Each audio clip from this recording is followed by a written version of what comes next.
Hello, everyone. Hello, everyone tuning in. Give me a second. Notification clickers and VOD viewers. First of all, thanks for tuning in. Gotta open up the YouTube chat. Boom. Okay. Like that. Okay. Oh, yeah, I also gotta put on my sleeve. Get ready.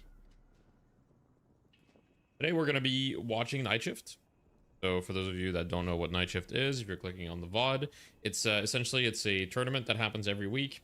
It's more of a show match than a tournament, but you know, it's basically the only Deadlock tournament that we have that's consistent. So, you know, I think it's fair to call it a tournament, but it's more of a show match. And essentially it's the top 3 teams from both North America and Europe face off in their own region. So Europe versus Europe, North America versus North America. Starts with Europe, then it goes into NA, and we're going to watch it. Be fun. Yo, what's up? I don't know how to pronounce your name, but A6 in YouTube chat. Can't wait for the patch to drop during Night Shift. That would be funny if there was a patch, but I think they've done that once. What's up, Iconos? Hello, Lunar Spark. Congrats on Ascendant 2. What's up, Oxrazel? Hello. Hello, Taishigeki. Hi to me, Deathy Pop. I got you. I got you. What's up, Lazy? What's up? What's up? Thank you for the Prime. Thank you for the Prime. I appreciate that. Thank you very much.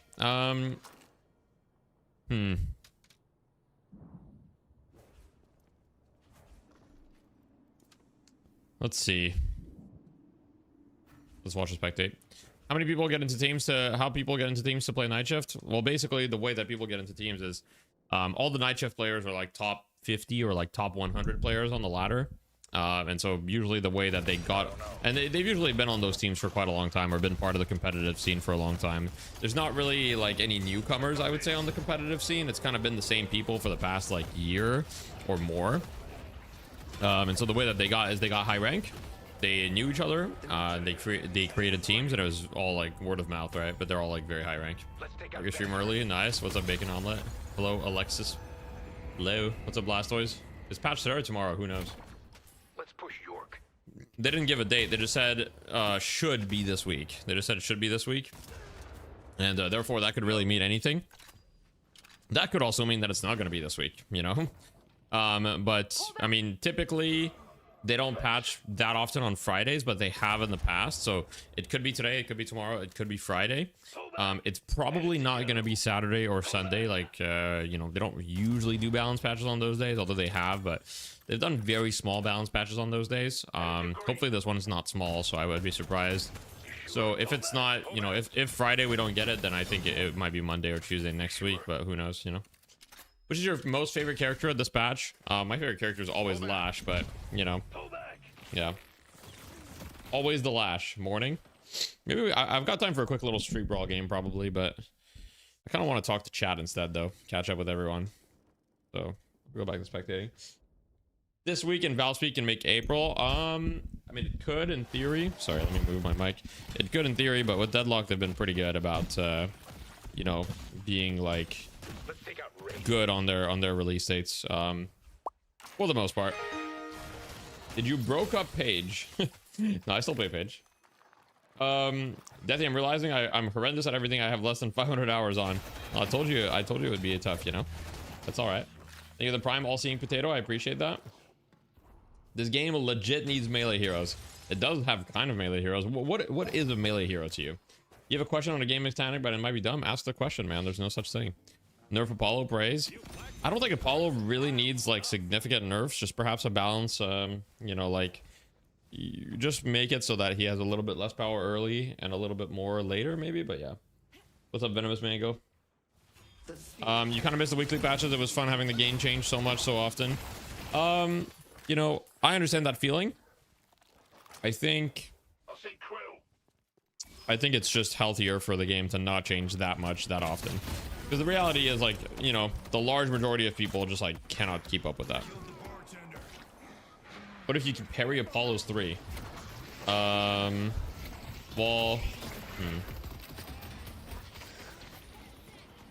I don't know. I will say that I'm not a huge fan of being able to parry abilities in general. Like the only ability in the game that's parryable is Viscous Puddle Punch, and that one makes a lot of sense. I don't know if I would, you know, make an exception for Apollo. I'm not the biggest fan when it comes to these things. The more they die, the stronger I become. You hate Abram so much this batch? Yeah.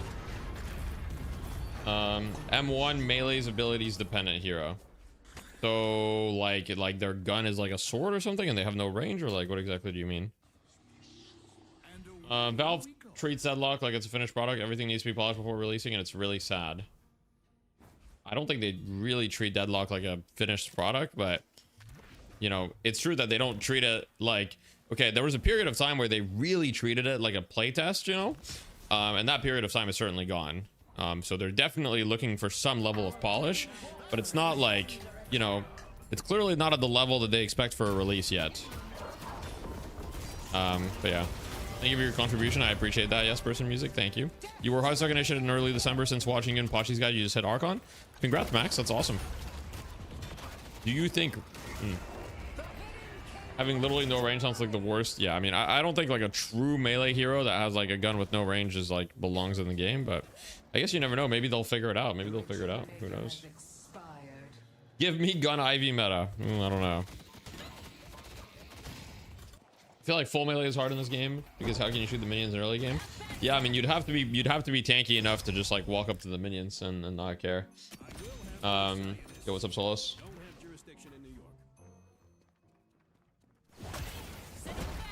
Dark greetings. If Moan Krill actually invis when you unburrow with Veilwalker, is Moan Krill actually invis when you unburrow with Veilwalker or the invis item?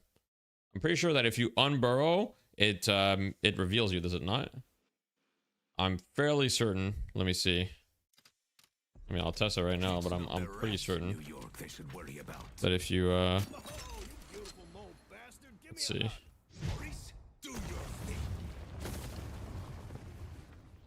Oh, interesting. It doesn't. It looks like it doesn't. It doesn't reveal you. It looks like it doesn't reveal you. However, if you're close to someone, you're still revealed. So if you're unburrowing on someone, you're going to be revealed. But if you're next to troopers, you might be fine. Is that intended? It might be. Let me test. There's a lot of we don't know if it's intended or not. There's no way to know.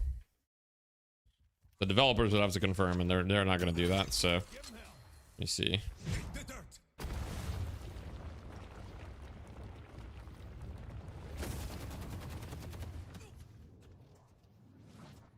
I mean, this doesn't really have any utility though. Like, what is, like, this doesn't really accomplish anything, you know what I mean? Like, there's not really, it's kind of whatever. It's extremely niche, and I don't think it's actually like useful, but yeah.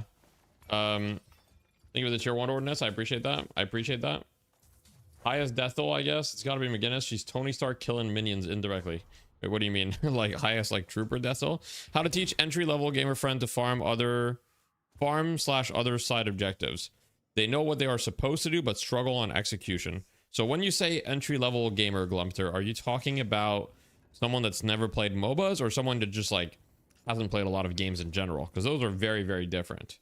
And if you mean someone that hasn't played a lot of games in general, like for example, someone like my wife, perhaps, you know, who just like has played some casual games, but hasn't really played anything competitive, then you're really gonna have to take it very, very slow with someone like that, because you know they've got like hundreds, if not thousands, of hours just to learn how to pilot their hero properly and play an FPS while learning the MOBA mechanics, right? So someone who's like truly an entry-level gamer that doesn't have a lot of like gaming experience is gonna like struggle pretty freaking hard. Lets you kind of stealth a wave. Yeah, man, I think if the trooper attacks you, you still get revealed. So I don't even think it lets you stealth a wave because the trooper kind of still attacks you. So it's whatever. Have you heard of Angin de Poitrine? No, I've not heard of that, William. What is that? What is the best way to prepare an egg?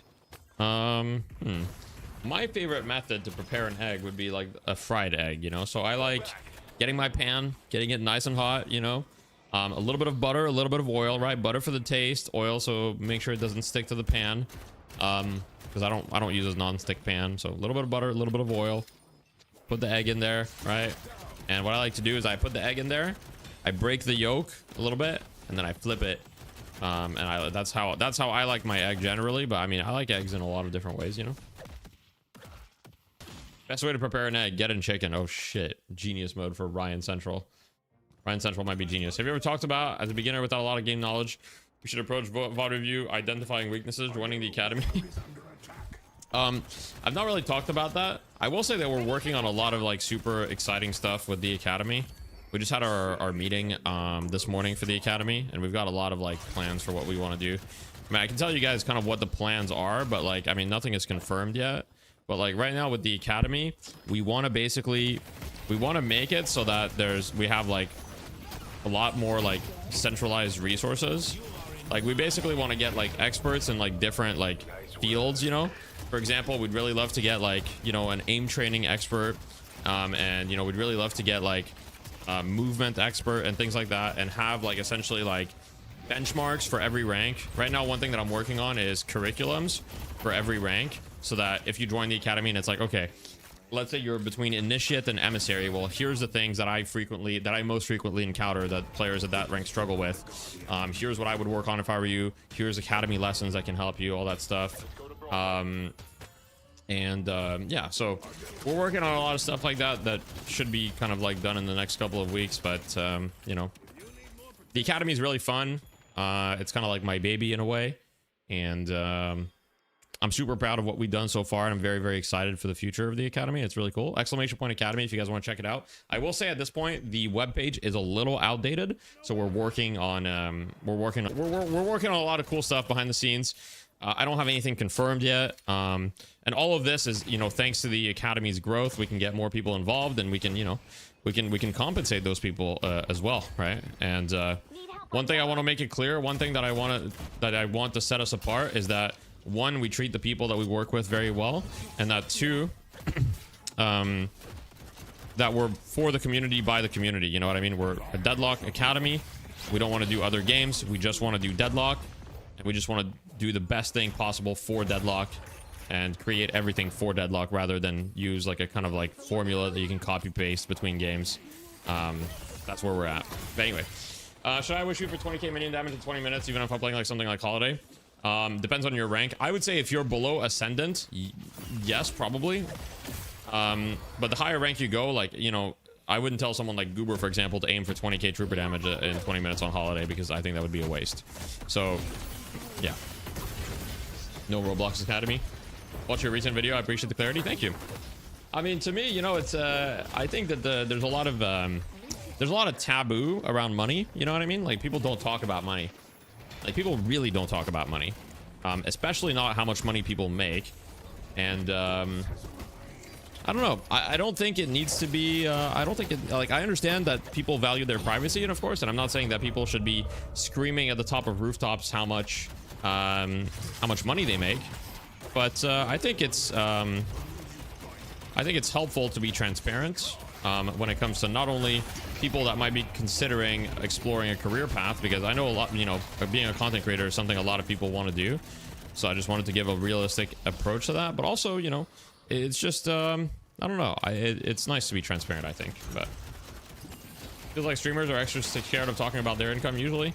Yeah, you know, I think that the fear that streamers have generally when talking about income is the fact that if they say they're making a shit ton of money, that people are going to stop, you know, donating to them or subscribing and all that stuff. But and obviously I'm not at the point where I'm making a shit ton of money, so I haven't experienced that yet. But I'm pretty sure that people just want to support you. Even if I was like, I don't think that if in the video I said I was making 200k a year, that I would be getting significantly less subs. Like, that might convince some people that's like, okay, yeah, he doesn't really need it anymore, like he's making enough money. But I don't think it would like significantly impact my income negatively. I think most people just appreciate the transparency. Like, if anything, it's kind of the opposite. Like, I feel like people are more willing to support you if you're just being genuine and like not hiding it and pretending to be like, you know, broke if you're not broke, right? Like, you know, I'm not gonna lie, the first year that I did streaming, I wasn't like broke, but I wasn't making a lot of money either. I was definitely not I was doing all right, you know. I was getting by. I was able to pay my bills, and that's all I can really ask for. But I'm definitely not broke anymore, you know. The only thing though is I am the only earner in the household right now. My wife's not working currently, so that is that. Yo, Angry Potato Man, thank you for the 5 gifted memberships. I appreciate that.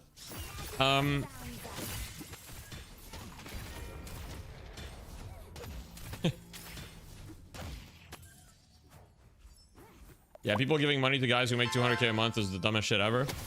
Yeah, I mean, you know, I understand wanting to support your streamer and all that stuff. So I think at the end of the day, people should do whatever they want with their money. But if I was making 200k a month, you know, it would be a very different story, I think. Also, the other thing, okay, I will say the one thing about content creation, the only thing about content creation that's making me want to be like a little bit greedy with the money that I make. I don't think I'm particularly greedy, but I do want to kind of be a little greedy. And the reason for that is because of two things. One is I'm doing content creation kind of like in my peak career years, so to speak, right? Where I could be working my office job. Like I could have stayed at my consulting job, you know, climbed up the corporate ladder and be making significant income. And so I've kind of put that aside, and that's probably not going to come back. And also I do think that it's going to be like definitely harder to find like a regular job if this ever stops working out for me. And so I do feel kind of like a little bit of pressure of like, hey, I don't know how long this is going to keep going. And so while it's good, I should capitalize on it as much as possible to secure my future. That's the only thing that's like motivating me to like be even slightly greedy. But yeah. Feels like games are unwinnable on Graves. Got any general tips? I would say when it comes to Graves, just understand that super early you're not very strong, and understand that the best way to snowball as Graves is to get a walker. Okay, so your objective from like 10 to 15 minutes is to spot a weakness. Especially if you're using my build where you max your ult fairly early. Spot a weakness in the enemy. Spot an opportunity where you can have a 1v1 in a side lane. And take the walker. I appreciate that, Bill. I appreciate that. Speaking of donating back to Deadlock, I'm also thinking of... Okay, so we have a little bit of a problem right now where, you know, we're struggling to find, like, funding for Deadlock tournaments. And so one thing that I'm...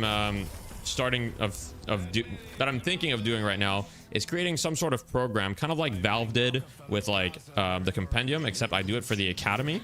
And basically having like some sort of like code where, hey, if you subscribe to the Dead Slime Academy with this code, then I'll pledge to donate X amount to like competitive prize pools. Like maybe I was thinking something like $5 per member that subscribes.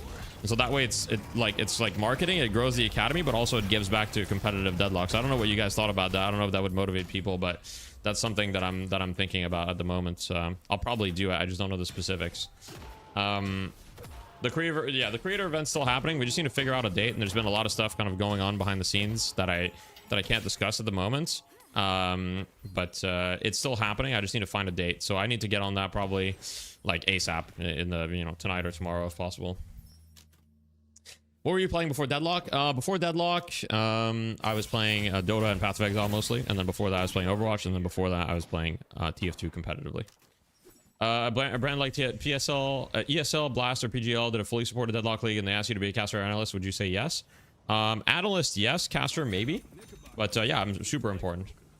Sorry, the game's background is just a random game. I'll turn on the stream. I was just discussing. We were just waiting for the night shift stream to start, so give me 1 second.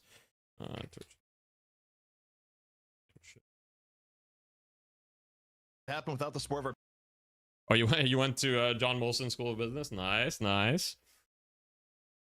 That's cool. I like that. They have a nice building. They have a nice building downtown. You play Makril? Meh? Not really. Thoughts on how strong Pocket is? I think Pocket's like meh right now. I think Pocket's decent, but no, I think Pocket's strength is honestly fine. I think Pocket's honestly fine. I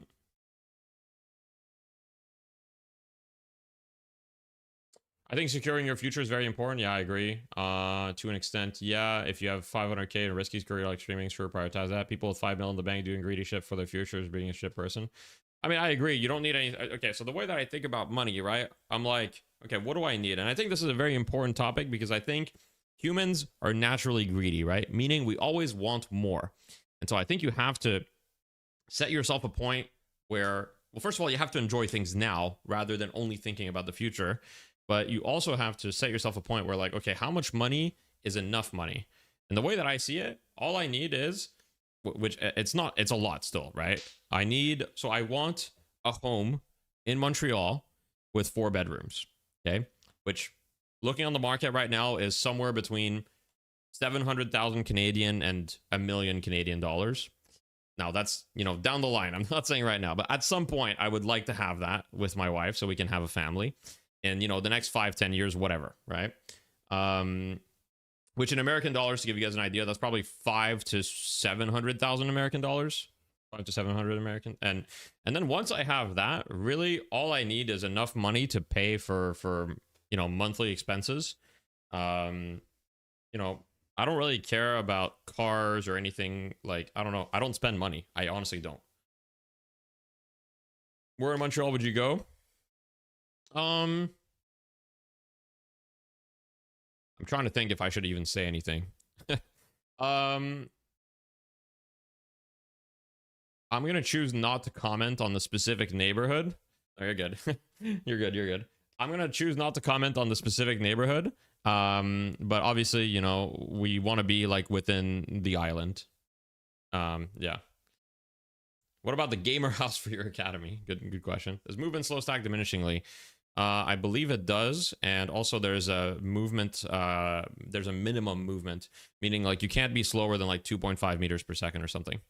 You logging into PoE League Friday? I'm not sure. I'm considering it. I was watching Fubgun's league starter video earlier. The Elemental Arrow, I think, was his league starter. Is DSA a good way to start progressing towards pro play? I think it's right now, it's the only way that you have. So yeah, I would say so. It's up to 50% slow. I think you can do more than 50%. You can definitely do more than 50%, but yeah. It's always better oversave than undersave. One unlucky year, you could be back to grindstone. 100%, 100%. I do. I mean, you know, I put as much money aside as I can. If I have a good month, I just put up aside more money. I make sure to save enough for taxes. Speaking of which, I'm going to need to pay my taxes for 2025 pretty soon. Yeah. On the amount that I earned, so I earned, I mean, you guys saw the video, I earned like 83,000 Canadian dollars, which is like 60K USD. And so on that, I need to pay a little over $25,000 in taxes. So on 83,000 Canadian, I need to pay about 25,000 of that in taxes, which is what, like 17K US basically 17K US on like 60K income in taxes. That's about what I have to pay.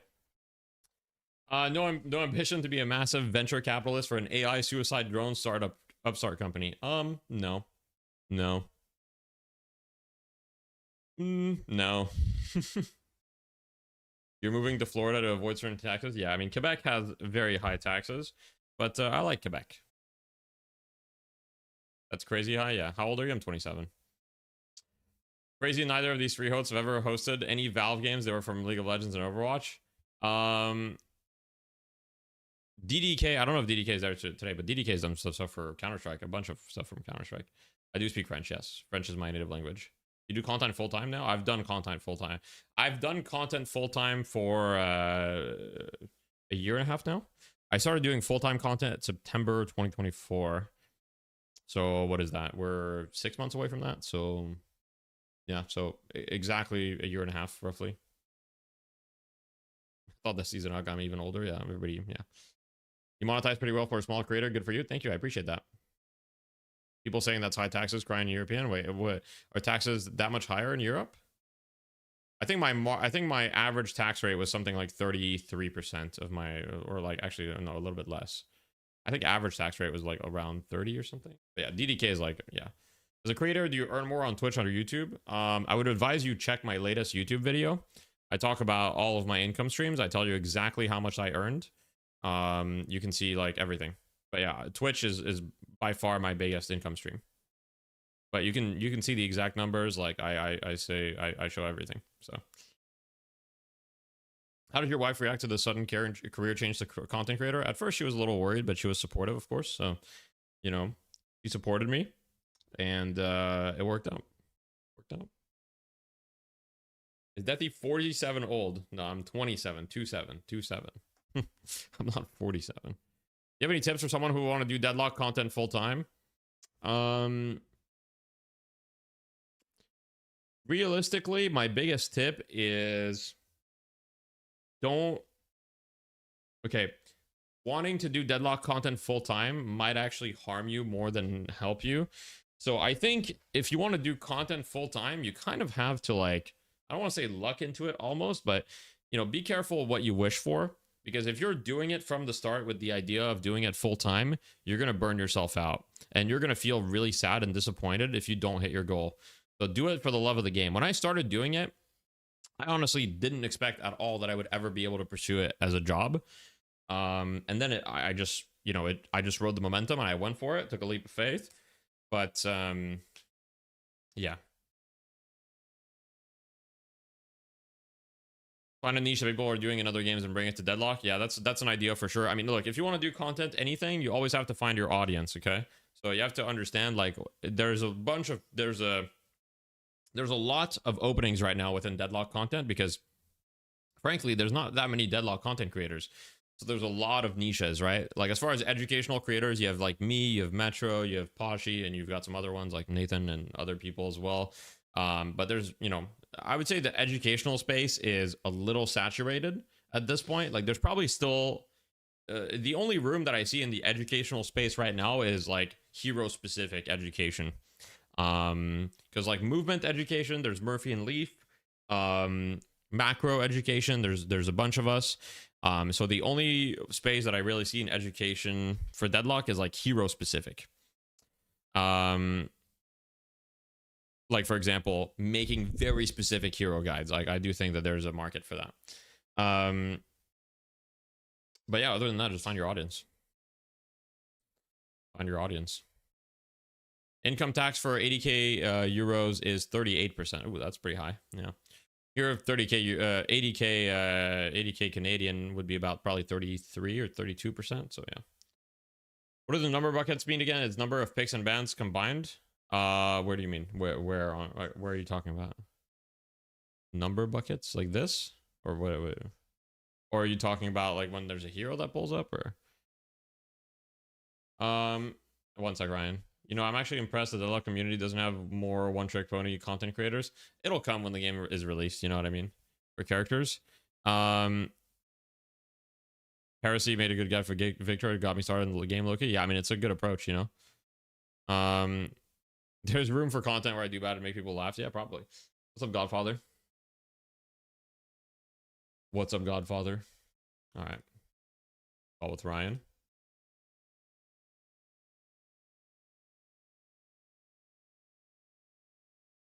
The 7-0. Oh, that's probably the win-loss, I think, but I'd have to see it again. What's up, Mr. Central? Good evening. I'll give you a second to like sort out if my microphone level's quiet. No, it's good. It's good. No, it's good. Maybe even like you might be slightly speak again. Hello. Okay, it's good. It's good. Hello. I think it's good. I'm back in Britain. Wait, what are the taxes like in UK? I'm reading chat. 50% above 80k in the Netherlands. That's really high. But is it 50% like average tax rate though? Or is that the marginal tax rate when you go above that bracket? Because there's a huge difference. Like, you know, like for example, in Canada, if you're above any income above 80,000, that part of the income gets taxed at like 38% in Canada. But I'm talking about average. Like for example, my average tax rate this year was like a little over 30%, I think. Okay, now you're good.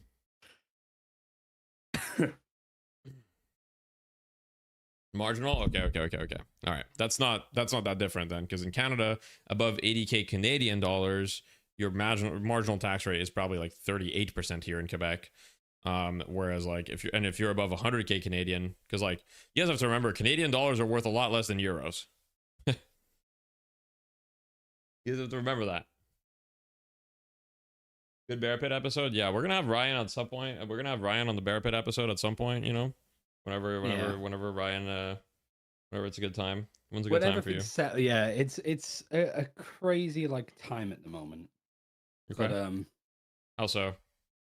I start my other rivals again on Sunday. Like I flew back from Atlanta Monday, so I'm been back 2 days, and I got a little bit of a sore throat.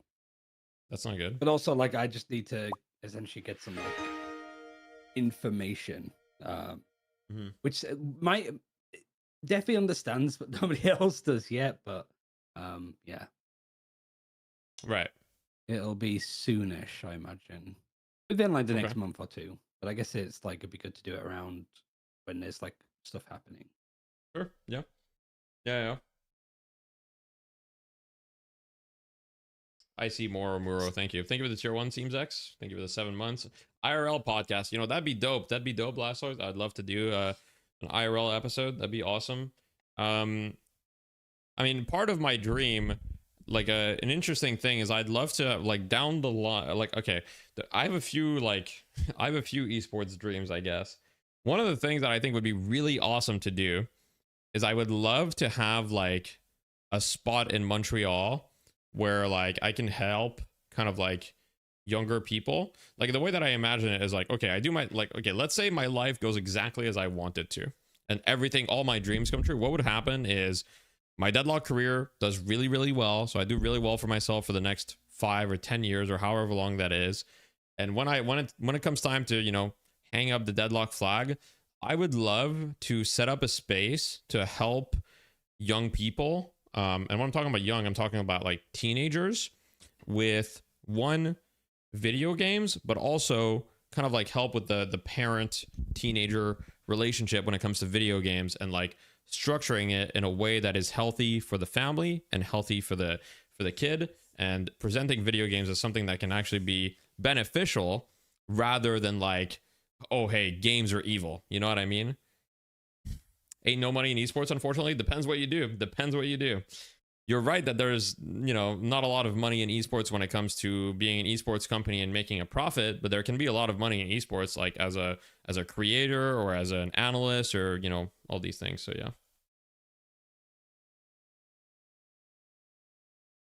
Just consulting parents. True. That'd be awesome. I mean, that would be look, I would love to do that.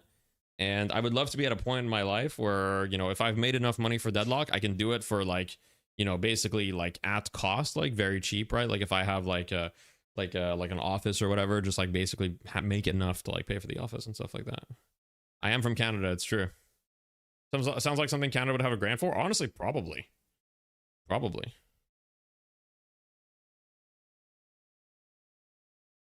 UK taxes. Thank you, Jay. Yeah, what's up? How are you enjoying being back in the UK, Ryan? What's going on? Everything's so grey. That's the main thing. The first thing I had was like a meal deal. It wasn't a Tesco meal deal, so I feel like it's somewhat cheating. But okay. It was a WH Smith one. It's not even called WH Smith anymore. It's called something else. Yeah. But the person I was sat to on the flight was flying from Atlanta to Perth, and it was an 8-hour flight to London, and then an 18-hour flight from London to Perth, which is like, I think he's still traveling. This is like the time that we're talking, he's still going. But yeah, it was easy to get back in, and I might go back to the US July time, because it's July the 4th, but it's like the 250th year of like America. Oh, so, is it? Yo, what are you guys doing for the 250th anniversary in the chat? Uh-oh. What are we doing? Ryan lives Scramle IRL. I mean, that's why I'm so good at it. Shooting. Do you have the scoop for when Zergi's joining Melee Creeps?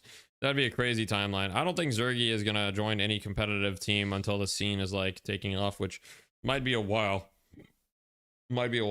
I honestly, the way that it is right now, and I can say this because I've been a tournament organizer for quite some time. Oh yeah, I gotta start the co-stream. I forgot.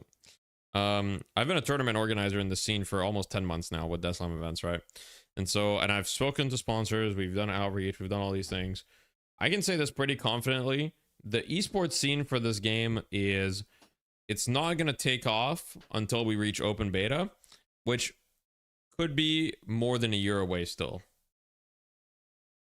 So, you know, there's going to be another year where the esports scene is going to be pretty boring. Now, of course, that makes a lot of sense. It's a playtest, right? That makes a lot of sense. But yeah, that's my perspective on it. I think it's like maybe people would have been more open to it before, but because there was that like initial first wave of the game being in inverted commas out, the people could talk about it, and there was a lot of investment, and then nothing happened. Yeah. I think it's it has to be like I think it's a big little bit turnoff more. for a lot of people because like they see like the VPs, you know, that like entered the space, spent a bunch of money, got nothing out of it, and then exited the space. Like, you know, one win. Like, wasn't there a Perry Vision too? Like there was one win. There was Perry Vision, DNS. There was one win. There was VP. So you know there was a lot of different stuff, and you know it's just yeah. John for next podcast episode. John just did something with Elizabeth though. Yeah. For the same reason, because for the same reason I mentioned to you about like wanting to do the thing, like I mentioned it to Liz as well because I know her from Valorant. Right. But Liz is great, but the problem is that her PC's just blown up. She just had to buy a new CPU. Good. She was about to interview Goober, and like her PC died. Interesting. All right. Also someone asked why Drifter ban. Honestly, Drifter first ban is surprising to me as well. I do think Drifter is strong. I don't think he's first ban strong, especially compared to some of these other heroes. So I'm guessing it's a target ban. Probably like No Mercy has had a lot of success with it. I don't really know who's on No Mercy, to be honest. I'm a little bit out of touch when it comes to that. So we'll see. But that's what I'm guessing. Yeah. ESL will definitely do their best. Yeah. So No Mercy is playing very last minute the Prime because Loki W quite literally disbanded a couple of hours ago. Wait, they disbanded? Yeah, they're gone. Really? I don't know what happened, but something happened. Damn, that's quick. Okay. All right. So yeah, these guys are like very last minute. I think ZXC is on here. Okay. But yeah, I've seen that guy in my pubs actually. Players that I recognize. He was on one. I think he was on Leviathan before for a little bit. Okay, interesting. Apparently, Loki W disbanded. All right, what can you do? What can you do to counter Drifter? He's stomping me right now. So one thing that can help against Drifter is some melee resist because Ren does a little, decent amount of melee damage. Other than that, I mean, items like Metal Skin can be very good against Drifter. Like he is mostly kind of melee and gun damage, so he does have a little bit of spirit damage, but it's not crazy. Disarming Hex can be good against him. Basically like anything that helps you, but he is quite strong. Yeah. They couldn't find a 6 player. Oh, interesting. Yeah. Listic and Blob left. I see. What's up, Cybot?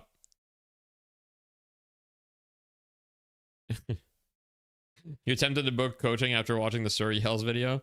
Yeah. Right now I'm booked out for the month of March, but yeah. Ooh, Graves. Okay, I like it. 5th pick. Okay.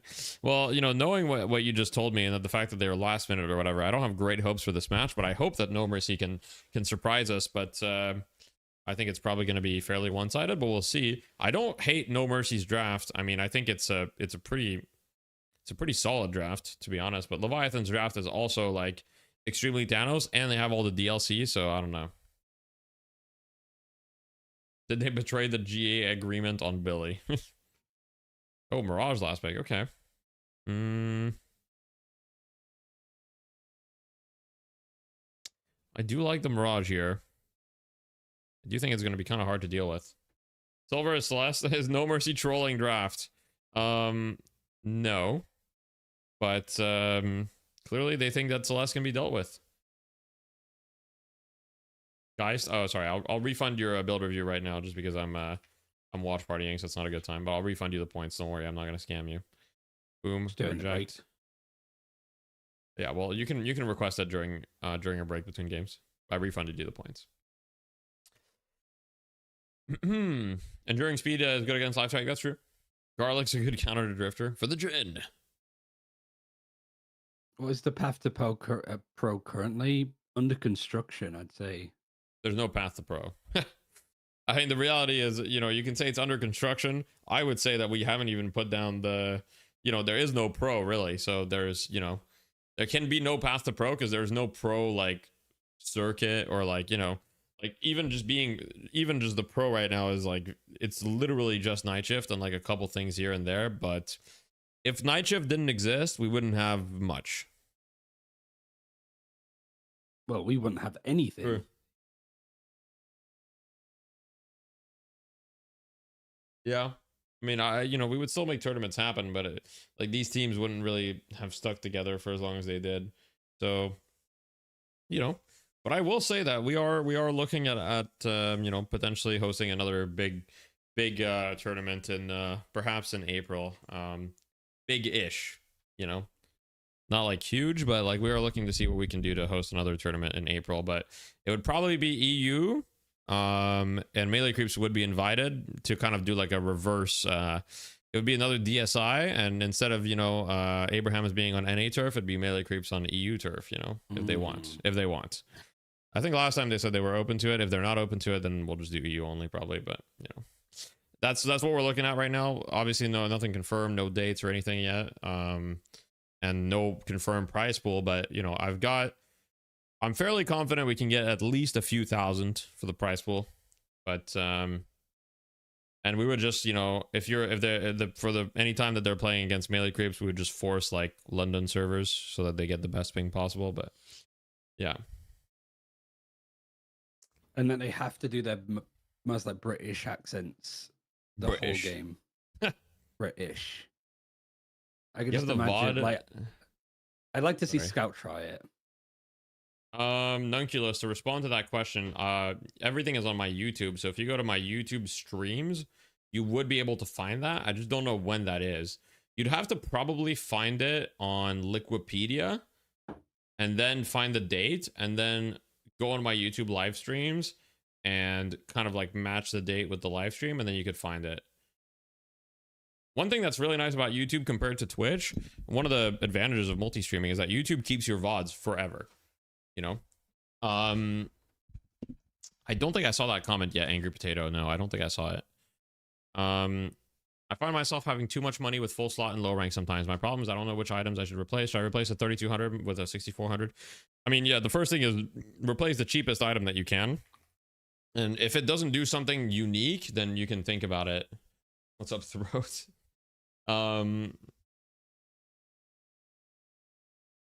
So like, for example, if an item like just gives you like spirit resist, for example, right? Well, okay, you can get Spellbreaker and that'll also give you spirit resist. So if what it does is not unique to that item and you can get a more expensive item that it effectively accomplishes the same thing. For example, let's say you have Hollow Point, right? And you're completely out of slots, well, you can consider getting rid of Hollow Point and maybe getting Crippling if you wanted to shred from it, right? Like if you have Berserker, or I don't know, let's say you have Burst Fire, you're completely out of slots. Well, you might want to consider getting Spellslinger, which would give you probably more fire rate depending on your hero, stuff like that.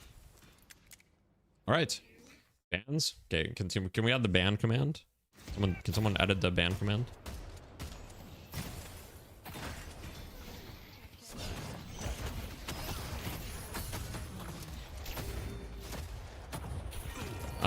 Tips on how to teach someone not to feed that's pretty bad at games in general. I would say don't focus on teaching them not to feed, because that's a bad focus. If you focus on teaching someone not to feed, they're very likely going to get the wrong conclusion from it, because dying teaches you things. Okay, so rather than focusing on not feeding, focus on teaching them, you know, when to fight. Okay, so you want to fight when you're strong. Okay, so think about when you can fight and limit test around that, rather than just like, okay, don't feed. Learn to play to win. Don't play to not lose. Yeah, playing to not lose is like the worst thing that you can do when someone is learning the game. Like I've seen so many people that I've coached that have stunted their own growth because they've just like played extremely passive. In fact, this is actually really common with the people that I coach, because people that pay for coaching tend to like to do things by the book, right? They like to do things by the book, be very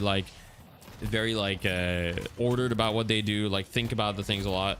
And a lot of the time I have to tell people like, hey, you know, you've got a lot of stuff right, but you're just not taking any risks, and you're not going to learn if you're staying in this. Drifter ban seems wacky. Yeah, it's probably like a target. Okay, so let's see who's on this team. Yeah, I don't really know anyone. I mean, I've seen the ZXC Bobby in my lobbies sometimes, but other than that, I don't really know anyone. Who's No Mercy? Are they a known EU team? I don't really know much about them. I mean, they're probably mostly all High Eternus players. But yeah, that's about all I know. We'll see. Yeah, they are kind of getting. It's pretty much said Bobby. Just Bobby. Yeah.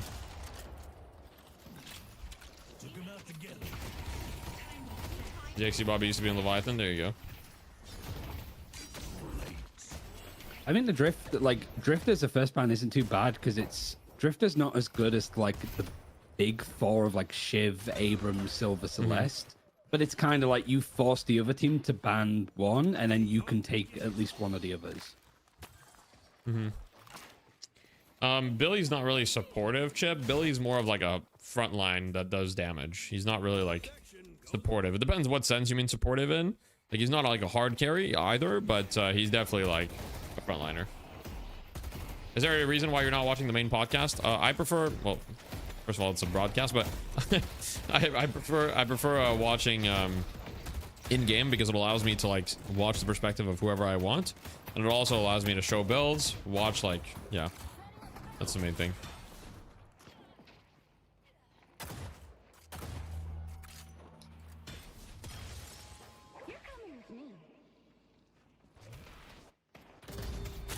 Rod got hooked. Oh, sorry, got lassoed. He's dead. It's good timing because it's just as the silver went to get buff. Yeah, yeah. So I mean, that was kind of just silver gone.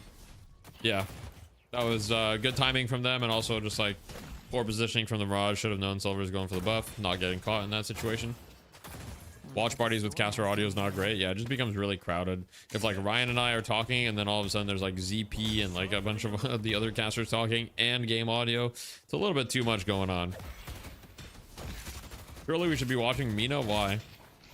Nobody wants to see Mina. Come on, Mina Ha. Come on. Instead of what we're gonna watch the That's Graves. one thing that I don't miss from some of the early tournaments, like the Russian events, hiding the match ID so you can't watch in game. And then who is it that got banned because they were doing Ido. Was it Ido? Yeah. Yeah. Because he was watching in game and they were like, "You're not allowed. That's illegal." Yeah. Yeah. You're not allowed. That's illegal. But it's like, actually, he is allowed because the content is literally. Oh shit! The content is literally the property of Valve. Like if it's played within Deadlock, you know, it's not one win that's the owner of the content. It's Valve. You know, and you can watch in game. You can't stop someone from watching in game. That's just, you know.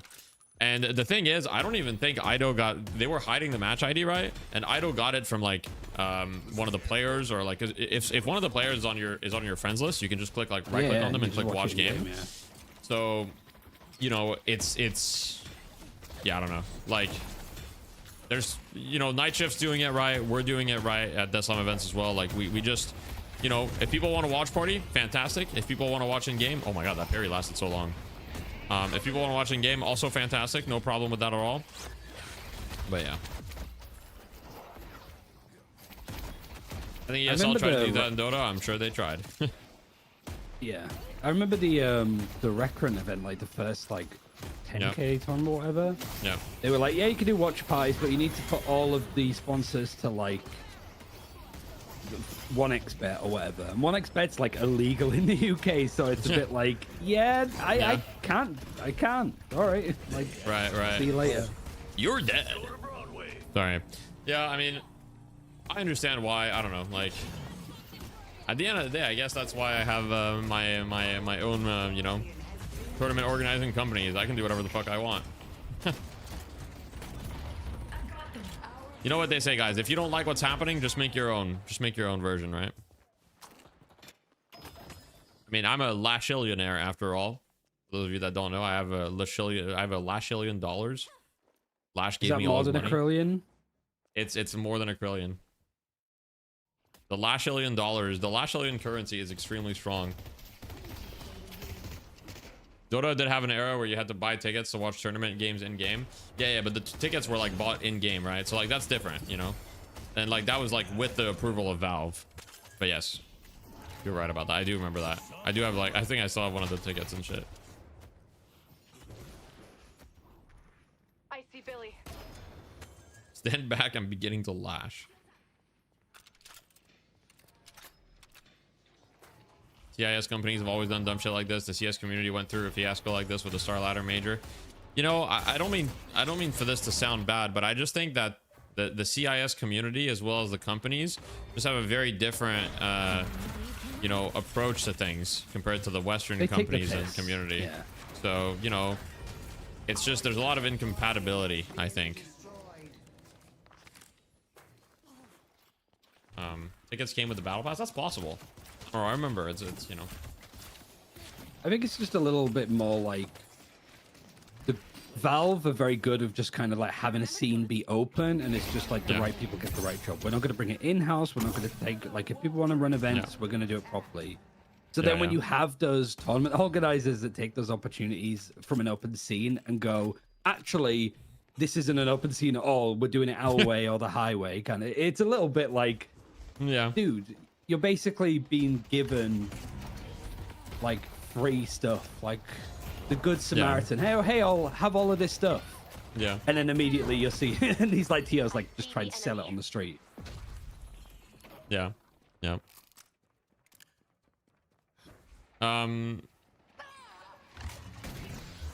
This Silver's dead. Silver has indeed died. I mean, not a great start, you know. I don't think any surprises. This is kind of what happens, right? Okay, so just to give everybody a little bit of perspective in Deadlock competitive play, right? So I would say in both EU and in North America, well, especially with Loki W disbanding. In EU now, it's going to be really bad for a little bit. In NA, I would say there's like 4 teams that are relatively competitive with each other, maybe 3 depending how you view it, right? There's like 3 to 4 teams that are competitive with each other. But the thing about Deadlock, right, is especially organized play Deadlock, is if you have a gap with the other team, even if the gap is not that big, and you just get snowballed out of lane, it's really, really, really hard to play the game. And so there's a huge kind of like mechanical and understanding like gap in the laning stage, where if you just have better individual laners and your laners are playing together more, you get the first urn, and all of a sudden you have a lead that makes the game just like really, really difficult to play. And you know, you can make comebacks. It's not that you can't make comebacks in Deadlock, it's just it's a little bit harder in organized play. And especially when, like, you know, laning stage should be like fairly even. Like one team shouldn't get like a crazy lead over the other most of the time in lane, but unless like one team got like super outdrafted or like really outskilled. Yeah, I mean, it means almost nothing in Emissary. I don't think it means less now than it certainly did. Yeah. It doesn't mean that much in matchmaking. Like lane is not that important, but in competitive play, lane is still quite important. Like if you shed the bed, like for example, right now, you look at the situation, it's 10 kills to 7, but it's an 11, it's a 12k lead now for the side of Leviathan. And that's just gonna make the game really fucking hard to play here. Like every fight that they take, they're yeah, because they managed to like get most of the Guardians in the end. It was like a couple of like picks. It was an overextend, I think, from Sapphire. Yeah.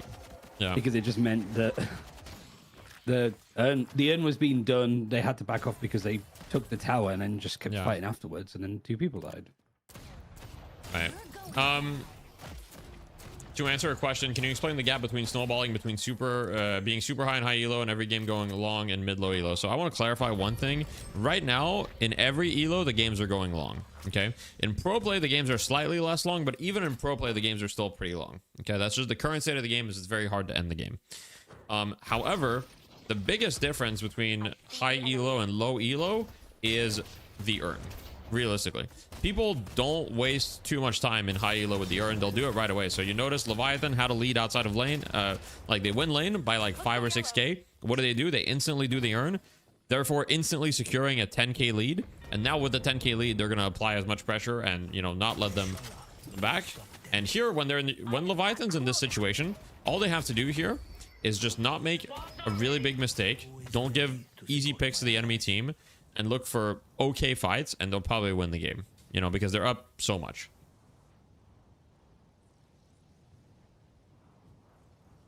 Why are games longer? Only harder spawns? I mean, the games are longer because they're just hard to end. Like the bases are really hard to push.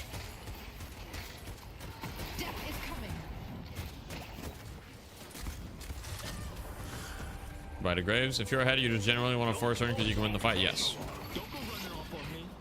Generally speaking, of course, it's more nuanced than that, but yeah.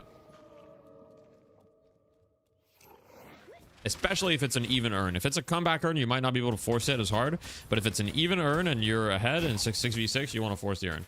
How would someone look for fights? Great question. Okay, so, man. Where do I start with this? You start from push out your wave. Before you do anything, make sure that your wave is going away from you. Yeah, so push out your waves is step one. And the reason why, I think this is where a lot of people don't understand. A lot of people understand that pushing the wave is important, but the reason why pushing the wave is so important to look for a favorable fight is that the wave pulls people away. So if you push the wave and then you look for a fight, the fight that you look for is much more likely to be advantageous for you, because it's much more likely there's going to be less people at that fight of the enemy team because you just push the wave that they have to respond to. What should you do regarding the urn if the teams are really close and souls out of lane? It depends. You should run the urn if you think that you can get it, but otherwise, you know, don't necessarily force it if you see no advantage. Like, if it's even, I mean, being in the driver's seat is usually good, so having urn control is usually a good thing, but in matchmaking, it doesn't always play out that way. I see Mirage. Yeah, this is not the first Graves, but it's definitely not seen super commonly. Everchick's right is the third. Abraham's ran it as like a support. Melee Creeps ran it as like frontline for Fish Cakes last week. And then I haven't really been watching how this one's been building, but I imagine it looks very similar to like what Sire's been running. Like max in one, max in ult, and then 1 point in Essence Fair. Yeah, there's a couple approaches to building Graves. Like, for example, this Graves went for the max skulls approach right away, which definitely has its advantages. I would say the two approaches are you either max skulls or you max tombstone. Technically there's also like the more like supportive approach, like echo shard wall and like max wall, but I would say that's not really super viable in competitive play at the moment. I mean, you can go that maybe second, but it might be a little bit underexplored. But yeah, just doing it how Celeste, Silver, and Billy on the same team, is that a bug? No, not a bug. In fact, Billy was like 5th pick. But realistically, it's not really a draft issue. I mean, it could, like, the drafts contribute, yes, but like the drafts contribute, yes, but you know, yeah. It looks like this one is completely over. Yeah. They got the Walker on the right side, and then they were able to walk Walker on the left, whilst no Mercy can't take the Walker on the left because there's too many people to rotate back. Yeah. And now it's probably going to be maybe mid boss if you want to really take the piss. Yeah, I'll finish at how to look for fights. So push waves, look for where the imbalances emerges and attack them. Yeah, I mean, essentially it's all about a numbers game at that point, right? So you have to understand where you have more players than they do and try to be quick about it, and just look for a fight for like 30-45 seconds. And then if you don't find a fight, then you can go back. You don't want the waves to become problematic, and then you look again, right? And it's all about just like not forcing things, but constantly looking for an opportunity. Finding a good fight is not about like forcing a fight. It's about always looking for something at every chance that you get, and eventually you're going to be rewarded with a fight that looks good because you have more players than them, or you're significantly ahead in terms of money on the players. Oh my god, this Billy's just getting perma-parried, but it doesn't matter, he can't die.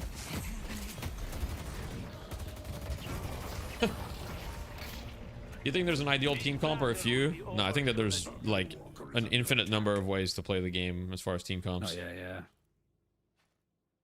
I think the way to look at it, like that maybe non-MOBA people looking from hero shooters get wrong, is like wanting to fight and looking for fights. Like, you don't win the game by like getting 100 kills. This isn't like a COD lobby. Like, you win it by like killing the patron. So it's like, if you wipe the enemy, you get prio, you get tempo, you have a window to do something. So it's about knowing like, okay, if everybody on the enemy team just suddenly dropped dead, what's our priority? What should we be doing first?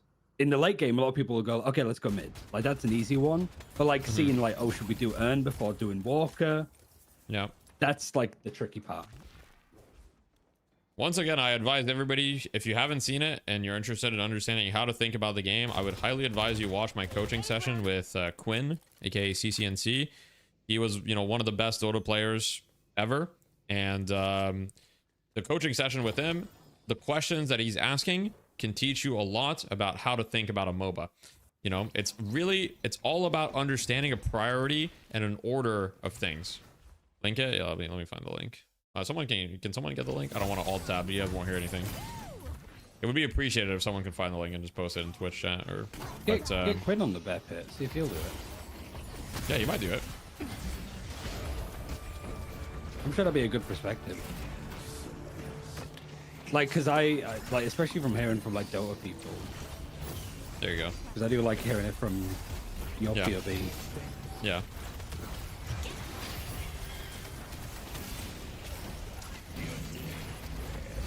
And yeah, Sam's right. Like, I think especially for like climbing, like looking to punish mistakes, because in like lower ranks, carry players just feel like they can just farm and do stuff for free. Yeah. They might like, especially people at lower ranks or people who are new to the game might not realize like how much they're showing on the mini map from clearing a wave and how to try to reduce that as much as you can. So if you've got a Mirage who's just farming like your side of the map on the right lane over and over, he's just one of those players that like, I started in the left lane, I'm going to stay here until we either win or lose. Like, you could just keep punishing that guy and he won't be able to get much done because he just hasn't been punished at that rate. Yeah. Yeah. Thank you, Angry Potato. For the people in YouTube chat, it's also been posted by Angry Potato, and in Twitch it was posted by Nyko. But yeah, I mean, two supports is throwing, don't do that.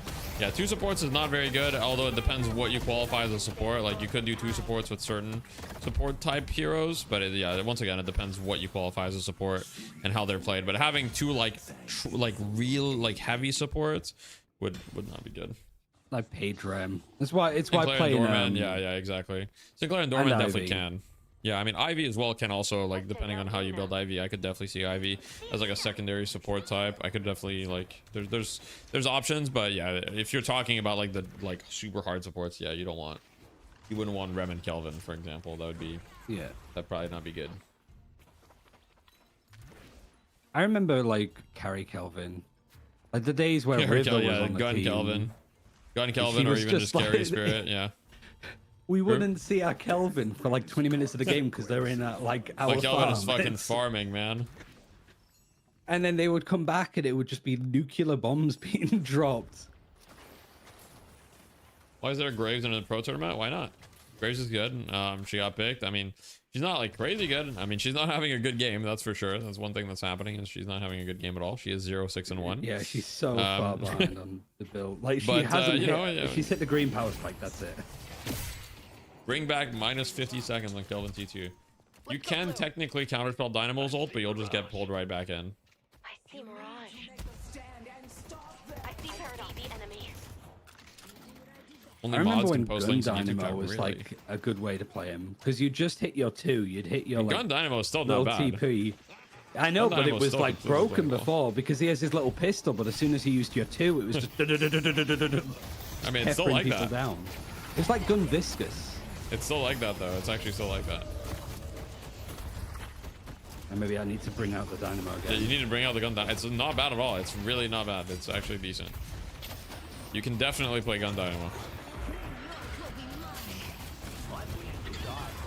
Yeah, there's not much to say. Well, I wonder what is going on internally in the discussions at Night Shift, you know? I mean, they have to be a little bit concerned about the state of the competitive scene as far as like teams go, you know what I mean? Because like their show kind of like depends on like teams kind of showing up, and EU is I mean, especially with Loki W disbanding, like, okay, this guy just disconnected. It's tough, man. It's rough. The worst part is this is the second time this has happened in a month. Like, just an EU player just been like, yeah, I'm done. Yeah. We're 60k behind, we're out of it. So yeah, EU is like just like extremely boring, and it's basically just Abraham's collecting paychecks, and I wonder like how worried Night Shift is about this, you know? Yeah. I don't know, because it's like last week we had a really close like decider match, challenger match, where Loki W were 50k up and lost, and then it was a full best of 3 last week. So like overarching, yeah, like having Abrahams and melee creeps win every week is a little bit like dull, but at the same time, I think viewership's up. Some of the games are close. The problem I think is just that the games are so long. Like, even if it's a good game, if you have 8 40-minute games, it's gonna like it's gonna feel grueling. Melee Creep's kind of doing the same. I think in NA it's just more entertaining though. On average, the matches are closer. Yeah, like Melee Creeps has been dominating it 100%, but I think like there's more competition. And now like with Loki, like it just feels a little rougher in EU. But yeah. Is this not just an absurd draft diff? I mean, kind of, but it's more of a team diff than a draft diff, I think. Does Deathy have a cold? No, why? I don't think so.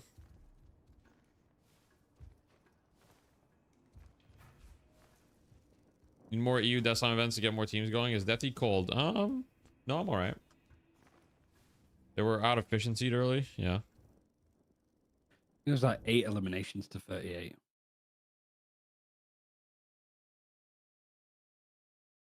Well, you sniff after every sentence. Am I? That's just the cocaine addiction. Yeah, that's true. Wait, what? I'm not a fence dealer. Is Flammable coach? I'm not Is he coach addicted, now? at least. I have a healthy relationship. I just don't. I don't know if they've even updated this. I'm gonna be honest, Thurgic. Will you be watching this tournament? Oh yeah, let me see. Yeah, Radiant are like potentially doing an event. I sent it to Ref because I was like, either you 8 guys Deadlock can signal teams. boost or Right. that was a bit more info. Well, who are the teams though? March I think 7th. it is just like it is more tailored towards like women and non-marginalized genders because Radiant do those kind of events. Like they did a lot of stuff in Valorant for it too. Oh yeah, let me see. There's a build request, I think. One sec. What's up, Toonster? What's up, man? Kraken. Oh yeah, build review. Okay. I thought you just add Deathy. I thought you alright, let me do the Geist build review. One sec. I didn't sell myself. Can we watch you play instead? Well, not right now. I'm watch partying night shift.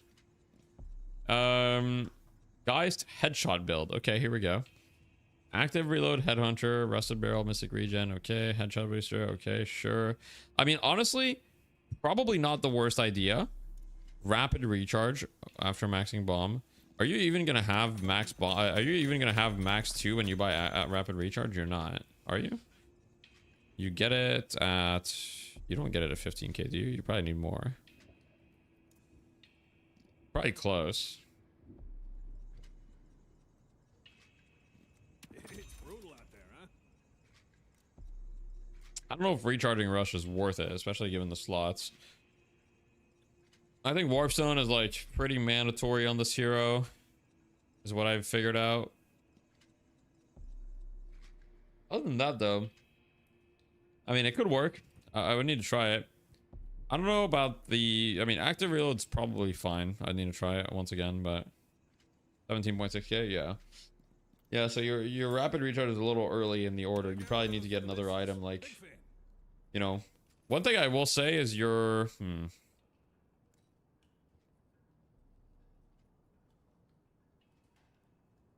I mean,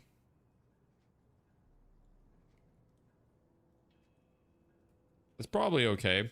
Although I would probably consider maybe weighted shots somewhere if you can fit it, but I don't know if you can with this build. Other than that, though, I mean, those gun items are good. Your start, like, this is very experimental. I would need to try it. I honestly have no idea how good this could be. The headshot is nice. It gets amplified by Malice too, so that can be nice for sure. Rusted Barrel is just a broken item. Just insane value. Mystic Burst, obviously you sell at some point. I mean, you're going to sell it at some point once you get your rapid recharge, probably. Too many slots. You can sell a lot of the items. Like, you can sell extra regen, you can sell Mystic Burst. Like, you're fine, right? You have a lot of items that you can kind of sell down the line when you need slots, if you need slots, you know. You get these items, let's say you get this. Now you need one flex slot. It's like, okay, for your fleet foot, you buy this. And then it's like, okay, you can sell extra regen. You don't need a flex slot, and then you buy Berserker. I don't think I would keep recharging rush. I don't think recharging rush is going to do enough for you. So I'd probably like remove recharging rush, go straight spell slinger. And yeah, and at that point you have to consider, is active reload going to be better than like kinetic dash, for example? So that's something I would consider. But yeah, sell rusted barrel. Yeah, you'll sell it at some point, but this item is really good. I'll have to try it. I'd have to try it, but yeah, I don't know about this combo. The only question I have is this. I don't know how good this is, but everything else is kind of fine. I don't know about spiritual overflow. I probably wouldn't have this. But yeah, Problem with this build is I can't hit my shots. Yeah, that makes sense. That makes sense. I see Warp Zone and I hear Sir Action Slacks crying. Yeah, that's fair. I don't know if you remember me. I asked you a few streams ago if I should ult my best friend, tell her I liked her, so I hit my power spike, and she's my girlfriend now. Wait, really? All right, I'm gonna VIP you. W. Holy shit. So you can say, in a way, I like created this relationship. In a way. I mean, not to take credit. I'm just...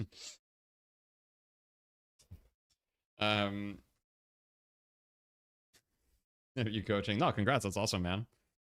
That's awesome. Look, I'm really happy for you.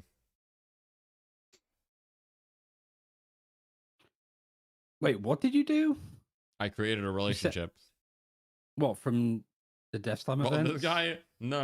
It's just this guy in my YouTube chat, Arcturus. He asked me the other day, I can't remember exactly when, or a few days, I don't know exactly when. I do remember though. He asked me like if I should, he asked me if he should ult his best friend, tell her I liked her.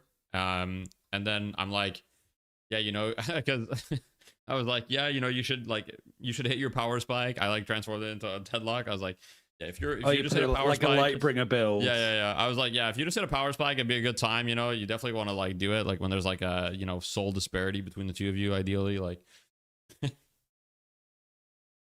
so yeah.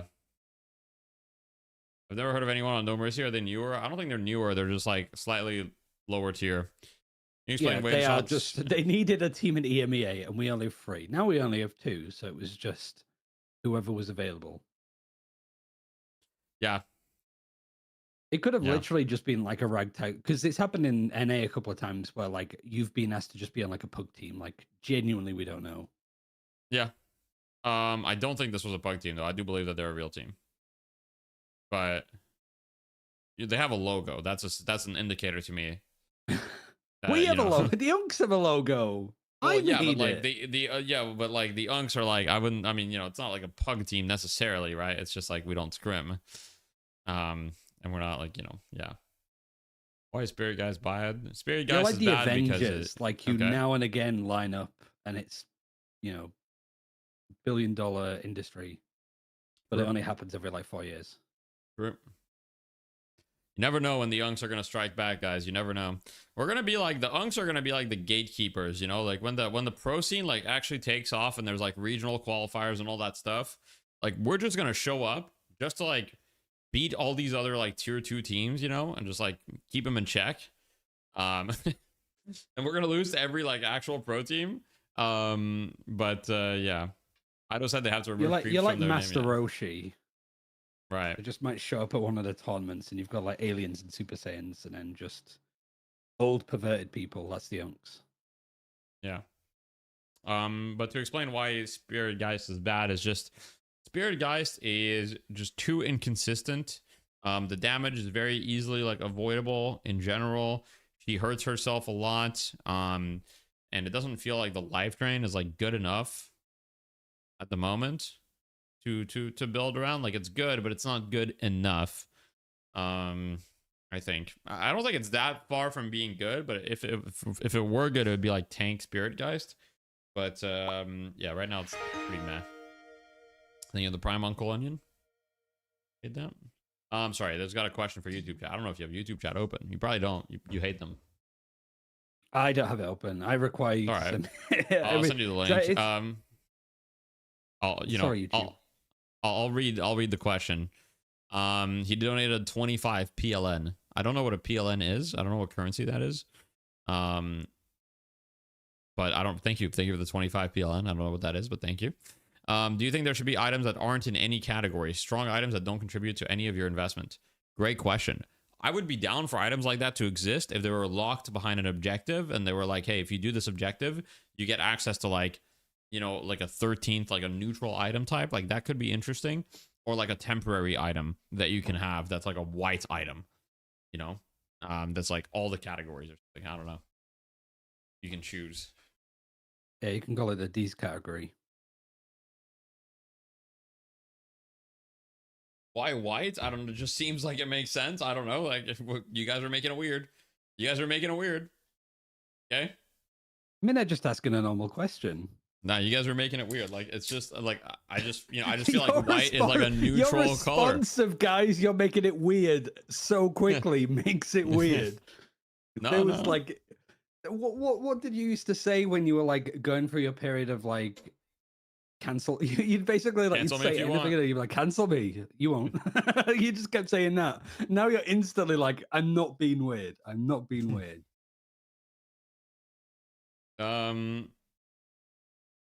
At this point, why does it need to be an item? It's basically just a buff.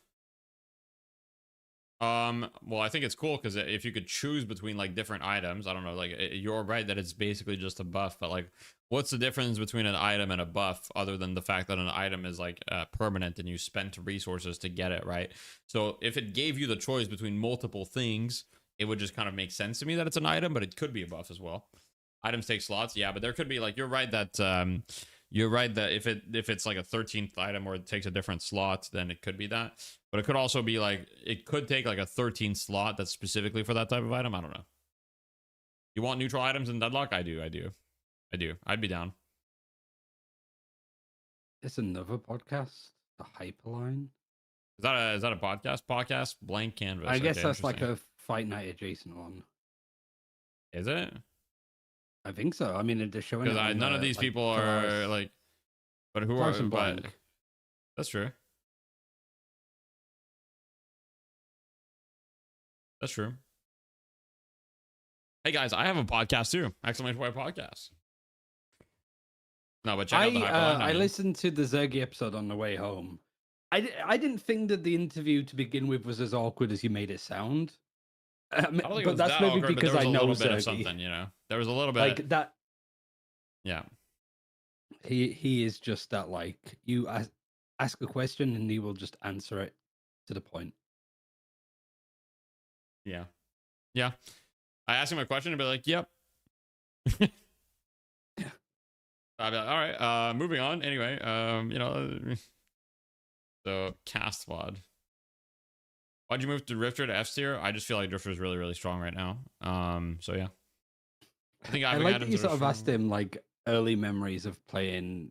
Deadlock, yeah, he was like, I don't fucking know. I can't remember anything. Yeah, I'm literally like, like, yeah, like, how did you 20. feel about Deadlock?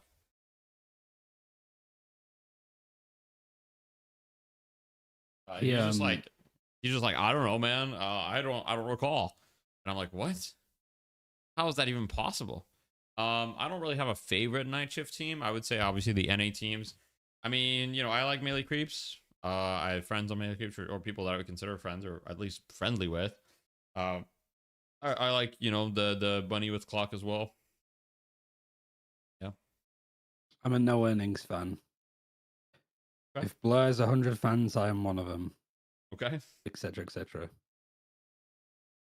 What should I do? A sub fam in YouTube chat asks, what should I do if silver ults? I try to run away, but she always catches me and swipes me down. So items like Warp Stone, Stamina Mastery, etc. can help you escape silver, especially when it comes to verticality. But disarming silver is also a great option. So something like disarming hex can help you, or metal skin can also help you a lot. It's bird. Oh, bird with clock.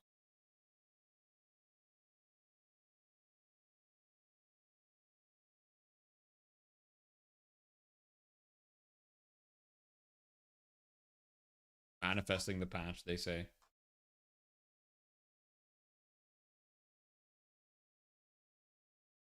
What the fuck, Ryan? I mean, let's be honest, Everjig. Like the amount of times that I've had to cheer for no earnings versus melee creeps it's never happened. They don't get that far. Can you show in the thumbnail when you clip a part of the podcast? We already do that. The thumbnail is different when it's a podcast clip. When it's a podcast clip, it's a yellow thumbnail with like Bear Pit's clip on it. So there's already like a significant difference between so it should be like if you're familiar with the Bear Pit podcast, you should be able to tell at a glance whether it's a clip or like a full podcast episode. We could probably do it better though, but yeah. I mean, you guys think that McGinnis? You guys think McGinnis is skill-less? Right? Well, look, I dislike McGinnis as much as the next guy, but she does require some skill. I mean, everybody does, but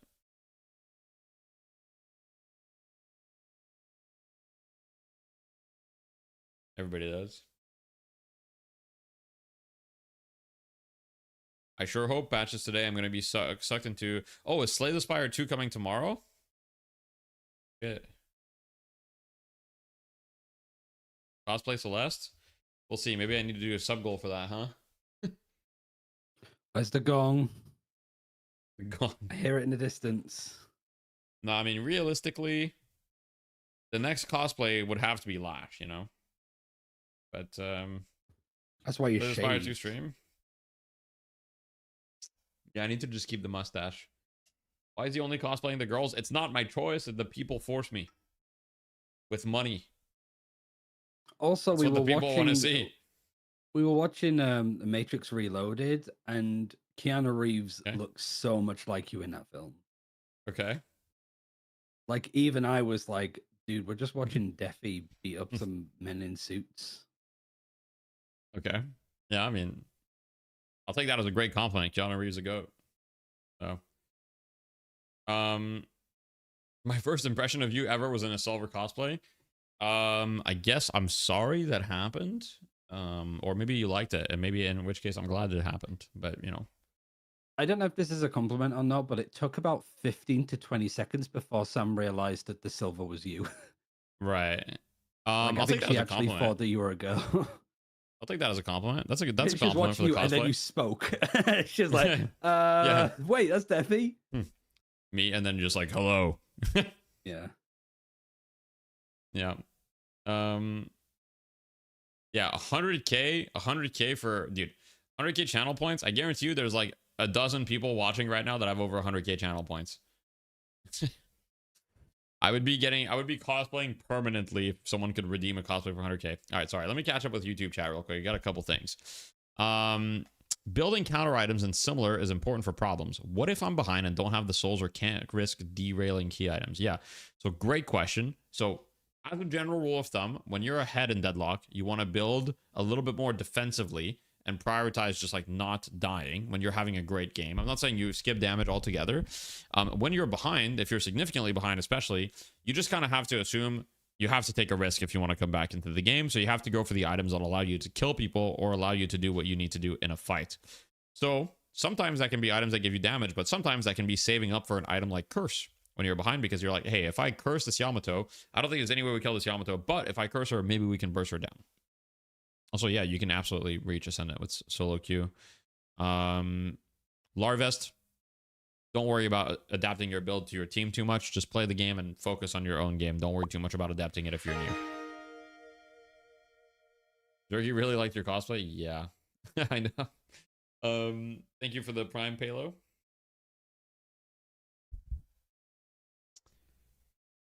Sorry, Ryan. I'm being spammed right now. I'm not spammed, but you know. Oh no, I'm being asked questions on my stream. Oh no. Yeah, you don't need to apologize. UGA dog fan in YouTube chat says, can you explain if weighted shots is good and when you should go for it? So weighted shots is good. Yes, situationally. It's best on heroes that don't care that much about the drawbacks like the stamina and the velocity. So for example, it tends to be good on Geist because Geist likes all the benefits. She likes the weapon damage and the spirit resistance.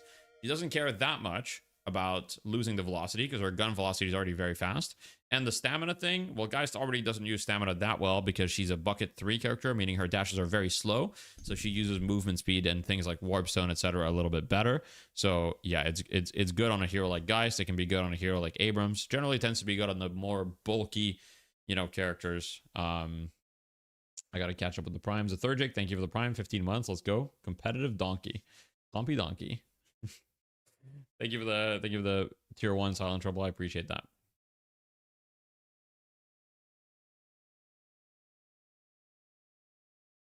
Oh shit, is that Steel? Holy moly. Legend just typed in the chat. It's the same as in other esports. If you're ahead, stay ahead. In StarCraft, if you want to fight, you take expo and harass. You don't try to end it. Very true. That's very true. StarCraft fan. That's also goated. I love StarCraft.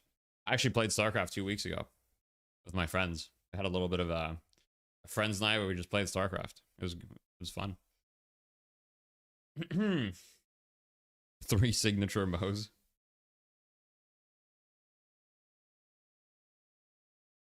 What was the question about lookup EDL? Let me see.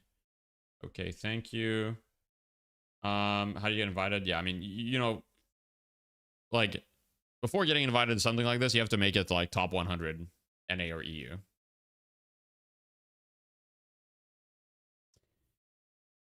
I swear to God, if you're a Protoss player, I was a Protoss player. It's true.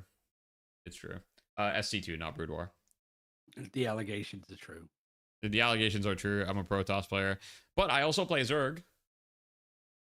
How do you tell your support to stop soaking the lane creeps without sounding mad? Why are you telling your support to stop soaking the lane creeps? It doesn't matter that much. You know, it's actually funny. This brings me a funny point because actually, no, I'm not going to talk about it.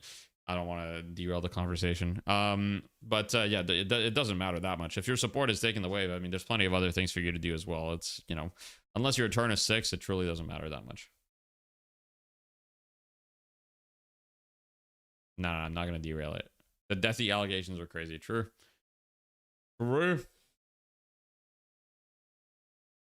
want to hear the point? You're invested? You think Viscous has pro potential? 100%, yeah. Yeah, I think Viscous is quite underrated. And he's seen a lot of pro play in the past. Just people think he's not yet. So how many weeks have Abraham's won in a row at this point? 11 or more, perhaps? Oh, this is just head to head. This is actually just head to head. Talking about support, but really when you're side laning mid game, people just come and achieve nothing. It's annoying. I understand, but there's nothing you can do. Like, they're gonna come and they're gonna look and try to see like what's going on. Gibbs says Viscous is junk. Gibbs, don't be a goober about this. Viscous can still be played. Where can I watch Viscous pro play? There's like, the pro scene is extremely small. You're not gonna find Viscous pro play. You're not gonna find pro play of a lot of heroes at the moment. Yeah, no worries, Orna. You know, at the end of the day, there's literally nothing you can do. If you have a teammate come into your lane, just try to be aggressive with them. Try to get something done together if they come to your lane. But other than that, you know, there's not much to be done. If they're already pushing the wave and you're there, just don't clear like every trooper. Like, just leave the wave half pushed and go straight to a camp and try to be efficient. Viscous isn't bad, just other heroes are far superior. Yeah, that's a fair take. I do agree. I do agree Viscous is not bad. I do agree that just there's a decent amount of heroes that are like definitely significantly better. I do agree with that.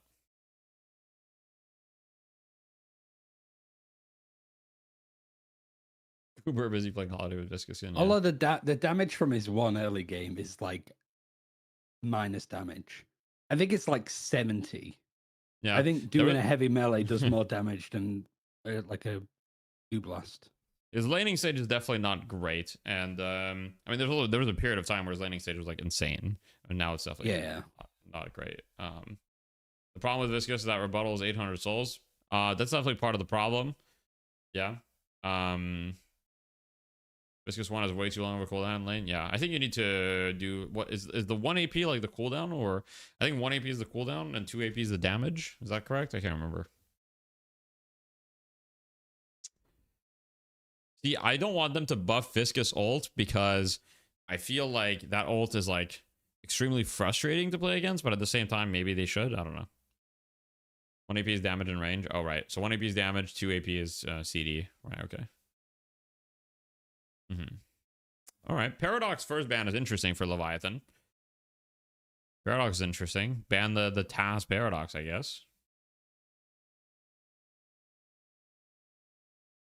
I don't hate it. Abrams Celeste. It looks like both these teams kind of think Venator is like... It looks like they think Venator is pretty broken over there in EU right now. They seem to not want to deal with that. You think Venator is getting nerfed? He kills your FPS as well, so there is that. Yeah. Honestly, no idea if Venator is getting nerfed, but I would say he probably does deserve a little bit of a nerf, yeah. The ball earn tech is not banned in Night Shift, I don't think so. But the ball earn tech is very easy to counter because you just shoot him when he takes the jump pad, and then it stuns him. Shiv hasn't been picked yet? They picked Billy over Shiv. Interesting. Have you not finished the patch? No, I'm still working on the patch. They should buff Graves because I like playing her. Yeah, my hopes for the patch is that they buff every hero that I want to play and they nerf every hero that I don't like. Apollo? Apollo top 3 is pretty early for Apollo, especially into these heroes. Like being a Billy Silver, I'm not looking at these heroes and thinking, man, what a good Apollo game. But then again, Abraham's is kind of extremely good at controlling the game, and Apollo is really, really good if you have tempo. Oh, it was like last week. It was also the Apollo just hate priming one specific player strategy. I think it was the silver. I think the Apollo was just like staring at the silver. No, wasn't it the Mirage or something? It was something like that, but the Mirage has been banned now. Like, is this going to be some weird stuff that just Shiv isn't in the draft? Like, did they just agree to it beforehand of like, yeah, let's just take out this character today? Who knows? To answer my question, nothing happened to my hand. I just have so this is just like a sleeve, or because I have a glass pad, and if you have a glass pad, for those of you who know, if you don't use a sleeve, your like skin can kind of like stick to it a little bit, so that's why.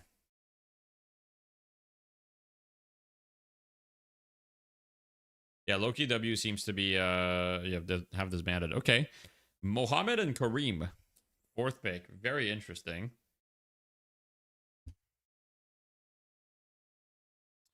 I find the Mo pick a little bit interesting, but I guess so I partly see the vision with the Mo pick, as in if you catch these people. So okay, Mo and Rem are both good at catching these like high evasion heroes like Celeste and Apollo. I mean, Rem can kind of like, I mean, Apollo can parry the Rem sleep, but it's still a slowing X. And I mean, if Celeste gets slept, you can catch her. So I think that they just wanted catch for some of these heroes, and that's their answer. But yeah, it looks like they don't. It looks like they don't want Shiv. It's true. We need like Isik in here, like the word, like where is Shiv, man? They don't want Shiv. There's some colluding of just let's not play him. Okay, Warden. Okay. Well, to be honest, I'm down to not see Shiv. Like, I'm actually down. Oh yeah, I'm all for it. But it's just... I would love to not see Shiv for a game. Why is Mirage so popular in high level play?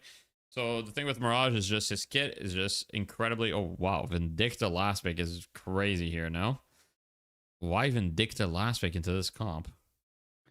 I mean, it doesn't look that good. I almost feel like the other way, if you put Vindicta on Abraham's team, it would have been a really good pick. Yeah. I think there is a collective gas leak in all of the players' house here. Okay. This stinks. Why would you use a glass pad over a regular one? So, I mean, I just started using a glass pad recently. I'm gonna be transparent. The glass pad was given to me by the company. I'm not sponsored by them or anything. They just sent it to me for me to try. And I will say that the biggest thing I've found from using a glass pad that I really like is it's very consistent. It's very consistent.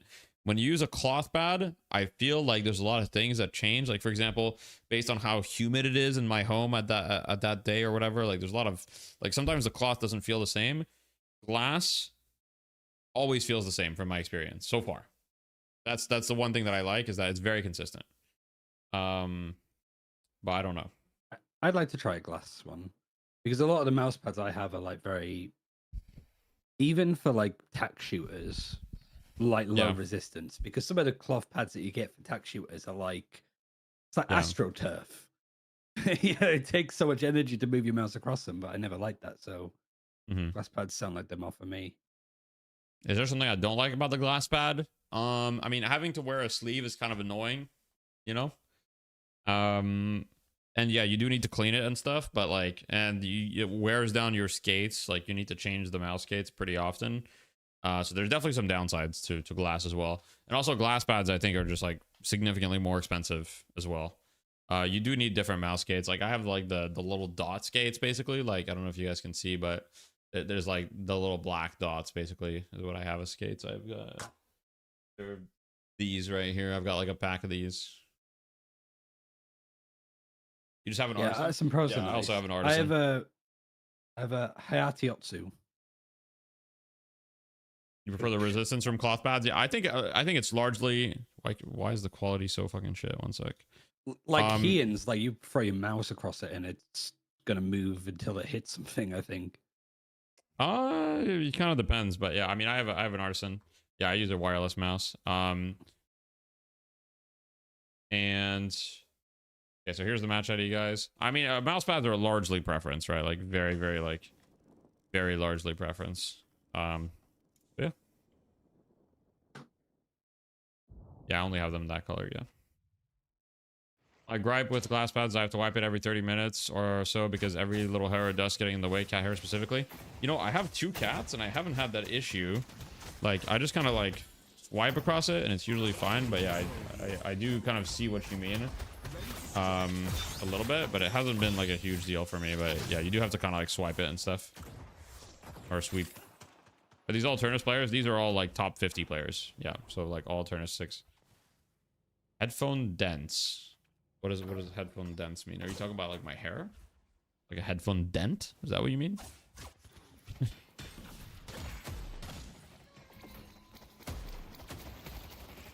Yeah, so Mino's not like a traditional carry, but Mino can definitely output a significant amount of damage and take a lot of the farm priority, so yeah.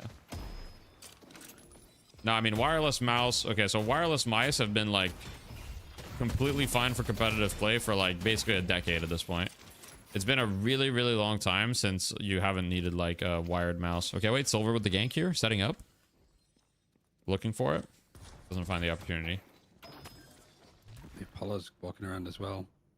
The one interesting thing I will highlight about these comps are like, there's like 4 S tier lanes. Like you've got Vindicta, Mo, and Krill. Like I remember the last time we saw that. Yo, what's happening here? Like Vindicta's Billy, getting dope. Rem, Abrams, Page. Wait, I Celeste Warden's a really good lane. I'll cameraman. And Apollo Bebop in mid is a really good lane. Like they're all really good lanes. I mean, Vindicta Mo, I think it's kind of shit. It used to be like the gold standard. Yeah, but I think it's shit now. But yeah, because Vindicta's shit now. I mean, well, I think wouldn't. Mo's also shit until he it? gets his items. Like Mo is like, until he gets QSR burst, Mo's kind of like a whatever, like pretty bad laner. But when he gets his items, then he's fine. Yeah. Like for example, I right now think he's about to get burst. He'll be okay, you know. It's Rayage that's playing Vindicta, who's usually their like Paradox player and stuff. Like that's usually their catch. Yeah. So maybe like Echo Shot Teva. We'll go back to those days. Well, in this lane, they're just not, you know, it's going to be hard for them to like really get a kill. Thank you for the Prime Derpy Derby. I appreciate that. So they got a gifted membership. Congratulations, Beaver. I think it's just to not lose left side. That's I think Ryan more and more talking, not people are DK. doing. I sound like, I mean, I guess that's complimentary. I don't sound quite as like posh. Yeah.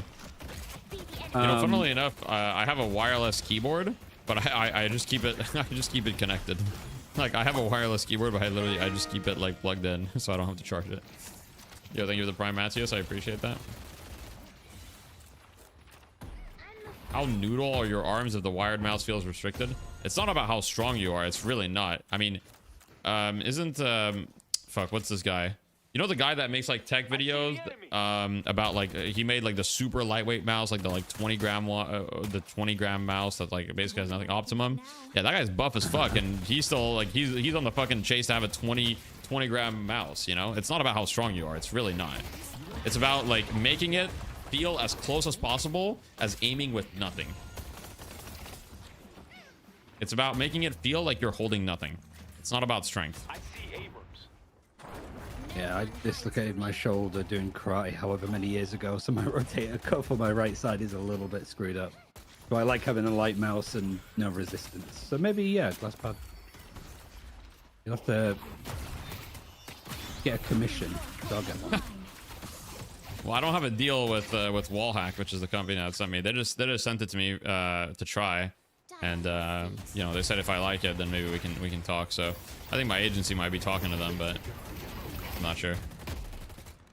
I kind of let them do their thing, you know. I trust my agent.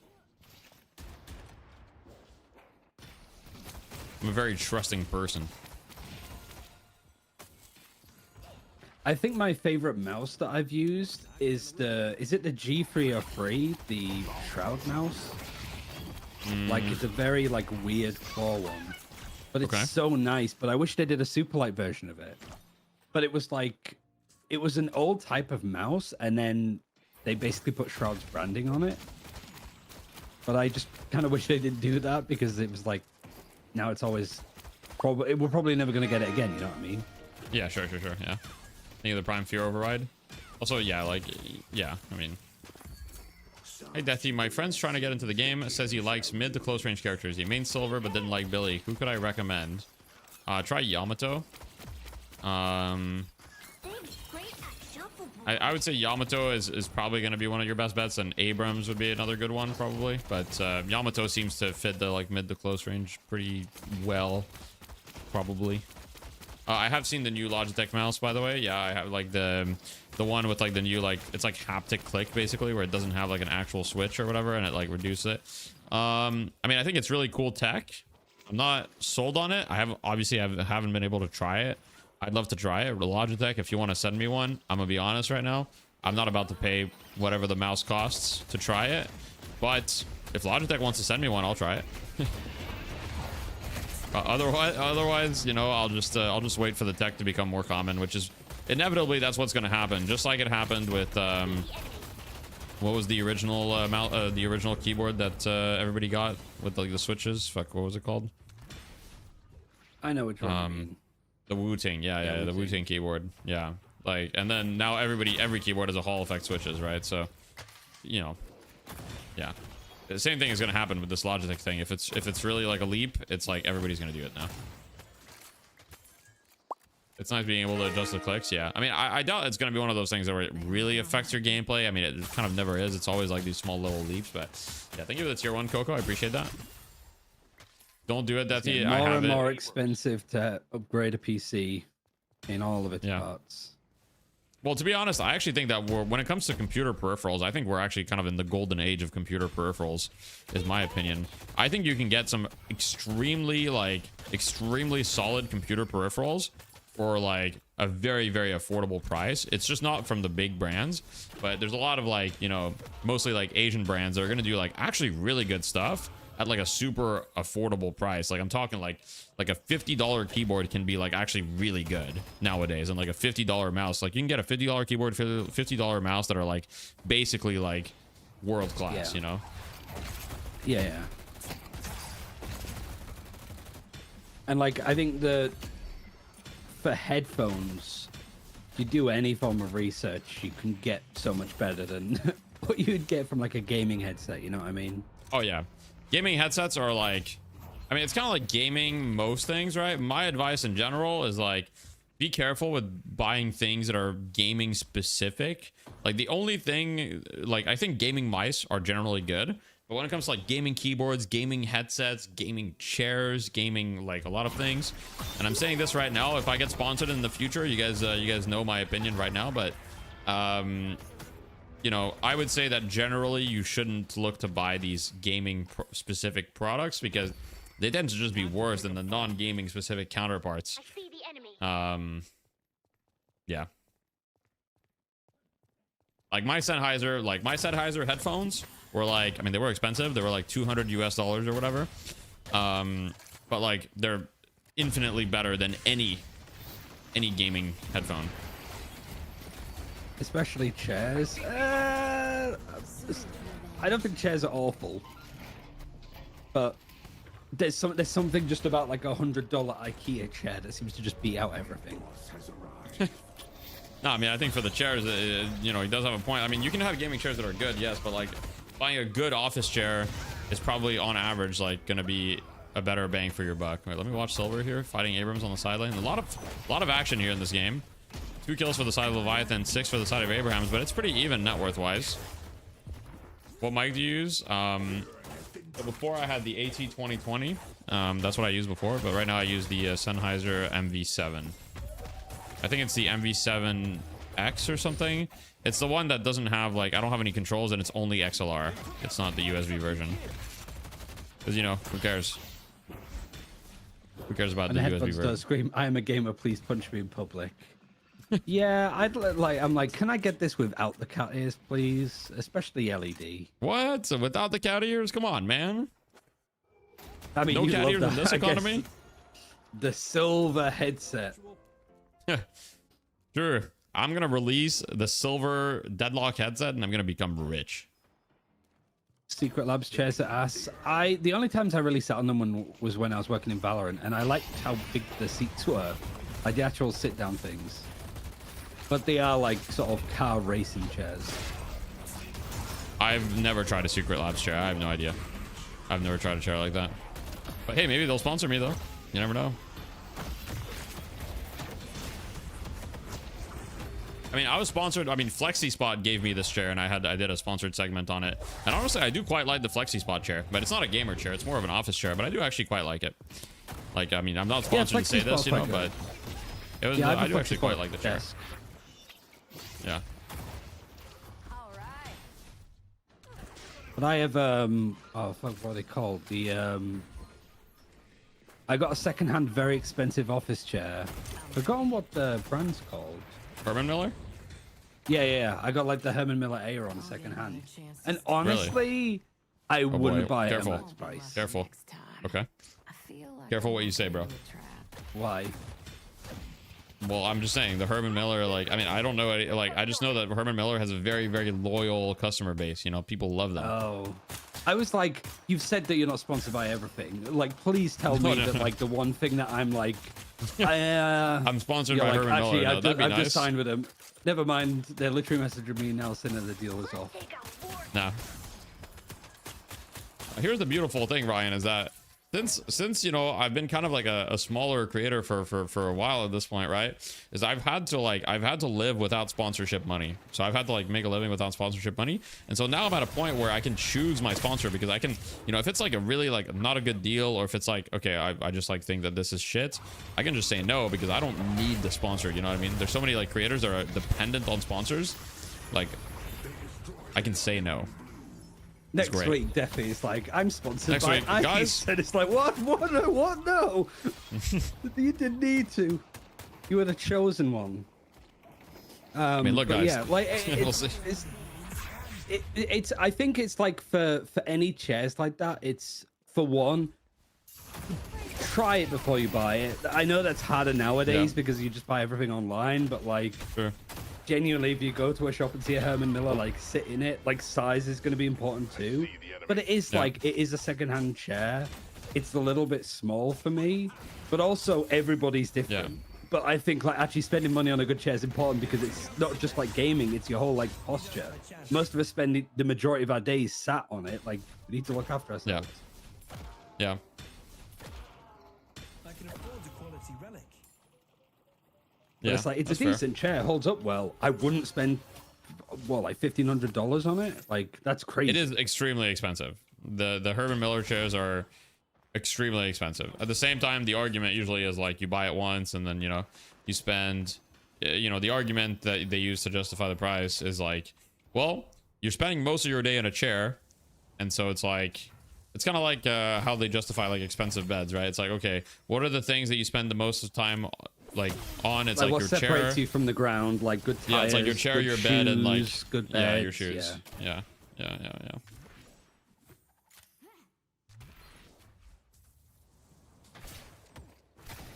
Drew, when is the U.S. Air Force going to sponsor Deadlock tournaments? Think about that. I mean, I did a sponsored thing with the RAF. I can't talk. This was for Overwatch. You did? Way back when, yeah. It was literally just play Overwatch with like some people from the RAF. Really? At an event I was already going to, so I was like, yeah, I mean, sure. It wasn't even like we didn't have to stream or anything. We just went and played and like hung out with them at like their,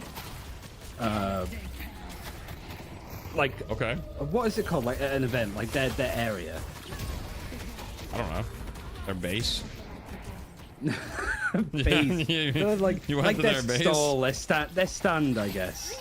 Yo, why is Zoot 1v3ing low key though? Okay, he's dead, but he was actually like, he was kind of popping off. Yeah, Boof's the word I'm looking for. I didn't get pulled in. Yeah, I got sponsored by the RAF. I was in like God knows where on the front lines.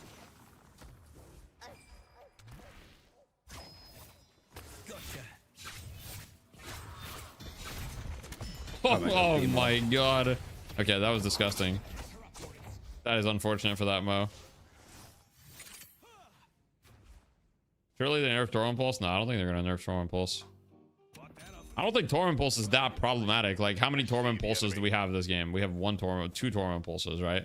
It's good on very specific heroes, but it's not like you can just buy it on whatever hero. It's strong, but I don't think it's like so strong that it's like problematic. It's like the heroes that buy Torment Pulse are strong. I think it's like also Torment Pulse activating stuff like Bullet Resist, Shredder, or other effects. Like, it's kind of like items cool. reacting with other items, I think is like Ricochet putting inhibitor on everybody, like that kind of stuff. I don't think it needs to be completely removed, but just tune it down a bit. Like how items put debuffs on, like, from other items. Just make that a little bit harder. I guess I don't like it. I guess for me, it's like when you go down that route, you might be like a little counterintuitive depending on what you do, and I don't really like that. I think with Torrent Pulse, the problem is really, I don't think the problem is Torrent Pulse. I think the problem is the heroes that use Torrent Pulse are like really strong. A lot of the heroes, like when you look at the, you know, the Billies or the, I mean the Apollos or the, I mean, who else even uses Torrent Pulse right now? Billy, Apollo, who else is super meta uses? Silver can. Silver can, but like, I mean, if Torrent Pulse was so OP, like every Silver would be buying it, you know, but it's like, it's like really not mandatory. Yeah, but that's on Silver. because Wait, everybody goes like, she gun hero, buying Spirit on gun hero is I mean, bad. you can go Torrent Pulse on Silver. You can absolutely do it. It's good, but yeah, I don't know. I'm not so convinced that Torrent Pulse is like this broken item. I'm not convinced at all. Why do Apollo and Celeste buy Torrent Pulse? I mean, to be fair, on Celeste, Torrent Pulse makes a shit ton of sense, and on Apollo as well. Like, it's thematically, it makes a lot of sense. Spirit, yeah. Yeah.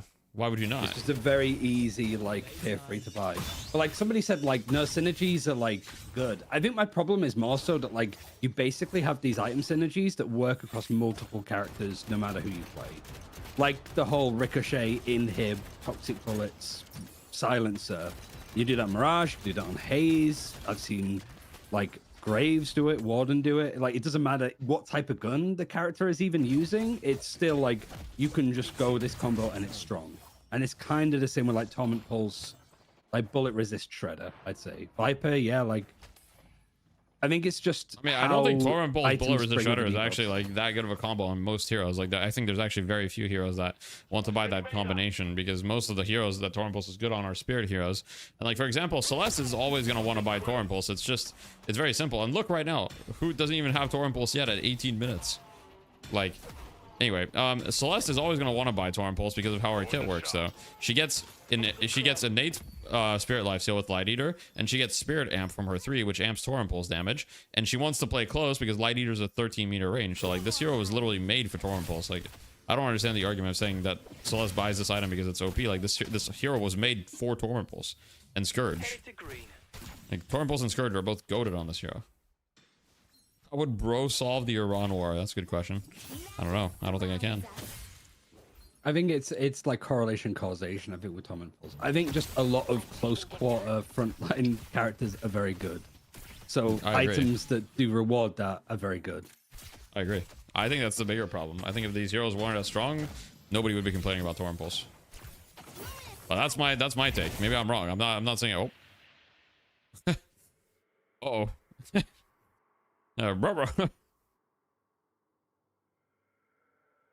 Gulp.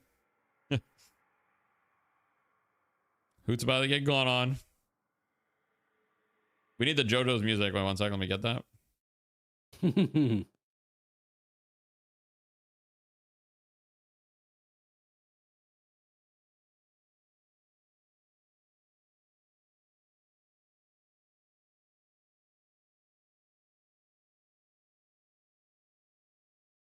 Like, let me start it from the beginning. It's even more thematic with the arms back.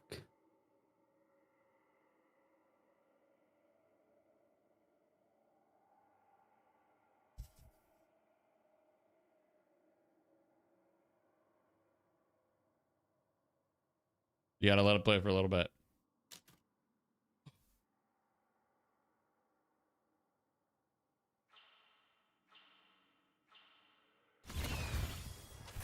Oh, it almost lined up. Fuck. I really wanted to line up. The startup took too long. Unfortunate.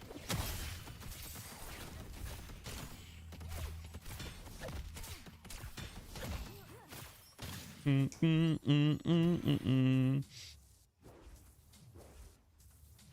would have been beautiful if it lined up. Would have been beautiful if it lined up. Alas, did not line up. To be continued, and nothing happened. Nothing ever happens. Wait, the mouse dead though under the walker. It's kind of like a JoJo's Bizarre Adventure episode, to be fair. And they got a walker too. However, Warden is flip pushing a walker right now. He's gonna try to get interrupted by Mina. I think he'll be able to get this walker, but he will perish probably for his sins. It did send 2 people for him. Wait, he's actually gonna buy hella time here. Is he Abrams gonna go for it?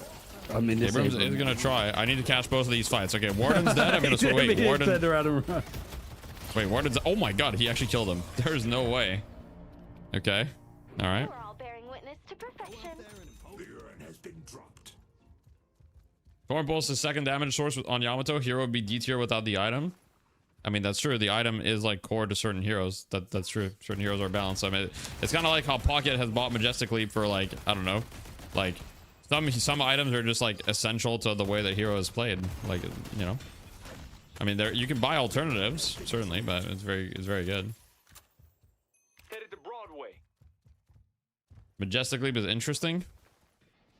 What makes it? Why is Majestic Leap more interesting than Torrent Pulse? I don't know if I agree with that. Just because it's a movement item? If anything, Majestic Leap has been way more complained about than Torrent Pulse. If anything, Majestic Leap has been way more complained about than Torrent Pulse, no? I feel like that item has been complained about way more. Wait, big parry? Oh, he's about to transform anyway.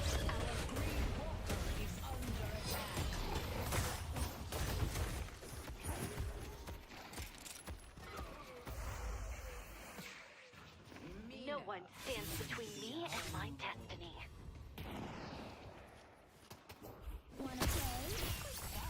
Abrams is so fucking mobile, yeah. Why is Bebop maxing Balm when there's no gun items? I mean, fire rate's still a little bit helpful, but I think it's more for the move speed. But fire rate's still helpful. He's probably going to transition into some gun items too. We'll see.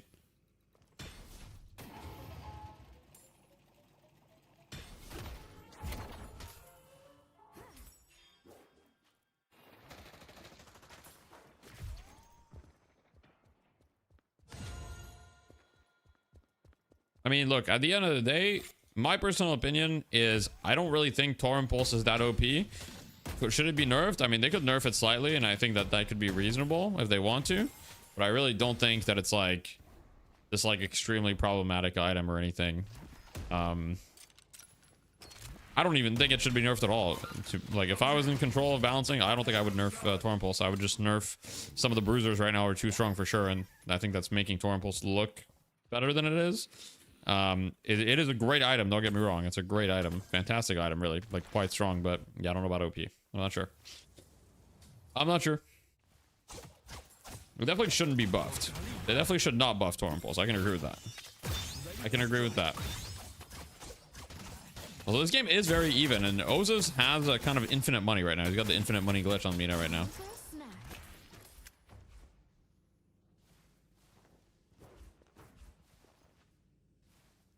Buff Torrent Pulse? Real. The umbrella's not just for show. Counterspell is more problematic. I think Counterspell is the most fun item to have be meta. Like, I think when an item is meta, you have to consider how fun. Okay, so for example, if everybody buys Majestic Leap, like if Majestic Leap is really strong and everybody's buying Majestic Leap, the game is significantly more miserable than like certain other items. That is just an example, right? Like Counterspell is just like a really fucking fun item to use, and it doesn't feel like that lame to go against, in my opinion. And there's like a skill component to it. I don't know. I think it's an awesome item. I think it's the best item that's ever been added to the game. I'm biased in that, but yeah.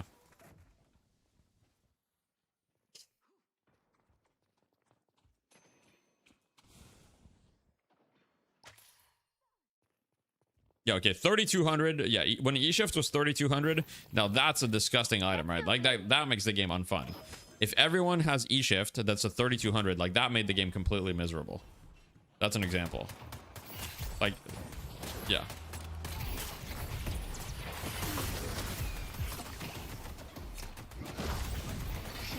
Wait. They're trying to kill Mina, but Mina's kind of taking no damage. Is that just me? Like, Abrams is on her the whole time, and she kind of just ignored him. Kind of just completely ignored him. She actually, like, the Abrams, like, tickled her.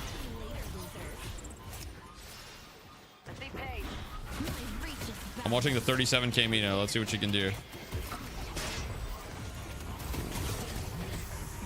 I love Mina saying my reach is God. boundless, and then she just gets fucking hooked. It does. Yeah, I mean, Mina kind of tanked a lot of abilities here. Oh, she's about to heal her full though. Not quite. Yeah, She got anti. She almost lived. Well, Mina kind of tanked so much that fight that it doesn't matter. Like, her team cleaned up. She got healed by the Tom and Pulse. Yeah. I'm all alone out here. All right, they're going mid boss here. I mean, they got a lot of kills, 0 ultimates in play. I mean, this should be a free mid boss in theory. They will try to contest it though, I think, which, I mean, they might be able to do a lot of damage.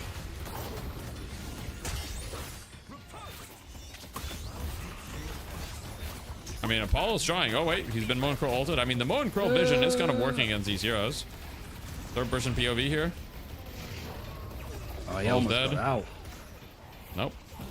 They're all dead. He did buy some time though. Hoot's gonna try to do some work here. Is there an undisputable GOAT in pro play? I don't think there's no. I mean, there hasn't really been enough pro play to have an undisputable GOAT. You know what I mean? There's no like fucking. There's no faker. It used to be Wazasta.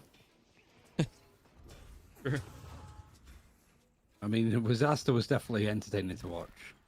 Team off John. I mean, they're goats, but like undisputable like means something else to me. Like, I don't think you can have an undisputable GOAT when we're playing for $800.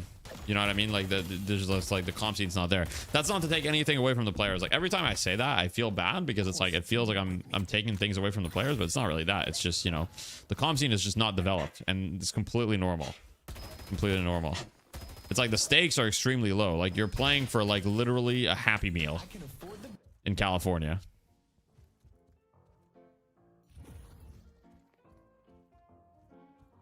This is when the GOAT is born in the trenches. That's true.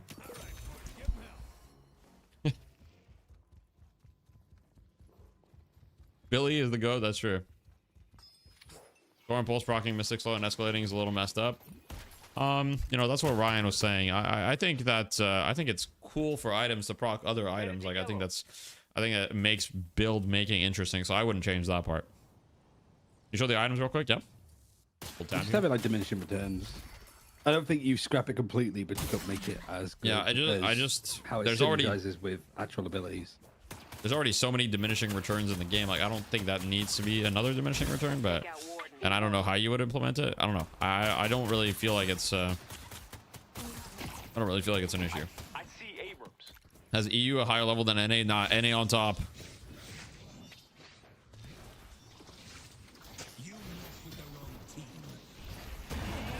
Wait, Billy's going in. Here we go with the chain. Oh my god, the Apollo just got absolutely ruined. Yep. He got disarmed, he got tethered, and then stunned, and then Billy ulted. Man, Leviathan might win. I don't want to jinx them. I haven't said anything, but Leviathan might actually win this one. They're looking good. The Mohammed and Kareem actually looking pretty good. Then he just wants to Moen use Krill is doing so much though, with a 15-second sandblast that lasts how long? It's max sandblast. Like Max sandblast is actually crazy, by the way. I just want everybody to know max sandblast is like super good.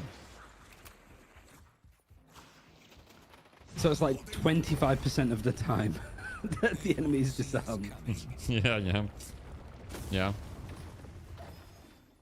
What's the match ID? You can see it bottom right. 642 34633. A blue walker is under attack. Does Moen Kroll need a nerf? No, I don't think so. I don't think Mo needs a nerf. Over Max Bro is interesting. I think it's better than Max Bro. I think right now Max Sandblast is Mo's best AP. It's the most reliable, especially in a competitive setting. But like, I don't think people realize how good a 40% dash slow is, especially with everybody like IADing and doing all that stuff. Like, it's so good. It's so good. Like everyone is giga slowed. Oh yeah, because last week he had Silence Wave. Or like on Silence Wave Curse, and it's like just max you free. Advice to playing against Apollo in lane. My biggest advice against Apollo is the moment that you see him use his third ability, his flawless advance, just hide around corners and make it, you know, like. But it's pretty hard because if he plays around as 1, and he gets like 1 point in 1, and he gets Mystic Burst and all that stuff, then he can kind of just like take a really good trade against you like every whatever, like 12 seconds. I haven't talked about the new health bars. I don't really like the way the new health bars look at all. But yeah, the feature is cool, I guess, but yeah, I don't like the way they look. You don't like playing Persona? Well, I just think that the way that they stack and stuff just looks weird. It just looks weird. Something about it is weird. Like there's got to be like a better solution. Stamina should not be visible. Like stamina being visible. I think a lot of people feel I think it's very like controversial. Well, this is kind of what happens to Apollo, by the way. Like once you like Dimov was like super snowballing, but the moment that you start falling behind on Apollo, you're basically cosmetic. Like at this point, Dimov doesn't really do anything, especially to these heroes. Okay, wait, he actually got a big ult, as I said. Never mind, he got a huge ult. He actually got a huge ult. I take it back. I jinxed it, but like in a good way for them. All right, never mind. Never mind. I take it back, guys. I take it back. I take it back. Yeah, the Billy just came in and whacked people. Okay, but he got a 4-man ult, to be honest. Okay, he got a 4-man ult. That doesn't happen, okay? I mean, he didn't really do it. You know, his team still got on, but it's all good. For new HP balls, it feels like the stamina is the main focus, which it should be HP. That's fair. But you were saying it was too like one-sided. It's looking like Leviathan's going to win the first game. True. True. It's still a problem if there's only 2 teams, though. Like, if the best of 1 is always, like, a stomp, right? Like, that's still a problem. Well, again, it wasn't a problem last week. It's literally just one of the yeah, exactly. Yeah, but, like, what if they don't reform? You know what I mean? Or, like, what if there's not another... Like, there might be another team that rises from the ashes, but there also might not be. Also, Billy's just been stolen. Billy's just been yoinked. That was a huge hook. They have to reset. Mids in 50 seconds. Uh-oh. Mids in 50 seconds and Billy's gonna be dead. Uh-oh. Ruh-roh. I think the new health bars look super cool outside of the context of actually playing the game. Okay. Literally cosmetic then. Yeah, Leviathan's winning 3rd J. Update out? Is there an update? I don't think so. Is there? If they're lying, you gotta time them out. That's the rules. All right, John Blaze 10. All right, somebody time out John Blaze 10. All right. Take him out. Are you literally put a question? You've been timed out for 8 seconds. All right, you got timed out for 8 seconds. That's all good. I think you were asking. Yeah, but like, you know. I'm sorry, John Blaze. You're untimed out. He didn't put a question mark. I think that's kind of like important. I don't think so. No. I just saw like update out. No, he put a question mark. He did. He put a question mark. Let's not gaslight him. He did type update out. But to be fair, you know, it's the way that you phrase like that, it's not very clear. Phrase like phrase like that, it's not clear. You know what I mean? So like, this is all on you. You're okay, wait, it's not all rejuve. Yo, what are yo, Abraham just got every single rejuve. How did they do it every time? They're always down 50k and then they just win. Fuck. Yeah, we need to time out Ryan now. You distracted us at a critical moment too. I mean, I think it distracted Leviathan as well. That's true. Are we expecting an update today? We're expecting an update this week, so it could be any day. It could be today, but it could be another day. Nice script. It's true. It's literally scripted. Okay, it's fine. They're still up 30k, right? So I mean, it's okay, right? I think they're gonna down the patron here though. They're gonna try. Actually, they might not. No. Nah, they're just gonna steal the jungle. They're not gonna risk it. They're just gonna take the jungle, take their time, do the urn. They're gonna do everything, and the game's gonna be full even soon. After they get this urn, the game's gonna be full even. This might still even be a comeback urn, to be honest. Feels like you need to build stamina mastery on every hero. I mean, there's definitely heroes that it's not good on, but it's a very, very strong item.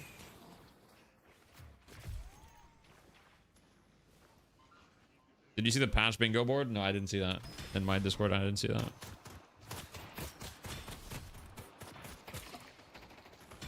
Ah, Abrams with Phantom Strike Echo Shard. That's never been seen before, guys. Phantom Strike Echo Shard. Never been seen before. Even Reddit's talking about it now. Oh, he was trying to get out, but he's got jumped on. Okay, Leviathan striking back. He's gonna die again, no? Yo, wait. Billy is fighting 1v6 right now, by the way. Or 1v3, like, he's dead, I think. This can't be the right play. Okay, this is crappy as hell. All the rejuves have gone. All of the rejuves have gone. This is so The scrappy. Vindictor is flying away with the Rem, and the Abrams is chasing. Oh, he got them. She's so dead. He's stunned. Wait, warp stone? Okay, she's fine. Oh. Okay, warp stone. Nice. Big sleep. Where did the Rem go? Freemock's dying though. Freemock's dead. Wait, they're kiting. Yeah, let me look at the Mina POV. Okay, they just have to reset here, I think. Okay, Mina's full HP. Yo. Can I rewind? How hurt was Mina there? Can I do a quick little rewind or like? You just healed at 1200. You may be a bad person, but you're a great customer. If you can do a dash downwards by double tapping crouch. Shit. Rem actually made it to the tunnels and lived. Go, my little chudlings, he said in a passive voice. Went back to the mines. The mines yearned. The chudlings yearn. They yearn for the tunnels. She's glass cannon. You don't get it? Okay, my bad. She's so out of slots that she's gonna buy Mercurial Magnum. That's the point that we're at right now. She's considering Mercurial Magnum. That's how little slots she has.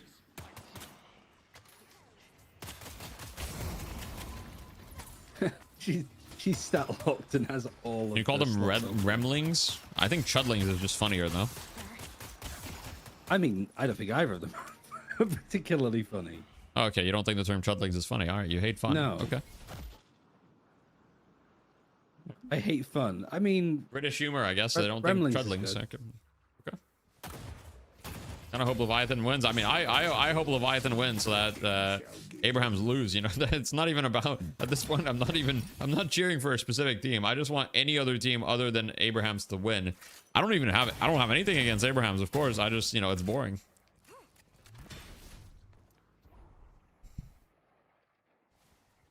I see Take out Paige.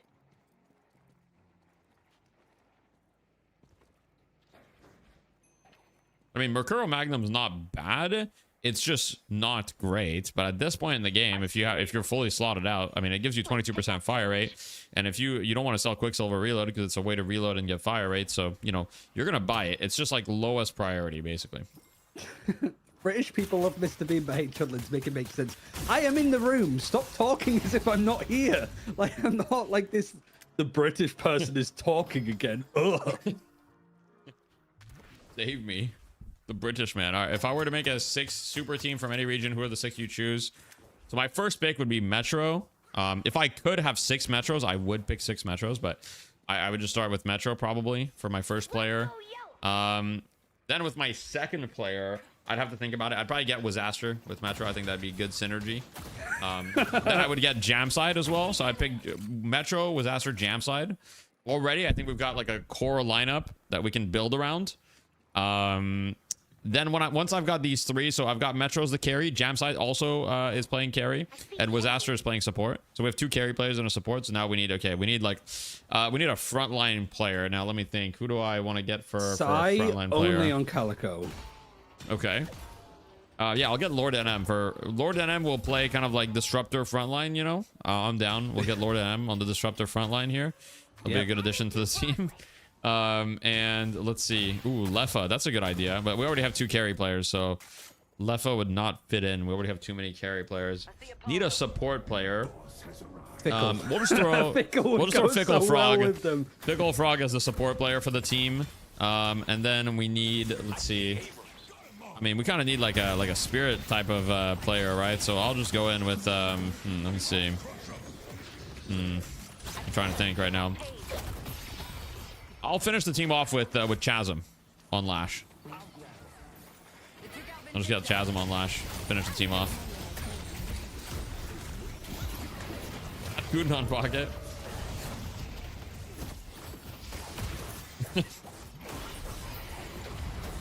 I have seen that Pickle's been playing. I miss him. Super? Wait, I could have put. Wait, has he been? I could have put Super. That's true.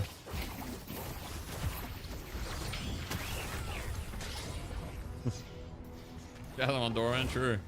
Wait, No, we just missed like You're 4 mi- man. you're We just missed you're like a missing fucking the wipe. real support, like the spirit carry. Bananas only. Oh, true. We could have had Bananas only on that team as the IGL. We do kind of need an IGL. Bananas only as the IGL could go hard. He's the heart of the team. A heart that's True. drinking way too many Red Bulls and dealing with too much stress. Guys, I think they've just won the game. Okay, let's see. This is either they're gonna win the game or they're gonna throw. Because if they can't end here, if somehow, I don't think they can, but if somehow Abrahams defends and delays them, then they're gonna lose mid boss. I don't see how it's gonna happen, but if somehow, I mean, you never know. Page with the refresher ult. The refresher Yo, this could ult. happen. By the way, this could happen. Low Warden key. ult. No, Warden's dead. Mina Okay. just gets him No, behind. it's fine. It's fine. Nothing It's fine. personal, kid. No, it's fine. It's fine. It's fine. It's fine. Okay, they're fine. Okay. Well, oh my God, Leviathan takes game 1. Goober as a coach? Wait, true. We need Goober to coach that team. Well, I appreciate that people didn't say me. I'll get my cahoots out. Like there was ever any doubt. Damn. Game 1. I think What a with game that 1. team, I would turn up in fucking Riot Gear. You know what I mean? Like, Okay.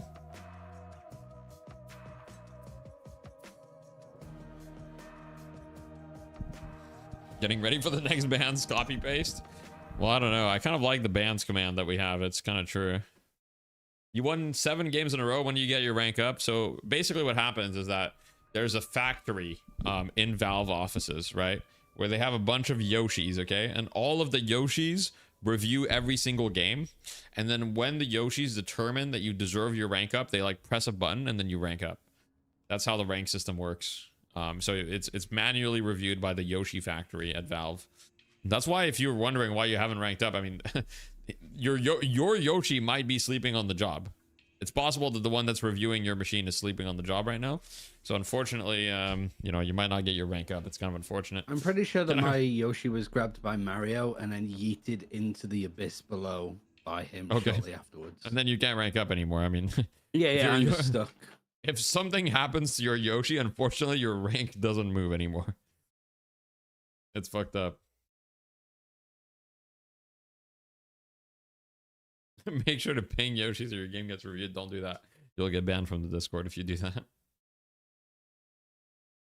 Is my Yoshi watching you? I don't know. I haven't moved from Eterna 6 in like a year and a half, so my Yoshi was probably sleeping on the job. My Yoshi's probably sleeping on the job. So much reactive barrier, maybe nerf next. Maybe. Maybe.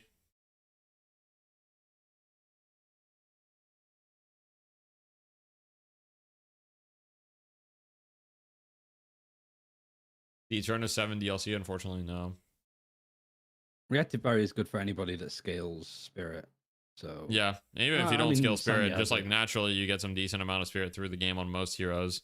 It's still pretty good. It ends up being better than the other shields like 90% of the time, especially in current meta where so many things proc reactive barrier anyway, that it's like basically guaranteed is gonna proc in a lot of fights. So yeah.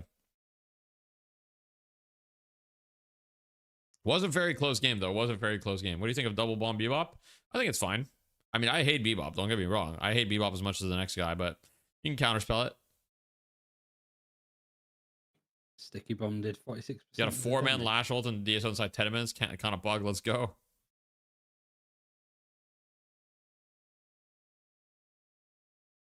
Reactive also the only barrier that scales with duration. Really? Interesting. Why? Seems weird.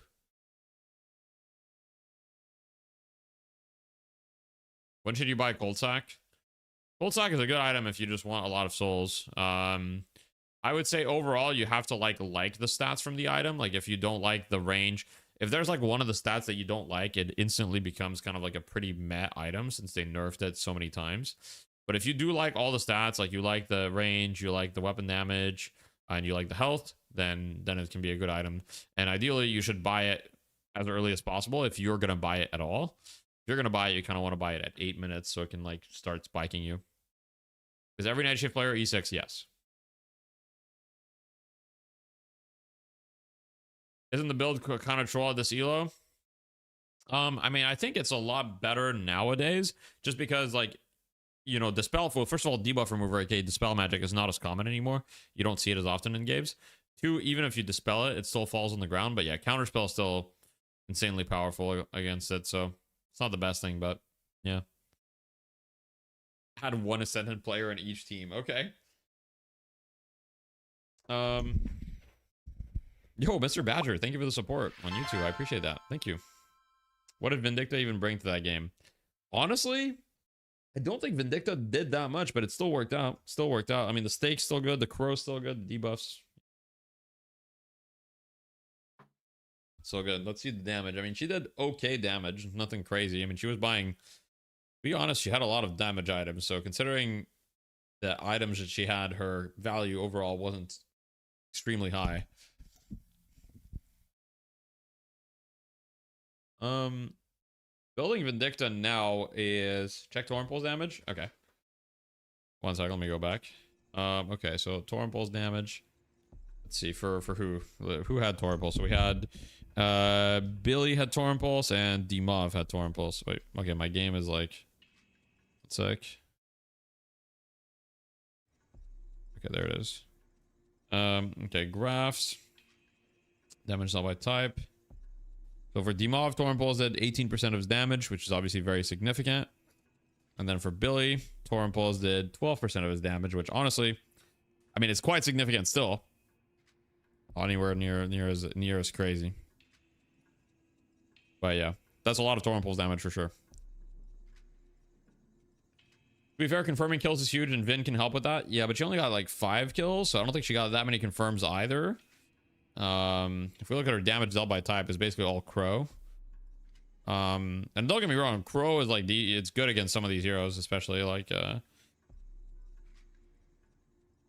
Thank you for the Prime Spoopy dupes. I appreciate that. Check Celeste. Oh yeah, forgot to check Celeste. Let me see. Did Celeste even? I think she bought it pretty late. I don't think it's gonna be crazy. Yeah, I mean, she bought it pretty late though, so it's like she bought it like. When did she buy it? She bought it like here. So from 23 minutes to 41 minutes, it did 4k damage. I mean, I don't think that's like that crazy. I mean, it's very strong. Don't get me wrong. It's very strong, but yeah. Deadlock daily. It's like Wardle, but Deadlock. Deadlock daily. Deadlock daily. Are you talking about Lockle or are you talking about another thing? Oh, the quote. You know what I want? You know what I'd love? Also, thank you for the thank you for the $5, Mr. Badger. What I would love is maybe, okay. Does anybody know who does Lockle? Anybody know? What I would love for Lockle is if we could have a team comp like win guesser. Okay, so what I want is I want a turn of 6 games. Okay, I want a turn of 6 games. I want to see both team compositions, and I want to try to guess which one won. And I want to see how accurate the community can be at guessing which team composition won for a turn of 6. And I think that would be not only fun, but I think that would be incredible data, because then that would tell us, okay, is there really such a difference in draft that looking at the draft, you can predict who's going to win? Like, how much is it affecting a turn of 6 games? You know? So, no, don't see the players. So I think that'd be really cool. So if somebody knows someone at Local, or like if you guys know who's doing this, spread the word. I think it'd be a lot of fun. But let me see. Gorgon gonna Gorgon. You know what I'm saying? That's got to be Viper, right? Okay. All right.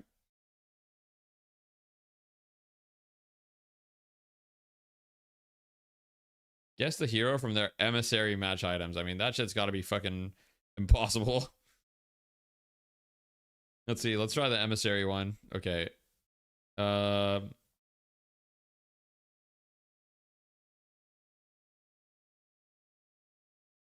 me just make sure we're not missing anything.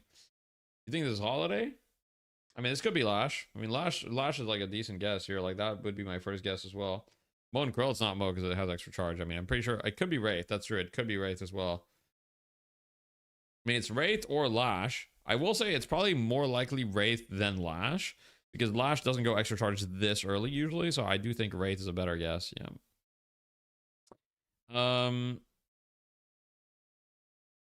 Let me see. Extra charge Arcane Surge. This is Dynamo, right? Or who is this? This could be Dynamo. This could be Page. But I'm gonna guess Dynamo. It's my Dynamo. Okay. Active Reloaded. That's Haze. Where's Haze? No. Backstabber Headshot Booster. This is Ivy probably. Yeah, I'm a fucking genius. I'm a fucking savant.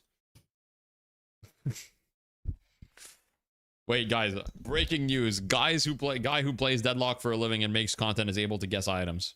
Oh fuck! All right, let me guess all the heroes. This one's kind of hard actually. I mean, yeah, I would guess Yamato would be my first guess, but it could also be Shiv theory. I mean, Yamato makes sense. Geist, I don't think so, no. I think Yamato is definitely the best guess here. Oh, it's not. Oh, is it Geist? Or is it Shiv? Probably It's definitely not Geist. Abrams. I mean, Radiant Regen makes me think it's Geist, but why would you build Improved Spirit on Geist? But oh, it's not. Okay, so it's Shiv then. Okay. Okay. It was Shiv. This has to be like Drifter probably. Yeah. Long range monster rounds. Okay. This could be a lot of different heroes. Long range monster rounds. It could be Sinclair.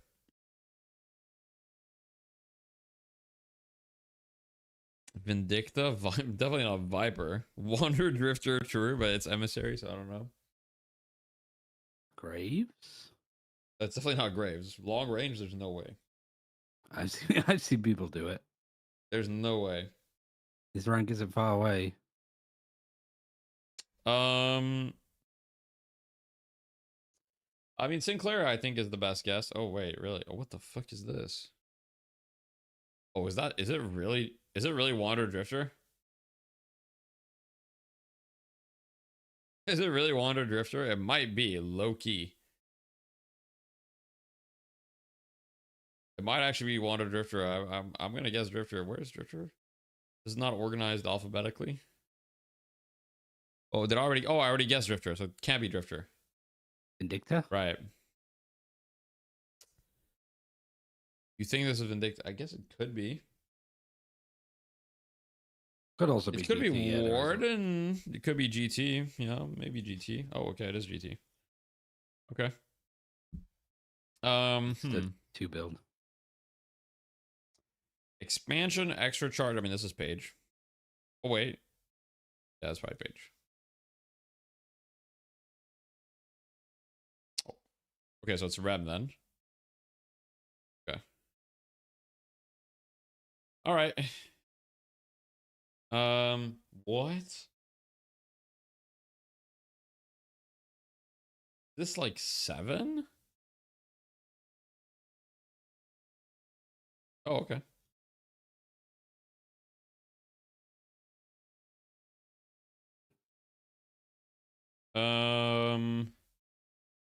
Chop booster, high velocity, melee lifesteal. Is this like Abrams or something weird? I mean, this, okay, so melee lifesteal reduces the option significantly. It's probably not Billy. It could be Abrams. It could be Viscous. That's true. I don't hate the Viscous idea. Okay, it's not. Okay, what is this? Calico? Venator? Could be silver. No, Yeah, it no. could be silver, actually. It could be silver, but it's a little weird. It could actually be silver, though. It could, you know, I don't hate the silver guess. Okay. Close quarters, monster rounds, melee lifesteal. Yeah, that's got to be Abrams. Everyone. Cool, okay, it's not. All right. Billy? Yeah, it could be Billy. Okay. All right, my bad.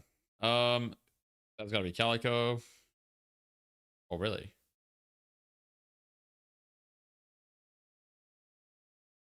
Bebop. Yeah, Bebop's a good guess. Yeah, true. Oh, wait. Boundless. I'd hate this if it was Yamato. I mean, we have healing booster, so surely one of our abilities heal us, right? So it's got to be Celeste. It is Yamato. No, there's no. You think it's Yamato? Oh, that could be because Yeah, healing healing booster works on booster 3. But like, maybe it is Yamato. No, it's okay. It's got to be Celeste. I should have went with my go.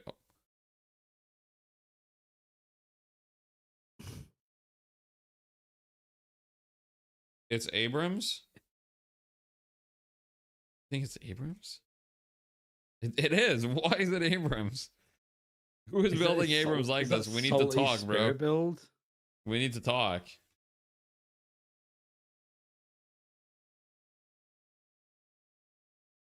We need to talk. Like, can I look at the Stat Locker game?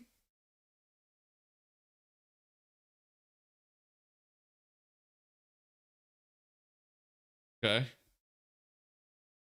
I need to see this guy's profile, the Abrams. I need to see this guy's profile. Okay, whatever. Okay. This guy's got, oh, okay, well, he's got like 60, he's got like 25 games. So I can forgive him. He has like 25 games. He's goated with the sauce. Look at him dominating this Archon lobby. Guys, Abrams, this guy has never played the game before. He's dominating this Archon lobby. If he can do it, you can too. If he can do it, you can too. Okay, we're just back in time just for the draft. It's a Smurf? Bro, you think it's a Smurf?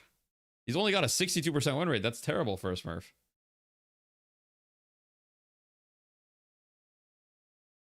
%62% win rate is legit awful for a Smurf. With the amount of games he has 24 games. Let me see his first games. You guys think this is a Smurf? I really don't think it's a Smurf. His first game, he went 6-10 and 24, 0-5. This is not a Smurf. Look at his games. Guys, bro, this guy is not a Smurf. Except this one game he popped off. In Seeker, though. 100% Smurf? I don't know. I don't think this guy's a Smurf. I think this guy's just like decent at video games. Like, look, this guy went 2 and 14 in an emissary lobby. Like, how is this a Smurf? Like, sometimes some people are just decent at the game. There's no, like, this guy's like, there's no way. Watch the draft. Yeah, okay. Check Steam account. All right. We'll do a little investigative work after the draft. He's a shitty Smurf, or he could just be someone that has previous gaming experience. Guys, I'm pretty confident that a new player playing an easy hero like Abrams can go 14 and 2 in an Archon lobby with like 20 games. I'm pretty sure that you can do that. Being a new player, if you just have gaming experience and you're like you're good at other games.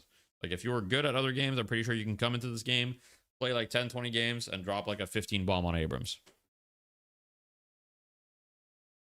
We need to interview him. Yeah. Yeah, we need to get the player interview. Anyway, Priest. We got Venator and Paradox Band. And then Celeste was first pick. Oh, no, sorry. Celeste was actually first pick was Silver. Then it was Celeste Mina.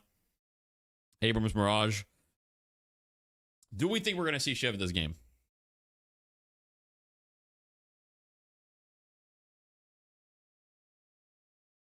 The build is just super hit or miss. Okay.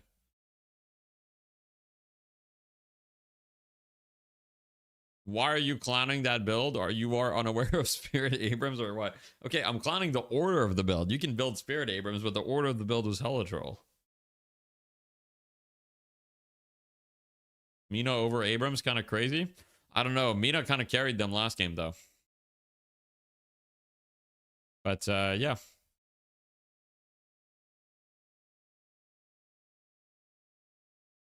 Is Abrams that broken? Abrams is pretty broken.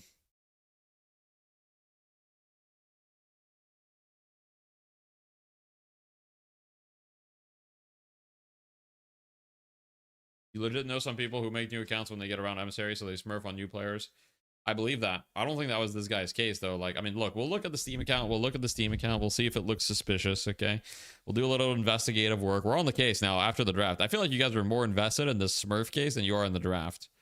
Which maybe that says something about the state of competitive Deadlock. But anyway. Page. I like the Page fourth pick. Rem. Solid support. Great heal. Good answer to Mina as well. Like, you know, his ult is slowing hex. He can build slowing hex. He gets duration extender as part of his 2. Pretty solid.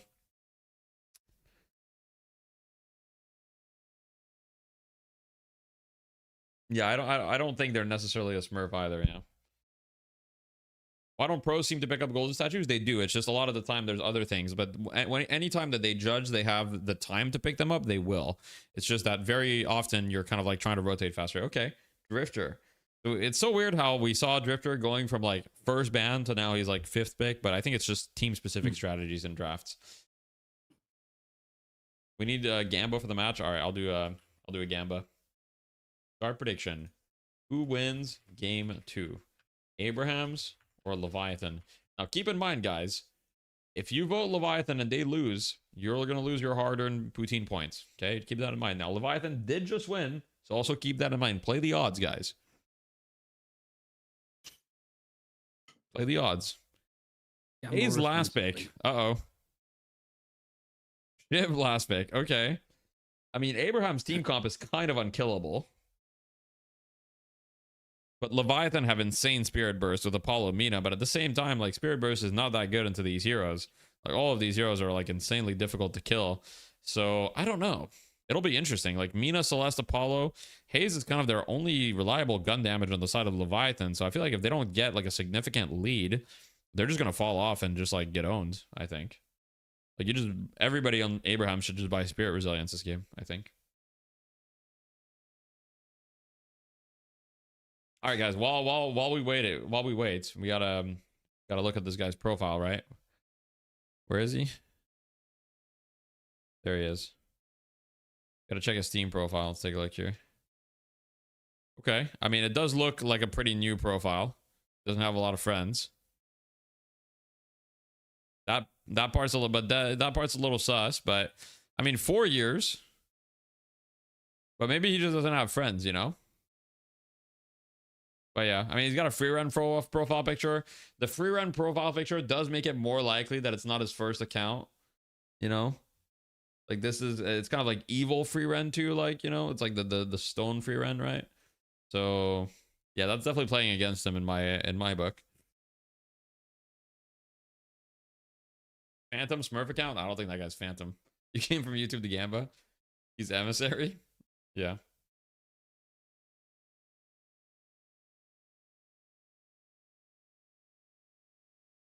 I think his main account's probably like Archon or like Oracle at best. Just look at the draw. That's true. I mean, regardless of whether it's a Smurf or not, even if it is like a second account, he's clearly not significantly above his rank. You know what I mean?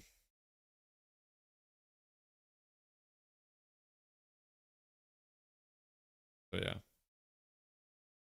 You only have Steam friends. You only have 4 Steam friends. All right. Guys, we've just received new intelligence based on the Smurf case. So Carson, the Long in YouTube chat only has 4 Steam friends. Now, this is pretty significant evidence because this means that you cannot be a Smurf and only have 8 Steam friends and have a recent Steam account. So we you know, it's possible that we might need to change our diagnostic here. I'm not sure. He's not a loser. There's nothing wrong with having 4 friends. There's nothing wrong with that. Yeah, some people are mostly console. Exactly. Yeah, I'm not sure about the Leviathan draft. We'll see, though.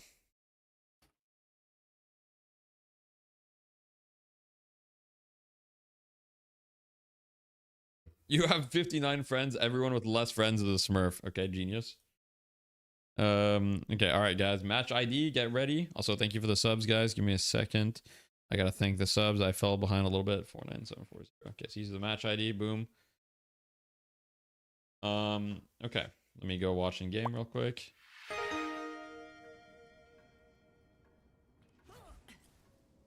Thank you, Robotop. Love you too. Thank you for the 15 months. I appreciate that. All right, let me catch up real quick.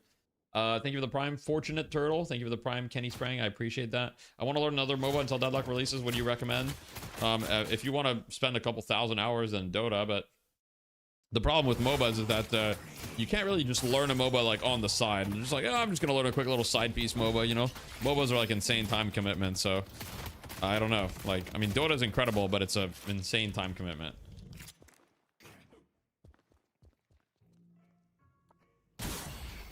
Like being in a relationship.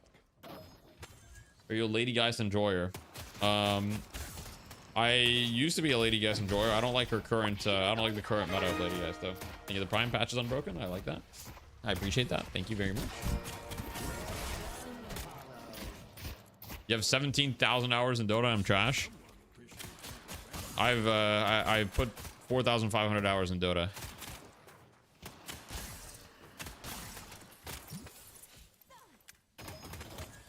Show them an actual Smurf profile so they see the difference. I mean, if like an Eternus player Smurfs, they'll literally like win 20 games in a row, like with like maybe 1 loss, you know. But like obviously that depends. I need to stay mobile. Is Hayes a pick hero? She can be. Just look at Metro profile. I saw that he is doing unranked unranked to Eternus. Like Apollo Celestin lane. Good grief. You reach E6 if you're an aimlet. If all you have is aim, reaching E6 is going to be difficult. Aim alone is not going to carry you to Eternus 6. Nothing but alone if you have should decent, carry you to Eternus 6. Yeah. I mean, nothing alone is going to carry you to Eternus 6. That's correct. If you have decent game sense, though, then aim can take you very far. Oh, aimlet is someone who can't aim at all? Oh, you can, but it's going to be hard. You're going to need to play heroes that don't rely on aim at all. Like, you're going to need to play the Moan Krills, like the Graves. You can. What characters do you play, Debbie? I play the characters that don't require aim. Wow. But I don't think my aim's that bad. Like, you know, like all things considered, my aim's not like bad. I mean, it's just not. I can't say shit. You know, it's just not pro level. Like, you know, compared to pro players, I don't have a great aim. But like compared to the average player, my aim is significantly better. You know. How do you even know if your aim is good enough? I mean, you don't really need to worry about it. Just like.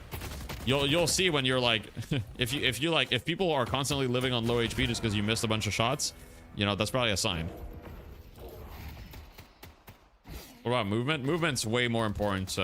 Movement's incredibly important because it's important on every hero. Like aim, there's some heroes that like circumvent the problem altogether, but movement is important on every single hero. So you have to have good movement if you want to be really good.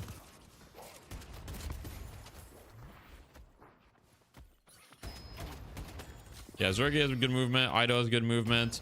I mean, my movement's pretty all right. You know, I think my movement is significantly better than my aim.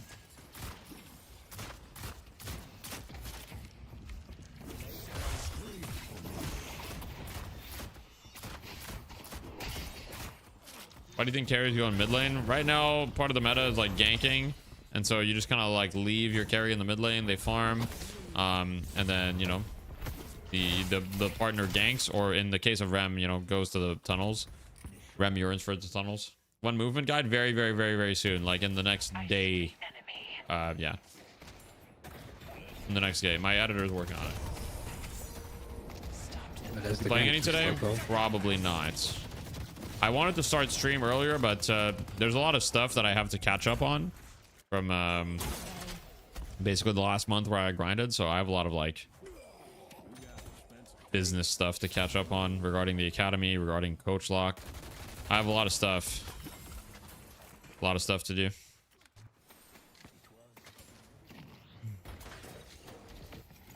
Ido was doing the roam mid thing in matchmaking. He would have more souls than his carry from boxes. Probably not just boxes. I'm assuming he ganked as well.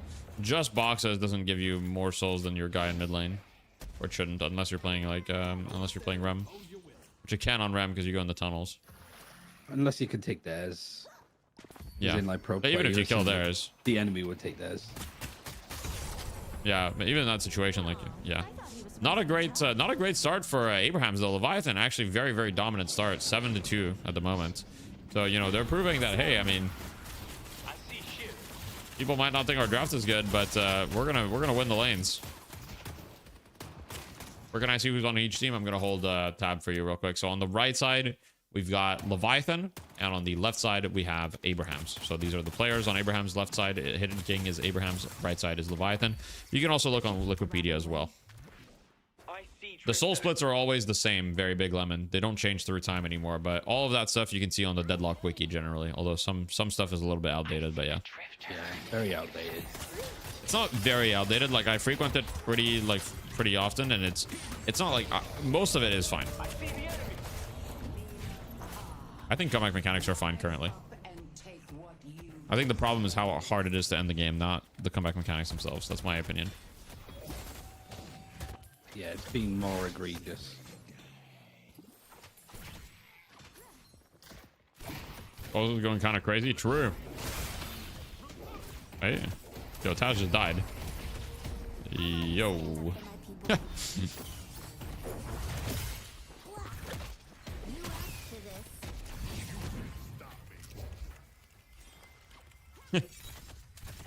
You think 90-second respawn based on kill streak feels really bad? It's not based on kill streak at all. It's based on your net worth compared to the average enemy team net worth. And yeah, obviously it's not gonna feel good if you're the person dying to it, but I think it's healthier for the game, is my opinion. But yeah, like before you didn't get rewarded at all. Like before, whether you killed a 34k Mina or a 20k Page, they were dead for the same amount of time. Like I don't think that's normal. 10k up in 8 minutes. Yeah, that's actually crazy. What's going on? Abraham's getting kind of smoked right now. This will be interesting to see how they recover, though. Looking no mercy at a better lane.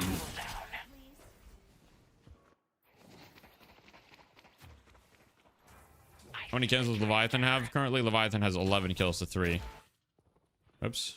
Gonna go on the haze POV here. They're hunting. The sinners are up, so this is kind of like a very pivotal moment, right?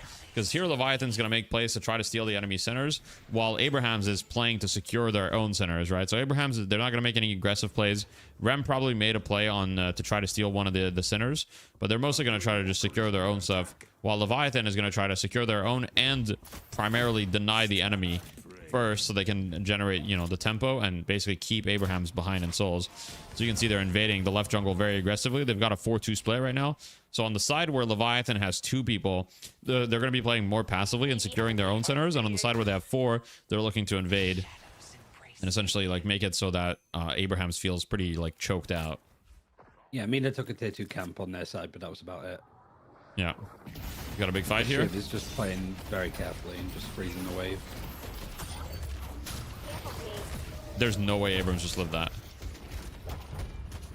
I feel like Paige should have 100% meleeed there, but I think she was afraid of getting parried. But I mean, Abrahams are just kind of like, the fact that they're winning this engagement is pretty very crucial, extremely crucial to them, because that's going to be a lot of souls. That's going to be a lot of souls going their way, and that's going to be potentially earn control as well as buff control. But Haze is on the prowl, invisible and smoke bomb. She's got a slowing X, leaps the Rem. Rem should, oh my god, he's 1 HP. Oh my. This is so tragic for Leviathan. These people keep living with like actually 1 HP. If Amina dies, she's out of the game for a while. No, not yet. So at 10 minutes, it starts clocking, but I would say that right now it's going to be like barely anything. Like it's basically nothing at 10 minutes. Like the additional respawn. Not much.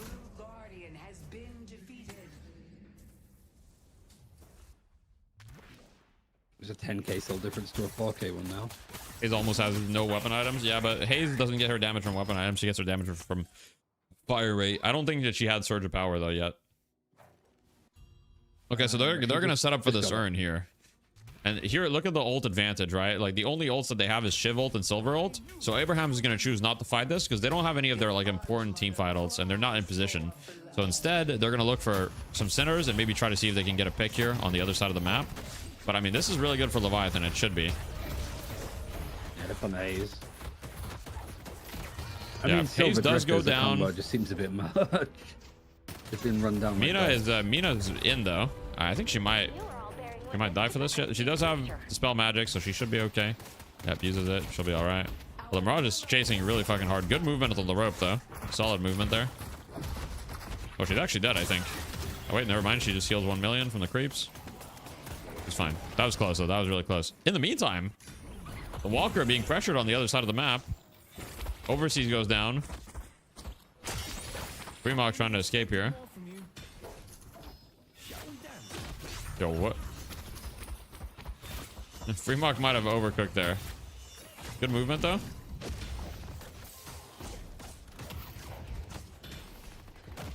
Support from his team. By Apollo, Haze, and Celeste. Good parry. Yeah, Abrams is probably not thrilled about that. I mean, he is gonna die.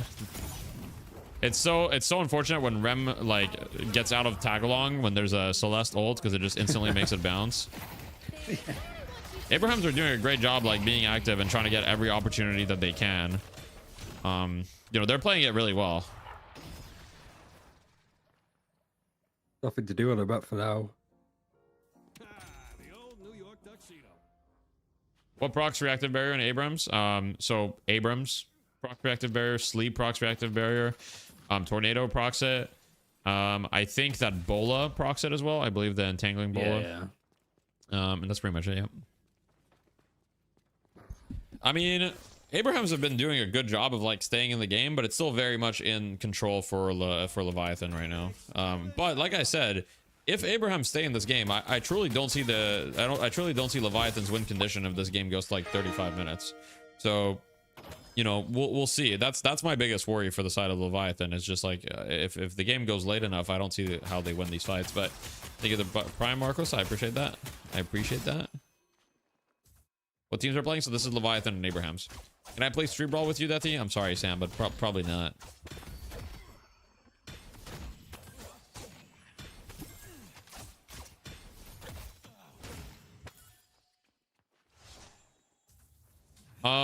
Yeah, I mean the way that Haze is building though, she's not really high econ, so she's not gonna be like a carry later. She's like roaming around looking for picks, so you know she's not really gonna have the economy. Wait, she did find Drifter. I mean, I don't really think. I mean, she will kill him. Maybe it'll take a little bit, but she will. Nice, good kill.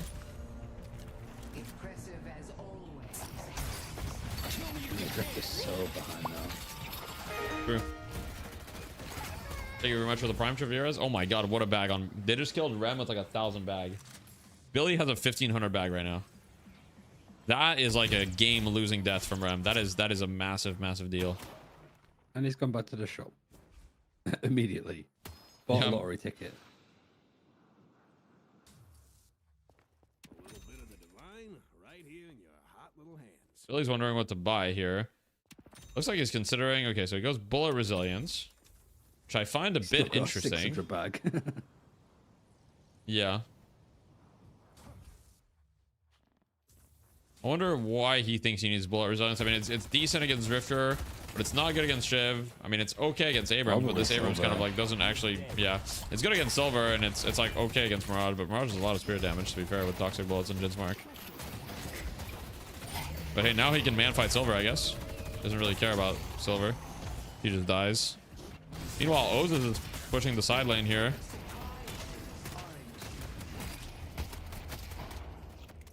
You know, Shiv has been kind of falling off. Like, Shiv is like, didn't do anything this game. So far, completely useless. Would it make sense why I'd have not been prioing him? Yeah. Is it the full moon or what's going on with the Abrams? No. I mean, Leviathan are playing really well. They're playing very, very solid. Like, you gotta give credit where credit's due. Best Billy player right now. I think most people, I mean, as far as making builds, like Together is very consistent with this Billy build. So you can look at that, but he's a Russian speaking streamer. So if you're looking for like an English content creator, Heresy does have some guides and stuff. But yeah. How many hours to be Eternus level? I think Quinn got to Eternus in like 500 or 600 games, if that gives you an idea. And he was like one of the best Dota players, so you know he was a pro in another game. So if you're a non-pro, I think if you're a non-pro, then getting Eternus, you can expect anywhere from 600 to 1,000 games if you're like doing very well, probably. Great Billy ult. Buffs are coming up. I'm not seeing what Billy's doing. He's backing up. Hate your stupid pompadour. 13k lead. Did they already get the comeback or not? I think I missed it. It was neutral, but yes, Billy got it. Right. Celeste is also going to get a walker here. Boy, the urn was neutral. That's so unfortunate for them. Quinn is E4 now. I don't know what Eternus Quinn is now. Not sure. But Quinn did get to Eternus solo, so it's definitely possible. I mean, okay, he played some games duo as well. He didn't do like solo only, but Sing Sing said he doesn't like Deadlock at higher MMR and thinks it's not fun. Really? Okay. Is Eternus roughly immortal? Yeah. Eternus 4, nice.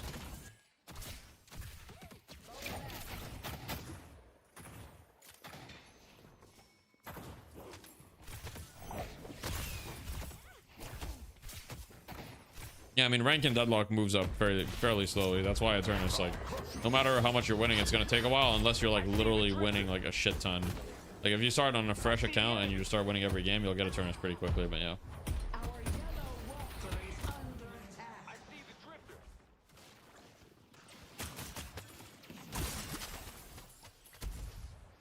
Let's go yellow. Let's go yellow. A little bit worried for the Mirage and the Abrams here because he's about to get gone on by 5 people. Yeah, Mirage is indeed getting gone on. Does look like, oh, almost close. He tried. I mean, Leviathan are kind of just like eating up the entire space on the map right now.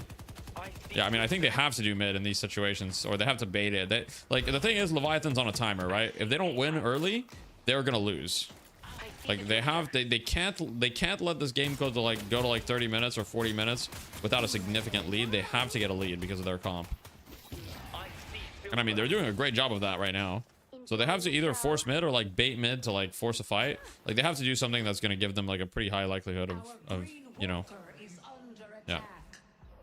You know if rank and MMR will reset once the game comes out? I don't know, but it's very likely it won't. I don't see why it would.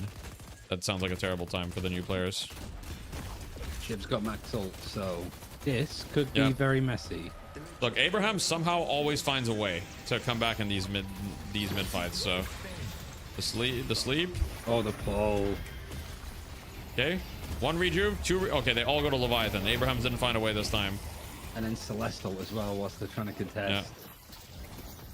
That was beautiful. Sure. You're dead. The Billy ult to pull them off, and then they rush back onto the point and run into a page ult. Why is the camera shoulder peeking? Sorry, it's habit. Guys, when you've played FPS games, you shoulder peek even when you're on camera. I'm just like, I'm the cameraman, and I'm like.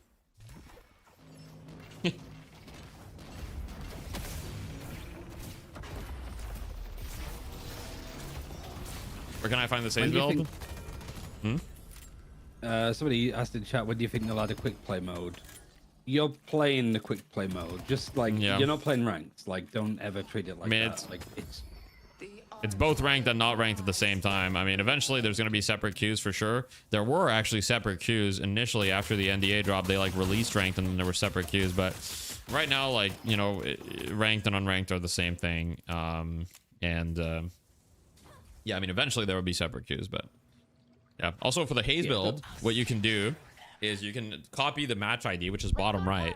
And once the game is over, you can go to the scoreboard and you can copy the build from the scoreboard. So you can click on the little copy thing. I'll show you at the end. I hated the timed rank queues. I mean, I had like an 85% win rate. But... And then I tanked my rank by just trying to learn Mirage. Yeah, I do agree that, I mean, eventually when the game is out, I do also expect that there will be like a solo queue setting for ranked as well. Like if you want to play ranked and you want to be solo queue, there will certainly be a setting for that. Yeah, Billy just gets the urn. Abraham is constantly looking for counterplay, but they're not finding anything. I mean, this is an extremely, extremely dominant lead. If Abraham's managed to come back for this, it would be an absolute masterclass in comeback and also a throw from Leviathan, because realistically, in a pro environment, you should not come back from in a situation like this with such a big deficit and rejuven play. True. That is correct, Black Fogger. It auto shows the order and the AP. It shows like the order that they bought the items and the AP as well. It copies like everything that they did. It basically just recreates exactly what they bought in what order. Wait, Haze is getting gone on right now. Celeste is coming over to help the Haze though.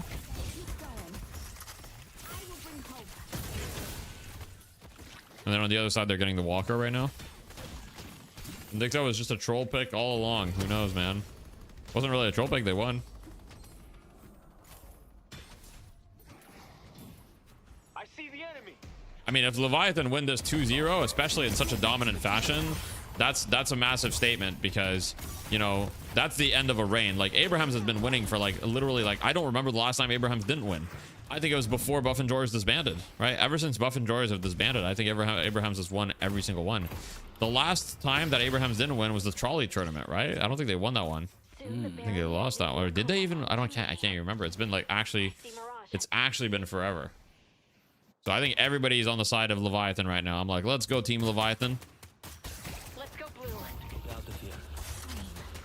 Anya Sniper dies. Good kill by Ozos. Haven't found Shiv. Shiv's hiding for his fucking life right now. Shiv is scared as fuck. They lost to melee creeps? Okay, but I don't really count that because that's like cross region, right? I'm not going to count the cross region loss because, like, you know, I mean, I'm not saying melee creeps didn't play incredible, but like, it's hard to count that because it's cross region.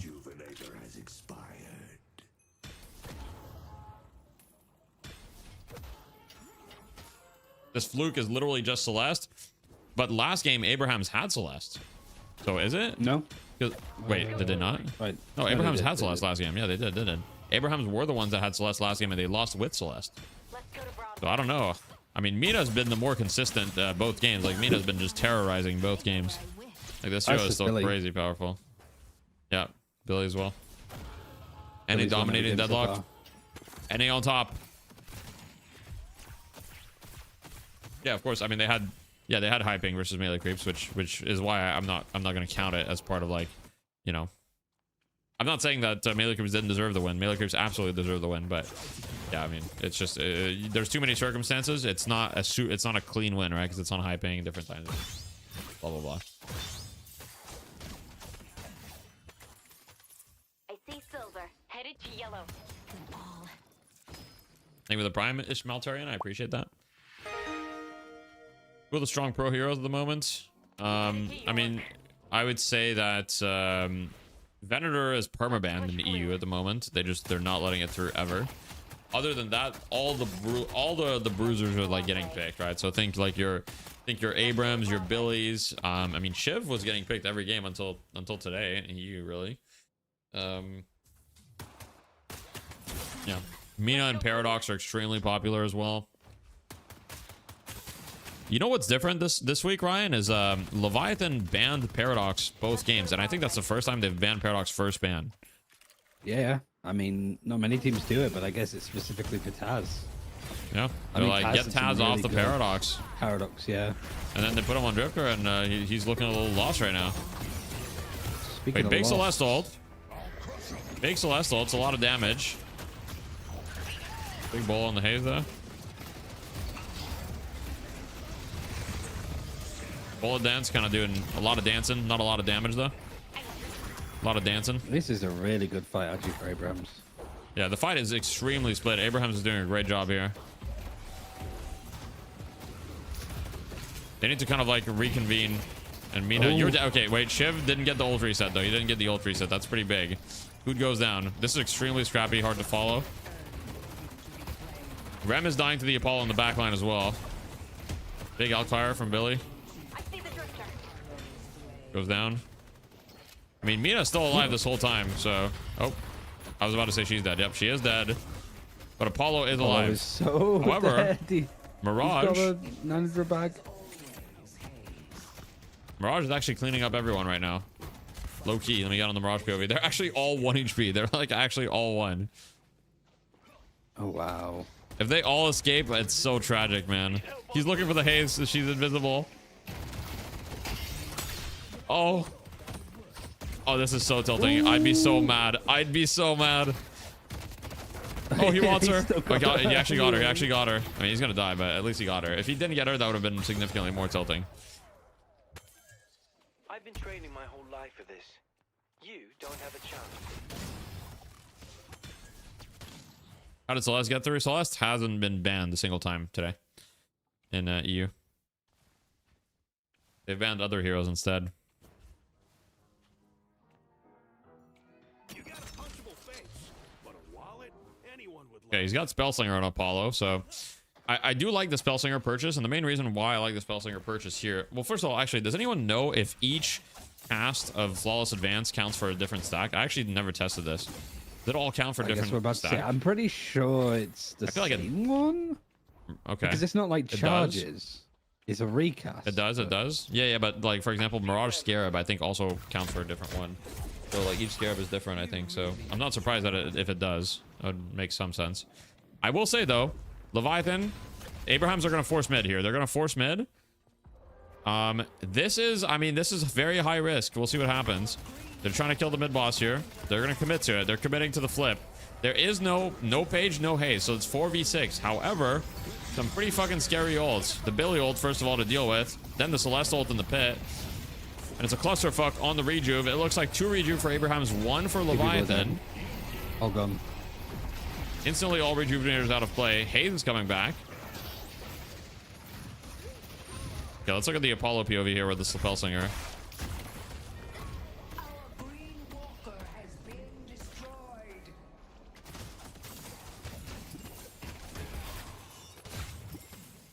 The Apollo will be okay. I see Abrams. Mina died. Tragic. Shit. Still very, very convincing for the side of Leviathan. This fight is looking, at least.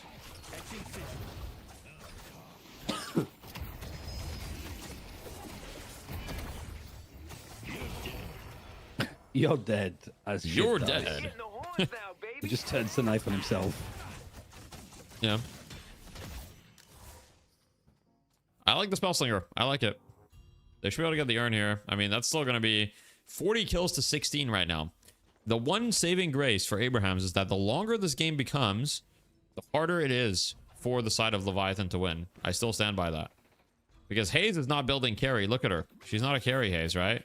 Apollo is building a little bit of gun. Yes, you've got Billy with a little bit of gun. But like their gun damage is quite minimal. And as you can see, look on the side of Abrahams. 1 Spirit Resilience, 2 Spirit Resilience, 3, 4, right? Rem doesn't count. And Abrams is probably going to... Abrams has weighted shots too. So they're starting to have a lot of Spirit Resist. It's going to start getting scary a little bit. The urn is dropped. Drifter ult used. Seems to... Where did the urn go? Has it been picked up? Okay, no, it's still there. He's playing the toxic bullets on Apollo. Well, now he has a lot of fire rate, and he wants a little bit more in gun investment. And he has a lot of spirit, so it's a good gun item for him. It's also, look at their team. They have Abrams, they have Shiv, and they have Silver and Drifter. These are very tanky heroes. And it's going to be pretty easy for him to apply it with Spellslinger, because he has a lot of fire rate. So it should be good. Yeah, the late game gun pivot definitely can work on Apollo. 100%. 100%. I mean, you have to in this game. You have to. I see silver. Is Spirit Billy better? Not really. It's kind of like hybrid. Green Billy. I see drifter. Yep. It's like hybrid. Green, a little bit of orange, a little bit of purple, you know? Green goat. Okay, so the earn reset. Still a comeback earn.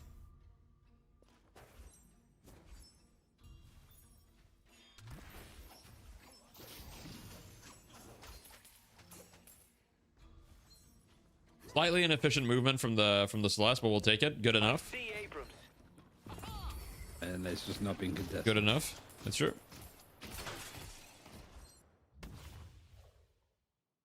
Our games are a bit tiring for anyone else. Yeah, I think the games are slightly too long. I think a lot of people feel that way. This could be A new tier list, 0.5 milliseconds after night shift. Of course, man. Of course. I'm always on the job. Always on the job, baby. Why not overflow on Apollo? Spellslinger is going to give you way more fire rate, and the problem with Apollo is like also Spellslinger. Okay, Spellslinger is like one of the best gun items when you're not investing, even if you're not investing that much into gun, because it gives you like a shit ton of DPS. It's like one of the items that you can buy is just going to give you a shit ton of damage because it gives you a lot of fire rate. Like 66% fire rate is more than anything else, and on top of that, it also fixes the reload problem. So it just does so much when you're trying to like fit your gun. Spellslinger only stacks if you just took damage. It needs to be in combat. You need to be in combat for it to stack. Graves not good. No, Graves is good, but she's not amazing. She's it does have quality of life log does have some unfair advantages, but I don't really have a lot of thoughts. Eventually, the mods are not going to be allowed. Well, eventually Valve will be like fuck mods, you know. And yeah. Headed to green. I see silver. too much of a good thing. Like for me, before it was just like nice actual like UIs, and then it's like, oh, you can put timers on when like camp spawn and sinner spawn. It's like Yeah. feels yucky. Good counterspell. Yeah. Yeah, Even like seeing Mega like the Claw, actual he's ones dead. spend. I mean, yeah, seeing the unspent souls is like definitely like not okay. Like just seeing the unspent souls is like an insane like advantage that a human could theoretically achieve. You know what I mean? Like it's very simple. It's just like the items that they have in their bag, the items they have in their slots compared to the overall souls. But it's like not realistic for a human to achieve that consistently as they're playing the game and doing a bunch of other things. So, yeah.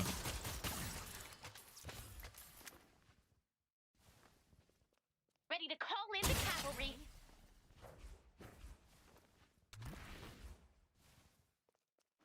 Unrealistic mental load. Yeah, I mean, it's just, it's just not like, I just don't think it's possible for someone to like be doing that consistently. I think it can be like sometimes someone can look at the items and be like, yeah, this guy doesn't have a lot of items. He probably has a lot of unspent souls. Like that's definitely realistic. Yo. I've literally seen, I've been watching people scrim and somebody's had it, and I've literally seen one of the players go, they have like 7k unspent, like 7k souls unspent, let's go fight them. Yeah. I mean, you have to use it if you're scrimming. Like, why would you not, Like, if you're playing tournaments and scrimming, why would you not do that?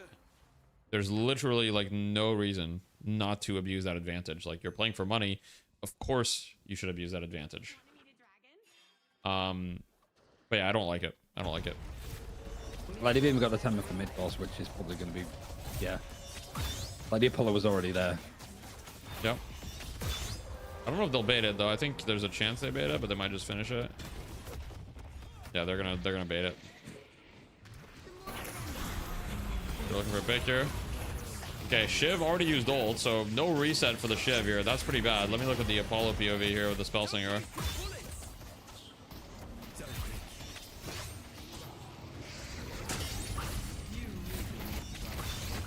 Okay. That's true. He's not really doing much though right now, this fight.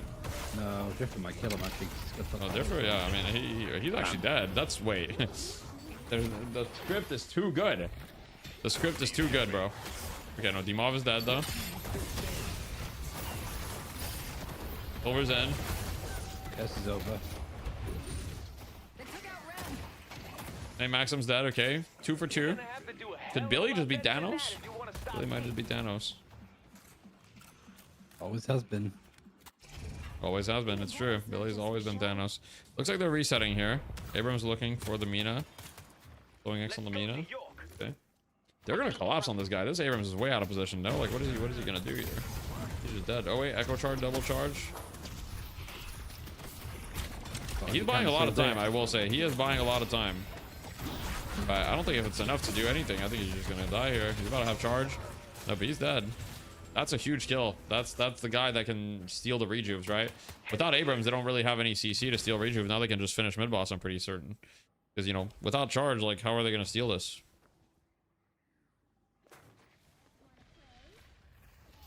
No Aurora either. For a second, when when Leviathan lost 2 players and it was 6v4, I was like, is Abrams really gonna do this again? And I was gonna start accusing Deadlock Night Shift of scripting their events, but yeah, the Curse Haze build.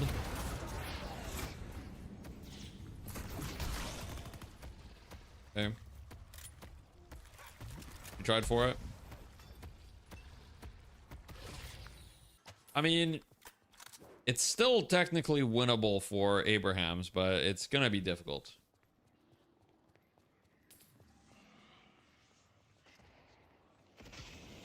The urn has been dropped. Ozas might just be a little bit too rich, and I mean Billy's also like, yeah. They literally just nest in the urn and spawn. Yeah, Tankbuster doesn't have, just to answer to Carson, Tankbuster doesn't have a CD. It has a different mechanic. The way that Tankbuster works is you can use Tankbuster at any point. It charges up to its max CD. If it's not used, then it'll do max. But if you use Tankbuster, if you proc Tankbuster after like 5 seconds again, it'll just do 5 seconds worth of Tankbuster charge. So yeah. Yeah, I mean, they're definitely super slot locked. Like, if you look at Mirage, I mean, he still has possible upgrades. He can buy cooldown, yeah. But he is starting to get there. Everybody's kind of backed off now, and then they've realized that Amina's on her own. Is Billy the late game carry? They don't really have like a traditional late game carry on the side of Leviathan. They went for a more of a snowball comp, and it worked really well for them. Like they definitely snowballed hard. They went for like, hey, we want to win the early game and we want to snowball from there, and that's exactly what they did.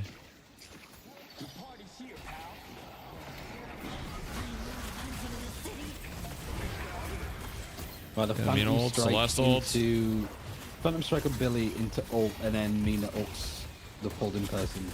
By the way, guys, this is exactly what you have to do. Don't just walk into the base and focus the shrines. You have to fight people first before focusing the shrines. Then you go on the shrines, and then if they come out of their base, you can look to go on them again, depending on the situation. But you have to be very careful of just going for the shrines, because if you do that, you're just going to get gone on by the enemy team, and it's going to be quite disadvantageous. Thank you, Laws of Money, for the tier 1. Mina Ha.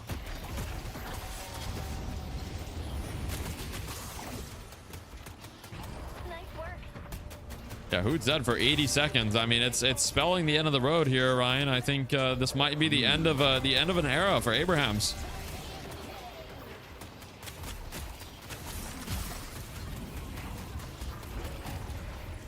Taz goes down as well. I mean, 3 people down in the base, and I think Leviathan might just do it here. I think they're just gonna go for the end. They've got 3 rejuves. They still got 2 kills. They're looking to kill Abrams outside the base, barely holding on. I think he's gonna go. I think they're just gonna be going down. It might be GG. This is not best of 1. This is already game 2 in a best of 3. Him going in out of desperation. Dimov trying to get anything done. Not quite.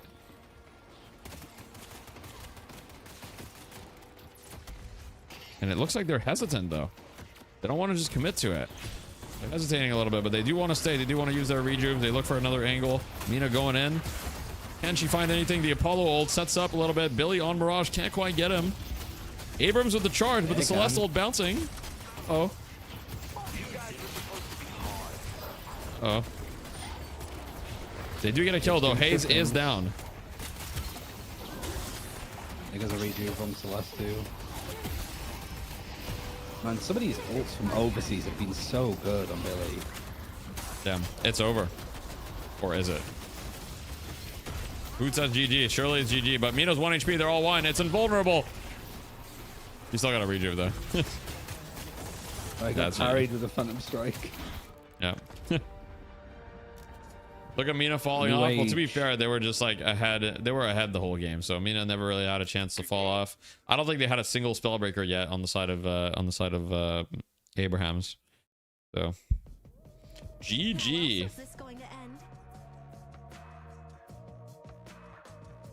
GG, and well, Abrahams 2-0. In fact, quite a convincing second game as well. Like this was not a close game at all. I wanna say that. Like this was not a close game. So as far as the prediction, 78% of you voted for Abrahams, and Leviathan 22%. You guys are about to get rich. It happened. So Abrahams finally goes down 2-0. Leviathan claim back the European throne. And boys, we've got interesting comp games again. Hooray. Woo. I mean, Oza's had 10k at 9 minutes. He was pretty rich. Hayes did so much work. True. The Hayes set up a lot of kills for the team. 100%. Part of 13 kills, 16 assists, 34k damage. So if you want the Hayes build, all you have to do, guys, if you guys want these builds, okay, here's the match ID. I'll copy. No, the games for EU are over, but NA's coming. NA's coming over. So one thing that I want to tell you guys is if you want to create the builds, for example, you want to create the Hayes build, all you have to do is go to the scoreboard, click create build. It'll switch you to Hayes, and then you can have the build right here. So I'm going to do size, Hayes build from Night Shift. Created from this. They beat Abrahams 2-0. So now I have this build, so I can see exactly what order he want the items in, right? So this is exactly the order in which he bought the items. And there's also the AP included, right? So he went 1.3, 2 points dagger, max 3, etc. Their streak was like, I think Abrahams was winning for like, I don't even know, like at this point, 16 weeks in a row, like an insane streak. Night Shift 28. All right, I can add that. Night Shift number 28. So if you guys didn't know that, you can do that. You can go take from any pro game, any high level game, or even your own games. If you just played a game and you're just like, man, what was that guy's build? Well, you can create it. Abraham's lost. Crippling Toxic and Spellslinger on Apollo, is that for the late game where he falls off? Correct, yes. He went all of those items kind of later into the game. He didn't go any of those early. And if we look at his damage breakdown, I mean, let's see. I mean, he didn't do a lot of gun damage, but it did kind of, it did help a little bit. But it didn't actually do that much, to be honest. But his gun damage in the last couple of minutes, his gun damage did go from 1800 to 5700. So he did do some damage, right? He did do some damage.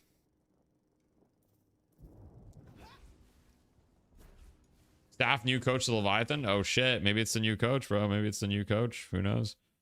I thought Saf wasn't around anymore. I haven't seen him in a while, so I thought they kind of weren't around anymore. They fucking did it. It's true. Page high velocity meta inbound. It's already been a high velocity meta for Page for some time. Yeah.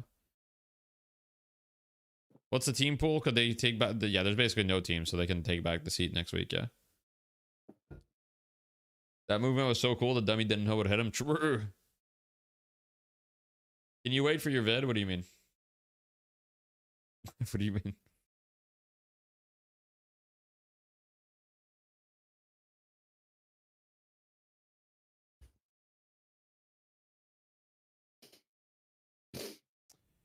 Billy the Goat. And now we've got North America coming up. But in between, you guys know what the tradition is. We're going to play some Scramle. Oh boy. In between games. You guys know the tradition, okay? This is like the night shift tradition. We play some Scramle, okay? If you're new around here, you don't know what Scramle is, basically, it's the thrilling daily game of food comparison. Where you have to compare these two things and you have to guess which one people prefer. Okay? We had a First round is game bonus last round. week. We had a perfect game last week where we guessed every single one correctly. So no pressure, guys. No pressure. Okay, so the way that we work is 1 for left and 2 for right, okay? So if you want left, it's 1 or 2. 1 or 2. Ooh, 2 looks And then good. I vote with the chat votes. 1. Okay, we've got a lot of 1s. Yeah, we'll go with 1. Night of upsets. Who's gonna clock win tonight? This is a bonus round, by the way, guys, so no worries. Okay. Oh. So many new chatters. Lotus Donuts or the Slider Box? 1 or 2? 6 burgers, 4 mozzarella sticks for £20. Does donuts for £6 though? Don't worry about the price. The Scramle meta is fuck the price. Whacking it hard. Thank you for the prime. Okay, so 2. Okay. Good job. YouTube chat, you guys are 100% as well. Good job, YouTube chat. Okay, quarter-pound cheeseburger. Like, what is that, like, picture? Or meat unknown sandwich. Like, what the fuck is that, man? Vietnam. Okay. All right, guys. 1 or 2? I think it's 2.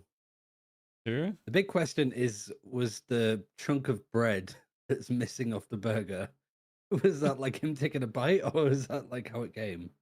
I don't know, but it doesn't look like a bite. It looks weird, so it's probably how it came. It's 1? That's weird. That is an awful Bon Me true. 24% of people.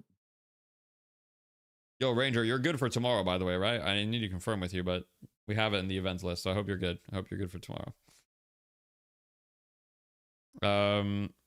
Okay. Ice cream sandwich or hot dog? 1 or 2? 1? I will say for 50 cents or whatever. Okay. Covering that Leviathan game? Yeah. Go for it. That's an interesting one. That's an interesting one to cover. All right. Guys, we're getting the prison food. Okay, finally we got some good looking food. Barbecue bacon loaded fried or Chili's cheese fries? Ooh. 1 or 2, unless NA goes crazy. Yeah. Left. It's got to be 1. It's got to be 1.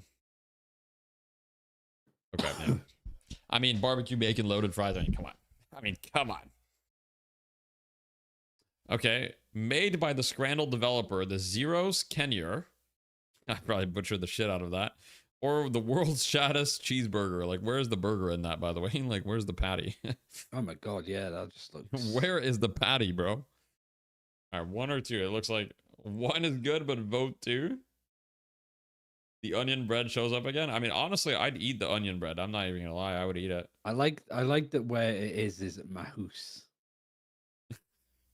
Mahus. Yeah, it makes sense. His house. I get it. I get it.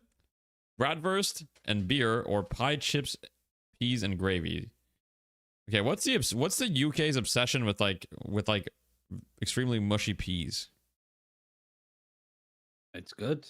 I mean, I don't like it, but I'll defend him. So why? So all right. Okay, so it looks like 1.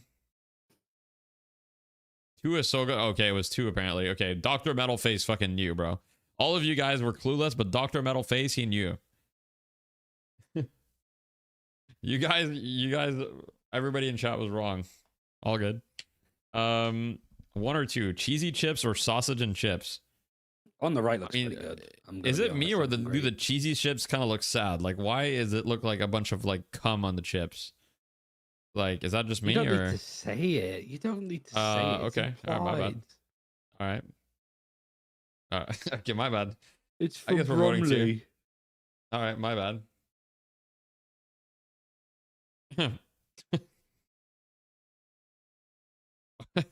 Adds a flavor. Bruv is scared of cum. I hate that sentence in its entirety. Okay. People also just say bruv. Okay, I'm sure some people do. Otherwise, how did it become, popular? Think about it. 2 looks AI generated. Yeah, the picture on 2 is a little bit like too perfect. You know what I mean? Like, it's perfectly focused. Meat and potato pie or the steak and ale pie? 1 or 2? 1. I'm seeing a lot of 2s as well, though.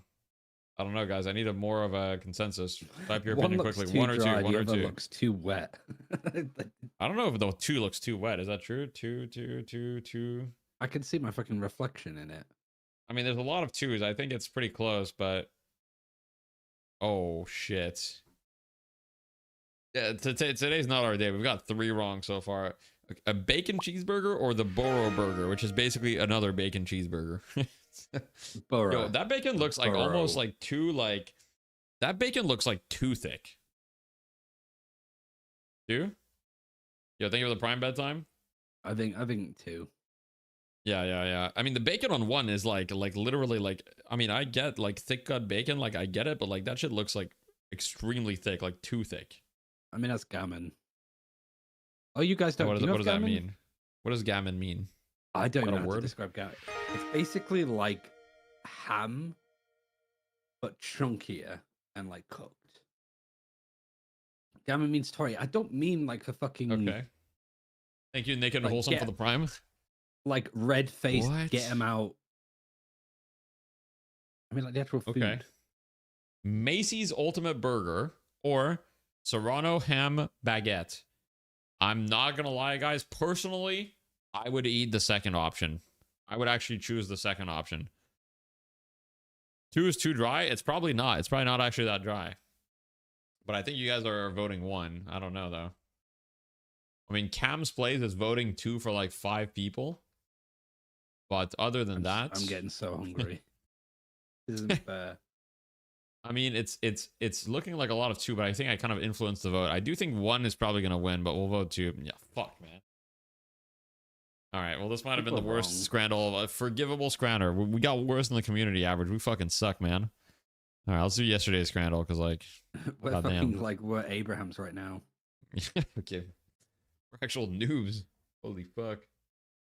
No, we're not trying to guess the AI image. We're trying to guess this. These are not AI images, at least as far as I know. We're trying to guess which food people will prefer. Vote 1 left. or 2? Right is Leeds United. Leeds One. United. Okay. All right. So we're voting 1, guys. 1, no bottom bun. Okay, that was kind of close though. Thank you, the Prime Grasser. Okay, wait. The breakfast box or waffle on a stick. Now the waffle actually looks delicious. But the breakfast box is like a good amount of food for the price. Like, I mean, I'm down for the breakfast box. You know, I what gotta mean? say, you North Americans doing fried chicken and waffles as a breakfast meal, like you're onto something. First of all, fried chicken and waffles is delicious. I think it's 1 from. Thank you for the Prime Sploob. Have you ever had fried chickens and waffles? Yeah, I had it at the weekend. Okay. Here's the I had one time. I had fried. Okay, 1 or 2. Let's just do 1 or 2. I had a fried. I had like popcorn chicken over waffles, eggs Benedict. It was delicious. Okay. It was delicious though. It was actually delicious too. Well, a lot of people are voting 2 here. I wouldn't. A lot of 2s. North Ferriby as well. That's near where I'm from. So is that bad? Are you from a bad if place? I got this food, if I got this food, I'd be like, who did which Tory did we mug on the way up north? You know what I mean? Like, where did this? No, I don't know what you mean. No. I don't know. I have no idea what you mean. What does that Cliver is mean? in Manchester. Yeah, it's the right. That's good scran for North Ferriby. Hot dog and a waffle. Okay, that I've never seen. Okay, that I've never seen. A hot dog and a waffle or pizza bread. I mean, it's got to be 2, right? Right? There's no way it's 1. I mean, Okay, 2 everybody looks agrees. like- is it true? Okay, yeah. Okay, guys, we're 4 for 4 so far. 4 for 4. We're looking good. 111 kebab, yum yum. I'm glad I'm eating right now, says Alex in YouTube chat. Yeah, that's fair. Bacon cheeseburger with a pint. Okay, already we've got the pint. That's kind of meta. Sausages wrapped in a giant Yorkshire pudding. Did I pronounce just that right? Yorkshire pudding. Did I pronounce that correctly? Yorkshire. Don't say Yorkshire. Yorkshire. We're not. Yeah, that's what I said. I said Yorkshire. Yorkshire. You said borough as well. It's borough. Okay. Which I alright, don't know. I okay. don't know why Stevenage called it the Borough Burger because it's not like if it was Scarborough or Edinburgh. There's no or anywhere consensus, else. but I think it's got to be. There's no way it's 2, right? Or is it 2? Nice shoes on the 2. Okay, true. Yeah, those shoes are nice. I think there's no consensus. 2 This looks is so hard. fit. This Two one's is actually good. hard. What's the sauce? Also, sausages wrapped gravy in a or, giant like, what's Yorkshire going on? Pudding. That's just a toad in the oat. That's toad and oat. Which again is hard to fucking get. Dude, you guys are like entirely 50-50 in the chat. I don't know, man. I gotta take the jump on this one. Fuck. I'll just go It is for either brown 1. sauce or gravy. Could be either or. Fuck. Okay, we got the. How does this toast 92%. show up every time? By the way, okay. Obviously, this one's easy. 1 or 2. Okay, like this one's easy. Like the toast is back every day. All right, it's 2. Obviously, it's 2. Obviously, it's 2. Ooh. Okay. What is spikes? Is that something known in the UK? Spikes? I mean, that's what we usually put people that say nasty things about the king on. But Right. if a brand, if that's what you mean, then no, I don't think so. Okay, well, it looks like 1.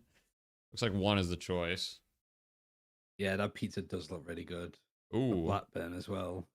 Pie, chips, and gravy. Now, the pie, chips, and gravy, it appeals to me, but at the same time, now that bacon cheeseburger with chips also looks pretty good.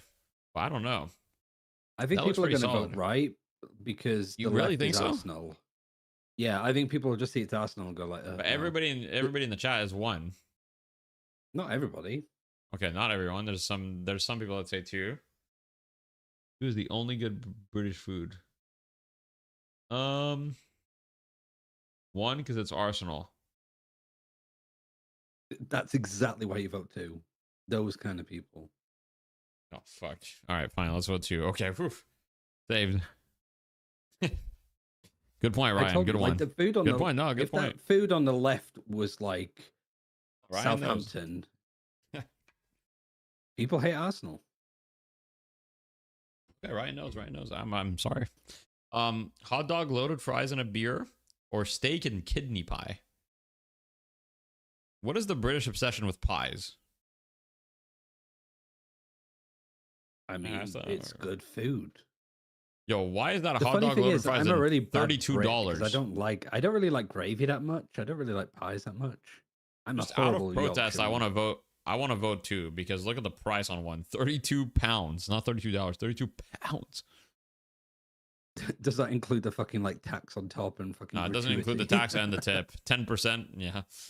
Doesn't include the tax and the tip as well. You got to tip them 25% for the service of handing you your food.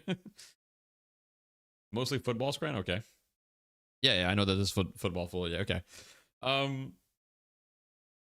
Doner, barm, or burger with Coke.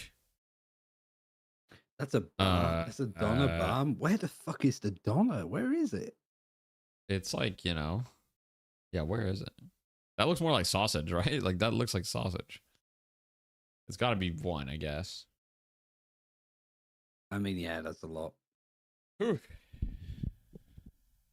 There's just something All right, sad about just burger. How much time do we have? Okay, they're still yapping about I mean, nothing wrong with yapping. What's another? Oh yeah, we should do the locked game. I mean, they haven't changed or casters, so I still think there's lock.gg, going to what be was like it? a 10-minute break. Oh, actually, wait. Okay, that's not that one. What was it? Is it dialed.gg? Dialed? Yeah, this one. Okay. If you guys haven't seen this game, you have to guess the color, or not guess the color. Sorry, it's a bit of a flashbang right now. Sorry about that. Okay. Purple. Wait, fuck. I have to restart. I wasn't paying attention. I gotta restart. I wasn't paying attention. I could do it. Single player. No, it's too late. I'm restarting. I wasn't paying attention. I was reading chat. I was like, what? Okay. I got really confused. Okay, Because I was dark looking green, at the dark colour green. and then you just go purple. Purple. Something like this, I think. Oh, it's darker not than quite. that. Yeah, it was more like gray. It was more like grayish.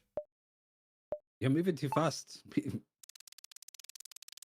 this is like dark purple, I guess. Quite dark. I don't know how to describe this. I think you just did. It's dark purple. It looks more like. It looked more like. It wasn't as deep of a purple. Yeah. I think it was It's more darker. like and this. It was like less More like hue across the this. trade. No, it's darker than that. Darker? Well, I'm like fucking 10 seconds behind this. I still think Oh it's wow, it darker. was darker. Than... Shit. Fuck. Too purple? Yeah, you're right. It was too purple. Fuck. Okay, this is like kind of like a dark blue, I guess. Why are all the colors dark?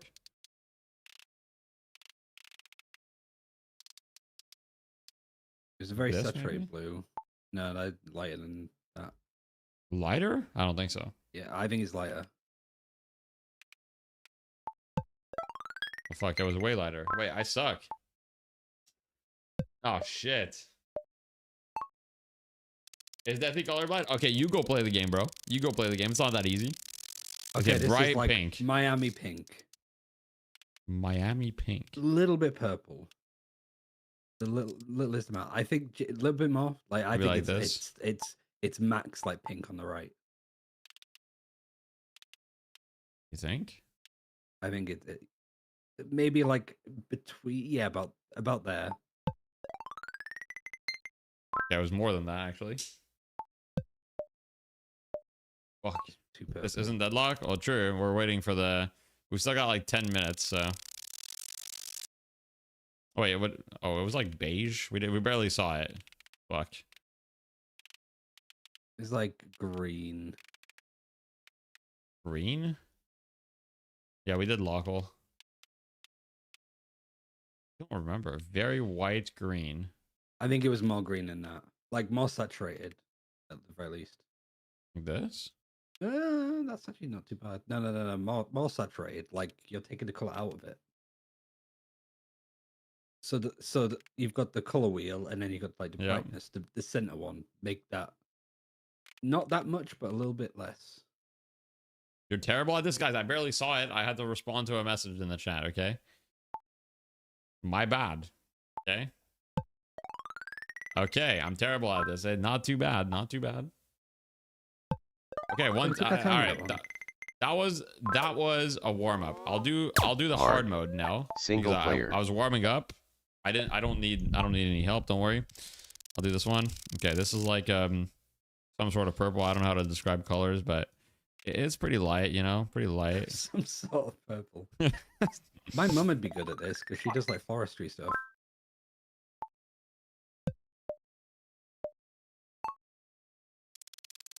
Okay, this is like not quite army green. It's a little bit more dull than that.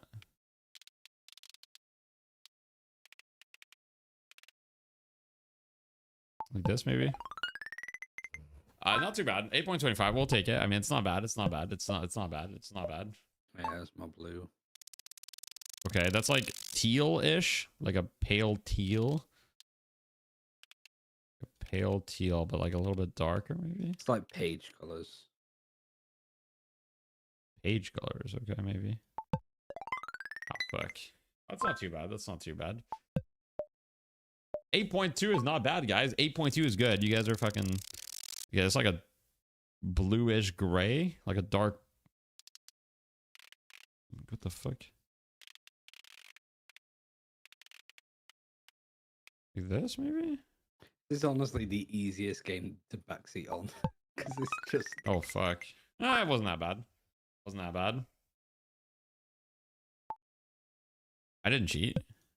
Yeah, that's what I think, Tank Man. That there's gonna be some guy that's like, this is fucking Geppetto Gray. Purple, but like.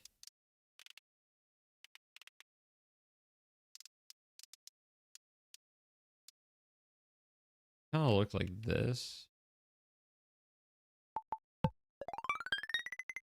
That's pretty good. Is your monitor, guys?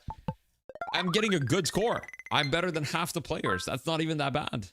On a hard difficulty. 40 out of 50. That's pretty good. Hello. Hello. That's not bad. Ritualist? No, I'm like Archon. I'm Archon. That's offensive to ritualists. Okay. All right.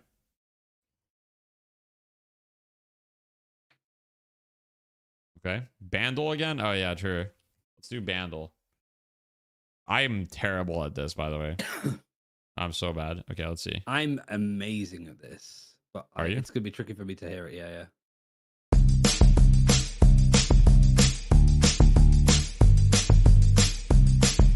I mean, I'm not going to get it. It's 1965. I don't know what fucking song's released in 1965. I have no idea.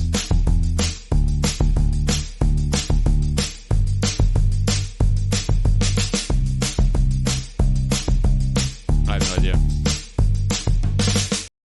29 million views too. Like this is kind of like an obscure like 1965 song. It's not taken on me. There's no way. Fair. It's definitely not for me. It's like it's giving like Phil Collins like DiCaprio.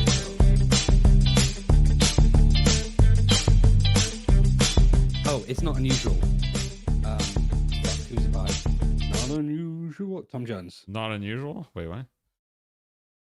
Not unusual. There's no way. How does he know? I told you, I'm good at this stuff. How does he know? The fuck? It's 1965. You weren't even born, bro. I know song. It's the fucking Carlton dance from like Fresh Prince. Your first Uber. Okay. The Hidden King, baby. It is indeed the Hidden King. Okay, they're naming that thing. Yeah, wait, we can participate and name that thing. This is gonna be too easy. That's the shrine, obviously. That's the Archmother shrine. I mean, that's just a little too easy. A little too easy. What is Slacks doing there? Slacks loves Deadlock. Can you tell Ryan that you said you never heard Every Breath You Take by the Police last time? You hadn't heard it? No. That is a weird song to not know. Do you know any police songs? No. I'm not a song savant. What's up, Jaxie? I'm not a song savant.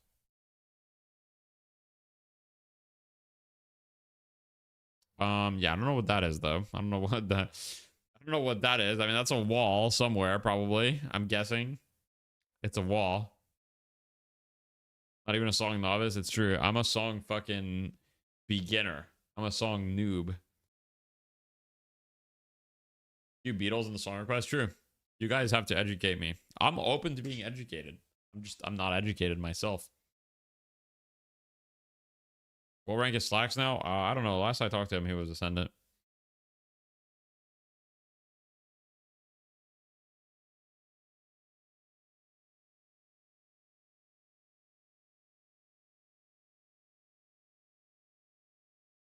They're giving Slacks all the impossible ones? Yeah. That's good. That's good. That's good. That's the wall on the rope. Nice. That's not the wall of the double sinners. No, that's on the rope, apparently. I was tripping. It does look like that.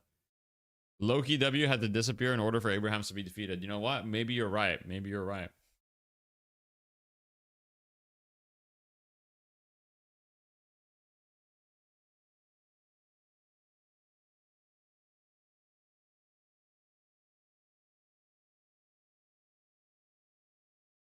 Caster audio? I'm gonna get demonetized. Okay, well, Jake, I mean, you're kind of I'll like accept it though. if I'm not mistaken here in these game shows, right? I don't feel so good about Abraham's lost. It's true. Mr. Stark. The stream's actually amazing content. Thank you, Alex. I appreciate that. I don't know about you. I feel fantastic, Mitch. How about you? Listen, I've hit a few softballs in my time. Like when I come onto the night shift and I get some softballs, yeah, this is next level, bro. I'm feeling like King Slugger today. Thank you. Yeah. King Slugger. All right, well, Babe Ruth. Thank you all so much for participating and being involved with this, Slacks. It's fine. You know, we'll see you next time for a chance to improve on your 0-point score. And Uber and Jake, you can come out with your heads held high, extremely happy, beating the master of Dota. It only goes up from here. Good to have these streams while on my daily grind. Hell yeah. See me again. Deathy's reaction to Leviathan W. I was happy. You plan on making videos about items, especially counter items, at some point probably. We'll see some of these people next time. Watching a streamer watch a stream that's streaming a YouTube video. Like and subscribe here to Locked In. Boom. We'll see you next time. It's true. Nah, Slacks wasn't casting there.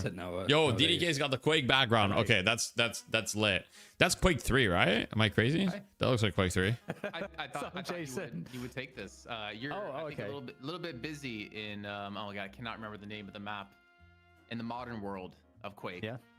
But you look like you're having a good time there. Wait, that's Aerowalk? Yeah, wait, no, it is. You're get right. some middies during this. Oh, this is my yeah. Wait, I recognize it instantly. Wait, I'm a fucking noob. I know. I have to put something in the background. It's true. Aerowalk is lit. Different. Your face is much brighter. Maybe Quick live? Oh yeah, that might be quick live.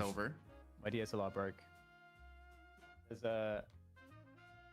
like a the shutter is stuck. Oh shit. The shutter's stuck. It's broken. It's tried buggered. Opening it. Yeah, I tried. This happened on my last camera. That was the same DSLR and exact same thing. And to fix it, I have to spend the amount of money it costs to buy a new one. So, That's really so I'm just using productive. my webcam instead. But By the way, anyways, guys, you are we're gonna have hosting, so I'm gonna DDK shut up teach now an and let you academy control class the flow next of the week. show. We probably should discuss all this ahead of time. DDK is teaching an academy class last week. I'm DDK still approached enjoying me. I'm just gonna mute so we can talk about it real quick. But yeah, DDK approached me. He does like performance coaching and stuff like that, like mental mindset, like, you know, how to handle like queuing anxiety, ranked anxiety, how to have like an improvement mindset, things like that. And DDK is like a esports legend for you guys that don't know him. Like, he's been in esports for like probably like as long as some of you have been alive. DDK is this guy right here. This guy's been in esports for like 20 years, probably. So yeah, kind of a legend. So I was very it was very awesome to get to talk to him and stuff. Yeah, so we're gonna try stuff. Like I said earlier, we're doing a lot of exciting stuff with the academy. Rangers hosting a pro game breakdown tomorrow in the academy as well. So we want to do more cool stuff like that. Yeah. I don't know how old DDK is, but I would guess that he's got to be close to 40, right? Like, he's got to be close to 40, no? He's got to be well in his 30s. Okay, yeah, 37. Okay. Yeah. Yeah, so exclamation point academy, if you guys are interested in checking that out, you know, feel free to check it out. We've got a money back guarantee. So if you if you join the academy and you're like, man, this shit sucks, fuck you, Deathy, just ask for a refund and we'll refund you. You can say that as your reason. Fuck you, Deathy. And you know, we'll list that as the reason. And it is what it is. We'll deal with that. Is there a masterclass on how to not to tilt? So we're still choosing between a few topics at the moment, but essentially the main ones that interest me are how to have an improvement mindset and also like how to deal with queue anxiety. Because I know a lot of people have queue anxiety because they're like, you know, either they feel like they don't belong in their rank or they're just worried about throwing games for their teams, learning new heroes, stuff like that. I think it's a really important topic to talk about. Can I do that multiple times for a free money glitch? Obviously not, but yeah. Is there anywhere to say fuck you, Deathy, if I'm sticking with the academy? We have a question channel within the academy. You can go to the ask questions channel, make a question there, and ask a question. Hey, Deathy, fuck you. Fuck you? Question mark. You do coaching VODs? Yeah, so in the academy, Orna, as well. I know that it's paywalled, right? So I do apologize for that, but I do explain in my income video that coaching in academy is a very solid supplemental income source. But anyway, in the academy, we have a bunch of coaching VODs that are uploaded. Poshy and I both upload some of our coaching that we do one-on-one, like private coaching. We upload those VODs. So if you want access to that, you can join the academy and you'll have that. Ryan is in the voice comms. Yo, add Deathy. Yo, what's up, Mackle Jordan? What's the message?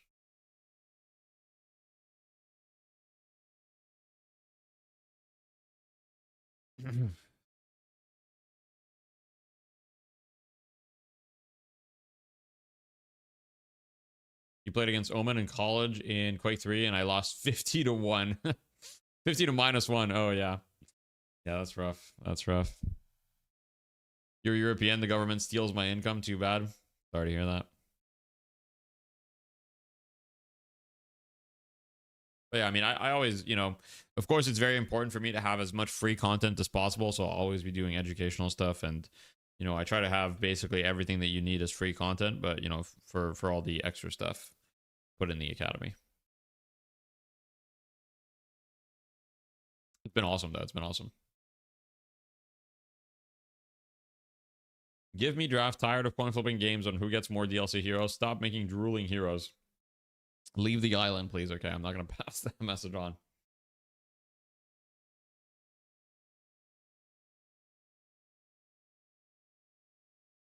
Yeah, I do have other coaching sessions on my YouTube, Orna. So I have a coaching session with Slacks. I have a coaching session with Quinn, and I have a coaching session with SK as well. So there's like 3 or 4 coaching sessions uploaded on the channel with other creators. So there's more content. There's more than just the one that you saw. There's more than just the one you saw. That's free. No, not as in Quinn69. Quinn as in CCNC, the pro Dota player. Let's make a movie. Draft would be cool. I don't think it's a huge priority though. But Quinn69 would be funny. Yeah, somebody else told me to get Quinn on the podcast. Could be cool. Could be cool. Yeah, it was me. It was me. Yeah. Just some fucking random Somebody guy. else, just some guy. Some dude, I don't know. Some fucking. He approached old, me and he said, weird "You want?" guy. He said, "You want a pie with some gravy and peas?" And I was like, "No." He said, "You should get Quinn. Please don't say that I came up to you and asked, "Do you want a pie?" Like, don't do that.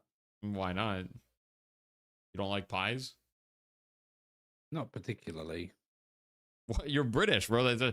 All I saw is pies. Yeah, and it wasn't my fucking food. Okay, those are your people.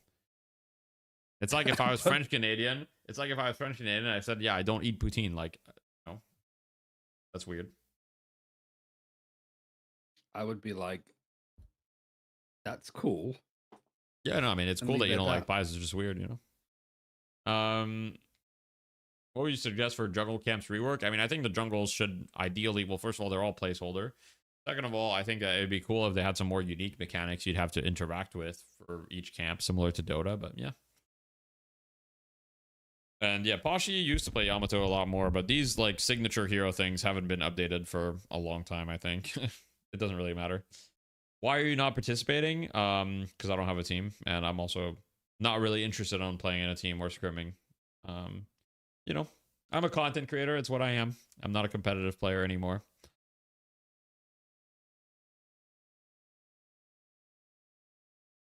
You don't remember Chickpea? Yeah, Chickpea has been new for like 2 weeks, I think.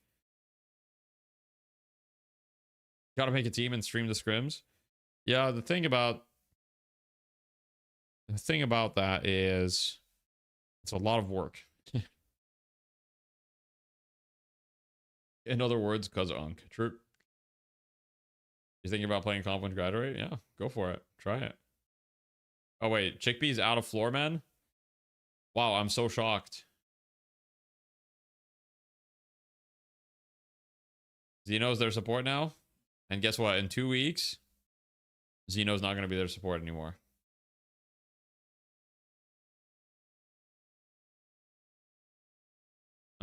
Yeah. The thing about Floorban is, I don't know. To me, it seems like they're trying to force non-support players into the support role, and I guess they just don't think any of the support players available are good enough or something. But you know, they're just like at first they had Rocker that was playing support, and then they decided, okay, this is not working. They switched it up. Then they got Chickpea, who's not a support player, put him on support. Okay, 2 weeks later, he's no longer. You know, so now they got Xeno on support. That's not gonna last I don't either. know if Xeno's on the team. I thought they like imploded yesterday. Oh, did they? I think so. I don't know if they got somebody else to do it or whether they just yesterday. Up, but I think so. Yeah. I think they were What meant happened to yesterday, but couldn't. I don't know. I just heard drama and went, "That's nice," and then interacted with it no more. Okay. You should unironically fill in for their support. I mean, look. I don't know if they'd be chill like that. We'll see. I mean, there's some people I mean, obviously, like, I've actually, like, you know, I mean, obviously, I've been teammates with Goober. I'm good friends with Pashi, and, like, Pashi and I, we do a lot of stuff together as well outside of streaming. But, like, yeah, I don't know if I'd fit in on that team. Who's that streaming with? I'm streaming with Ryan Central. You need a command that isn't just Ryan. Sure. Biased, yeah. Exclamation point, who is that old man? Exclamation point, British. We have that command. What the fuck is this command? Ryan voted to leave the EU, which is why I spend so much time pretending to understand Deadlock meta. True LARPing as a North American. I didn't make that. Does your wife know about you and Pashi? Yep.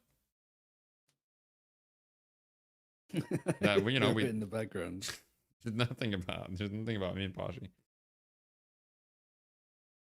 There's nothing. Average. Sophie, chat is instigators. They instigate is what they do. What'd you say? Yeah, you do know. You do know. Yeah, you know. Don't worry.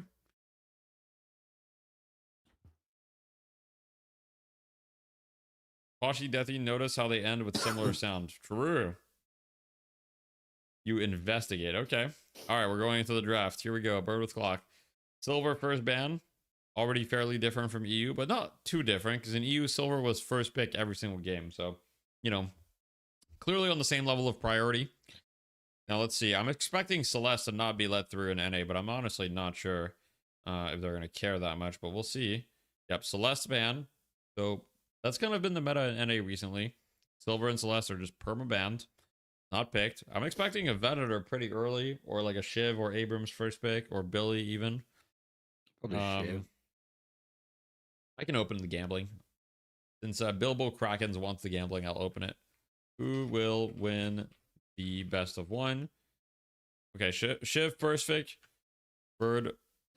Abrams Venator. Floorman or Bird with probably. Clock? Abrams Venator would be a pretty decent answer here. I mean, I like the Venator at least. Okay, Abrams. Okay, sure. It's just a rebrand of Bunny with Clock. Who do you think will win? I have no idea, truly. I truly have no idea. I think it's really close between these two teams.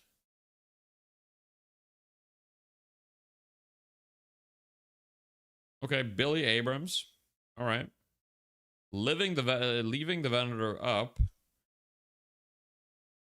I think is a bit of a mistake.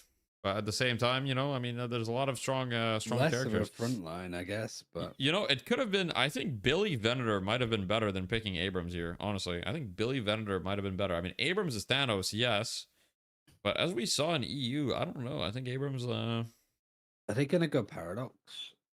Because I know that Goober's been doing that a lot more. I'll just leave it open, and if they pick Paradox, go. Holiday. Yeah, they're going Holiday. Yeah, they're just gonna go Holiday right away. Select their pick hero top 3.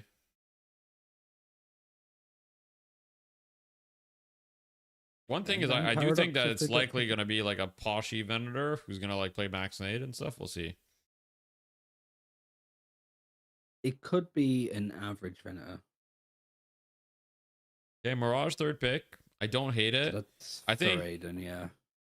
I think fourth pick here for Bird with Clock is going to be, they're going to want Page for sure with their lineup, right? So, what do they ban? Ban Yamato. Okay, Yamato ban is interesting here. I would have banned ban Mina. Yeah, I was gonna say ban Mina. Yep. If you're Floorman, yeah, I can see banning Mina. I don't know if Bird with Clock are gonna pick it though, but yeah, thank you for the Prime Doggo Bongo. I appreciate that. Mo and Krill good here for which team? Mo and Krill doesn't look particularly good for Bird with Clock at the moment. Yeah, they do ban Mina. Okay. I think Page here for Bird with Clock, almost certainly. Or Rem. I could see Rem as well, but I think Page is extremely consistent. We'll see though. Yeah. Okay, Lash. I mean, Lash is not bad here either. They're not going to pick Paradox. So that'll be for Matt, because I mean they banned out Yamato. Yeah. They got banned, so he'll go Lash instead. Yeah. You think they'll nerf Billy in the patch? It's possible. We'll see though. Can someone explain how the tournaments and Deadlock work? Best of 3 XCS. So it depends on the tournament. This specific tournament is more of a show match. So this game is best of 1, and then the next game is best of 3, which is going to be kind of like the finals in NA. It's also like Lush isn't bad if they go GT last, which Rocker likes to do. Yeah, I like this Page Drifter here. I do like the Page Drifter pick here. I will say Page does kind of get eaten by Lash.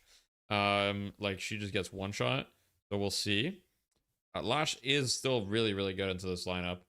Paradox 5th. Okay, you can see it. That's the cool cheese. Yep.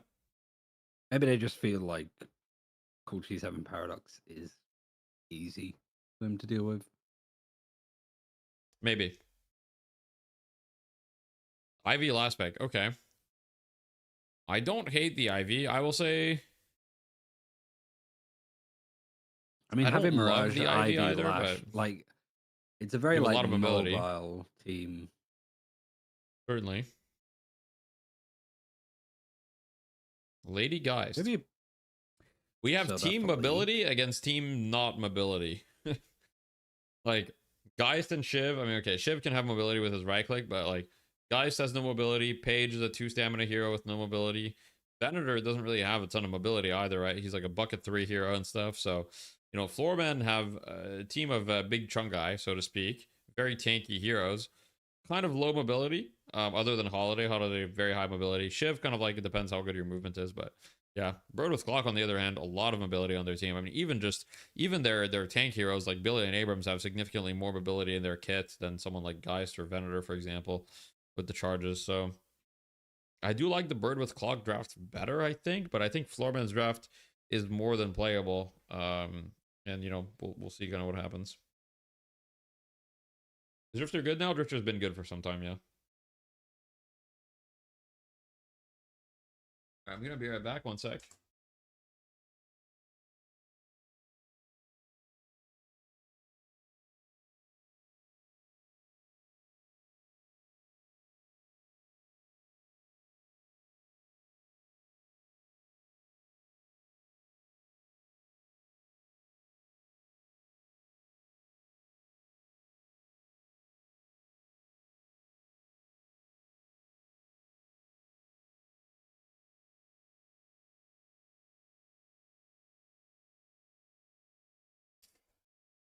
Is the meta 2 frontliners, 1 support, 1 util, 2 carries? Not really. More like the meta's more like a bunch of frontliners, some sort of pick hero, but it kind of depends. 1 support, and yeah, whatever else. Like a spirit hero that's strong. I got some jerky.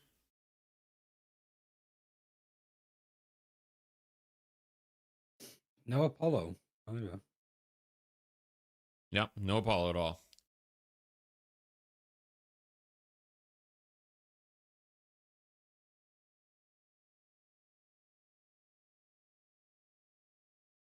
I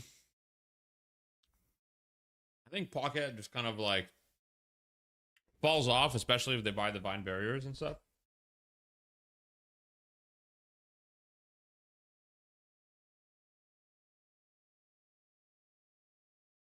One DLC character total is wild. True. Fuck, I need to get some water. Forgot to get water. 1 sec. I gotta stay hydrated.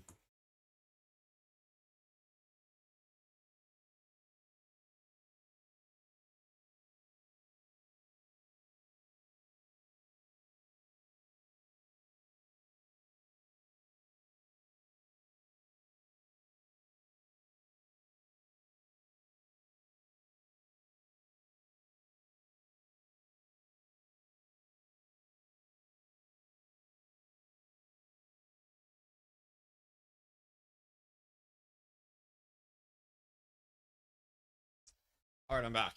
Hydration reference? Nah. Vendor considered frontline? Semi-frontline.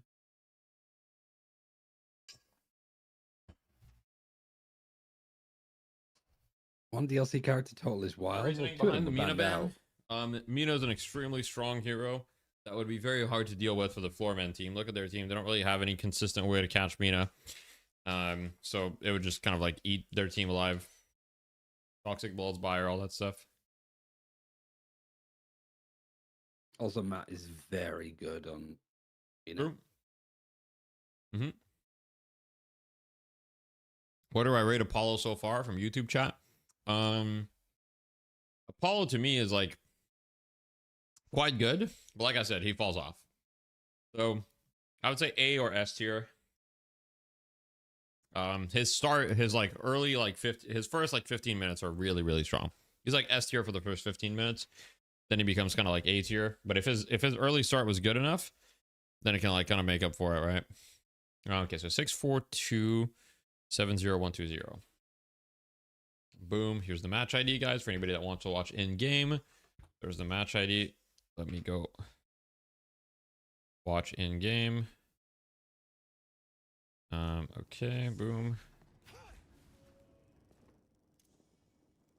642-70120. Yeah. Sorry, I'm coughing a lot. Getting sick. Yeah, Mina is really, really strong still, yes.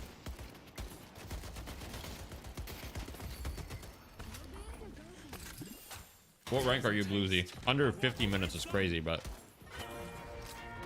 Wait, guys is dead. Oracle, really? Already? And you're not using hyperbole? Like, you mean literally you haven't had a game less than 50 minutes? Like, not one? That's crazy.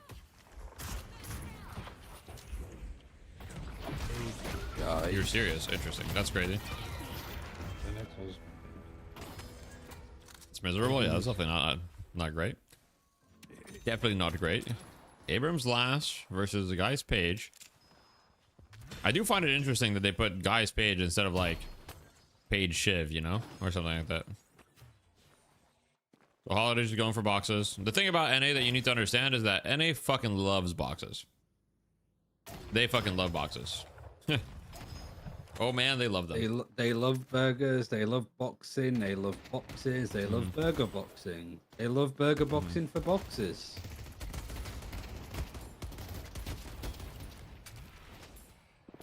What did you say before? What's surprising for you, Lanes? The Page guys instead of Page Shiv. I think it depends on the players. They're both literally doing what melee creeps do. In like having your support with like your M1 on the right hand side. Yeah. And then on the left you kind of have like another frontliner with a bruiser of sorts, like an IDO role.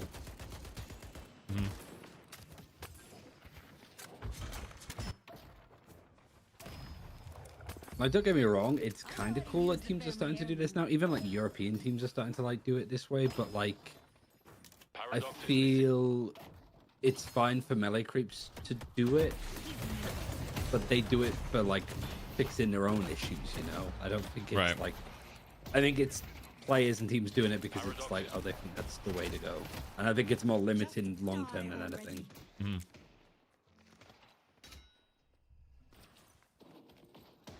Yeah, climbing takes a while in this game, not silent.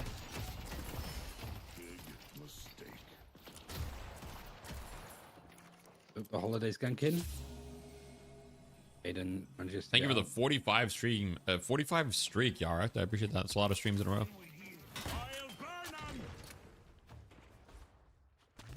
A lot of games have new players, so games just go long. When you have normal players, they go quick, like 30-minute tops. Hasn't been my experience. Even in a turn of 6, games are going 40 minutes, like very frequently. Canadian Wampa, thank you for the prime from one Canadian to another. You're a returning player? How often do you say A in a day? Never. I don't really have a Canadian accent. Ooh, Drifter's dead. Good kill. Oh, Zeno is actually still on this team, I can imagine. I just heard the scrims were cancelled yesterday. Right. That's about it.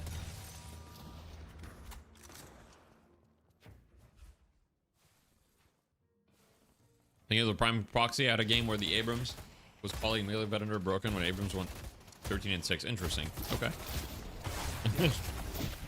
Would be sweet spot for game length. Yeah, I think 30 to 35 minutes is like a good spot to aim for. Right now, my experience is more like 35 to 40 minutes. I think games are like a few minutes too long on average. Yeah, I will say I do prefer this. 45 minutes. I do prefer this compared to like, you know, the 25. Like there was like, you know, before like this patch, I would say a lot of games were like 25 to 30 minutes. Like that was like perhaps slightly too short. So it's hard to find the perfect balance. But yeah, right now I think it's a little too long. Yeah, it's just a little too hard to end. They just need to make ending a little bit easier, and that's it. Ain't no problem with that, can't solve. Are buffs on Battlefield award to be worth dying for? You shouldn't die for a buff, no, but Drifter probably didn't think he was gonna die. So I think the big problem from last week for Florman was Poshy kind of being caught out when he was like weak side. I know Chickpea like made some like mistakes when he had rejuve and like died for free. But I think it's also like how often Florman overfight, but how long some of these fights go. I'm curious to see like if they play a little bit tighter. But it was like Bedward Clock that beat him last week for like punishing the same thing. Because they know that like at around the 8-minute mark, you have the Venator, he moves over to left lane, he takes the Sinner that's by like the Oracle camp, if you remember, where we gave them all camp names. when he tried doing that last time, he got jumped. Everybody else is going to move over to the other side of the map to try and get prio, so it means that you can do the urn a lot easier. Like, yeah, I'm watching Poshy to see like how much he gets harassed and if his movement changes up. He kind of has to. The problem with like systemizing everything is just it gets very easy to like read. Yeah, that's true. Wait, big IV ult here. Wait, onto Rocker. Rocker 1 HP. Does go down. Oh, he's got a big bag too. Good parry. He's got a 400 bag on Rocker. How does Rocker have a 400 bag at this stage of the game? The fuck? He ran so many boxes. That's actually disastrous for them, by the way. Like, that's such a huge bag to drop in the laning stage. Like, that bag is worth as much as the kill, by the way, at this stage of the game. I like this mid pressure. You've even got the lash that's coming across now. Yeah. Because they know that like the holiday, they see the holiday start ganking. Yeah. They know that Poshy's not gonna like fight under the tower because he doesn't want to die. Yeah. Yeah. But he's about. Oh wait. Lash ult, and then I'll answer a couple questions. Wait. And this should be a kill, right? Maybe not. Swap. I don't know where did the paradox wall go? I feel like you put it in the fucking floor or something. There he goes in. Damn, 2 kills. It's a fucking slobber knocker here. Yeah, I don't. Wait, Life Strike is just kind of owning. Life Strike is just owning for Rocker. Okay. Yeah. So Tommy asked why or when should Hunter's Aura be bought from YouTube chat. Hunter's Aura is an item that gives you bullet resist reduction. It's an item that's great, especially if you're looking for 1v1s like solo kills. Particularly good in those situations. But other than that, you want to buy it when you're looking for something that enhances your gun damage or your melee damage. It's generally one of the best ways to amplify your melee damage because getting shred or like bullet resist reduction is more effective to amplify your melee damage than like getting weapon damage in most situations. Now it kind of depends, but yeah. Why did Billy rush in this game? He probably just had a lot of money and he was like, fuck it. That's probably literally his thought, but he just had a shit ton of money and he was like, fuck it. So Florman lost right tower, which means that the guys could just sit and basically bounce back that wave, play safe. Everybody else shoved over towards mid, which gave the Venta space to do the doubles. He used to heal him right on himself, but he was still low, so the Holiday had a healing right, came up and healed him up. And now he's over on the left-hand side. Yo, Rocker is a fucking loot pinata this game. He dropped another 400 bag. Also, the reason why Drifter's being played, I mean, it's a lot of things, but a decent part of it is the Life Strike. Like, Life Strike is really strong with Drifter Red right now. I mean, we saw Rocker pop off in the fight earlier mid, just get a shit ton of kills. That is, like, part of the reason. Is just his fighting power right now is very strong due to items and other meta changes, but yeah, that's the main thing. It's not really, you don't play him for the stacks or anything, but yeah. And his ult is incredibly powerful. You got the buff. Billy, I think. Billy got movement. Billy got movement. He's instantly going in on the Holiday, and the Holiday's separate from everybody else. Yeah, that's bad.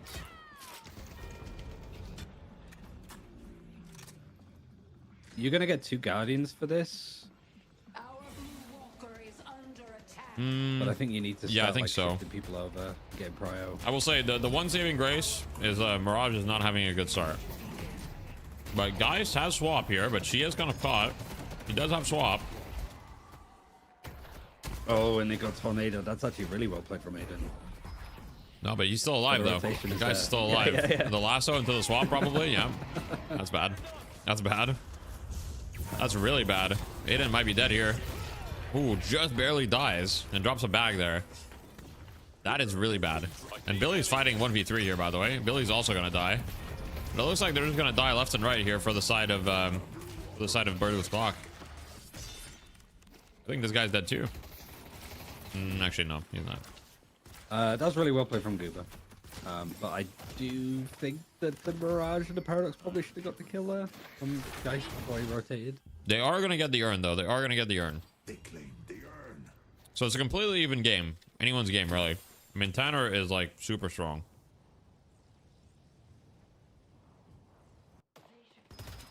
I mean, one thing that people are talking about a lot is like putting a lot of focus on the permanent buffs that you get from doing urn. Yeah. So I don't think people would say that it's like even trades, right? I mean, it's sort of even. I mean, it's only 4 golden statue buffs, but it does matter, yes. But it's as much as the Sinners. Yeah. Yeah, I'm working on a movement guide. I mean, in fact, I've stopped working on it. It's just my all that's left is the editing. So, you know, could be out in a day or two. I see shift. Is it not worth for Paige to ult the Billy for kill? Pretty sure he's dead. Honestly, in that situation, I do think that she should have ulted for the Bailey kill. I see Holiday.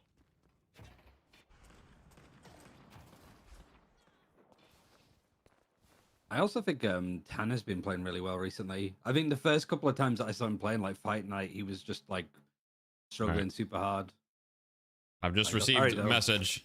I've just received a message that the movement guide is done, and it, you know, Toonster is currently working on the thumbnail. So Toonster in the chat.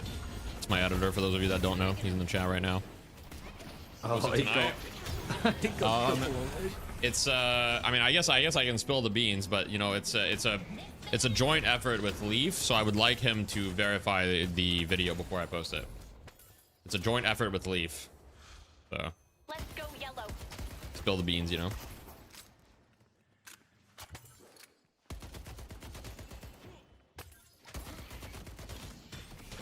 Ido says an urn is worth 5 Sinners because stats are not. Oh, does it give golden statue buffs to everyone? Am I stupid? I'm pretty sure it does.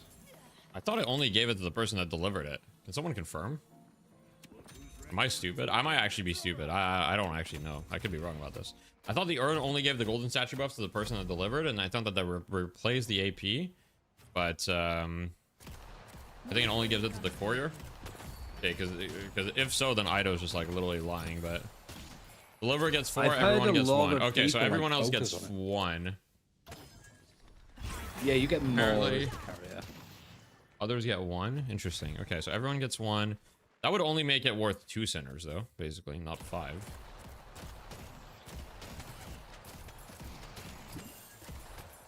Let's go to Broadway. Urn doesn't give you an ability point anymore. I'm fairly certain that they changed that. Yeah. Well, it'd make it 3 since it's 9 total buffs. Look at the riveting gameplay from Aiden. I haven't seen this in a while. He's freezing. It doesn't. It wouldn't be equal. Every Sinners is 4 buffs, not 3 anymore. So if you get the correct timing, it's 4. He was freezing the wave to see where everybody else was, and then once he knew, to start pushing. He's also showing on the wave a lot more, and then you've got the paradox that's just hovering, just appeal for him.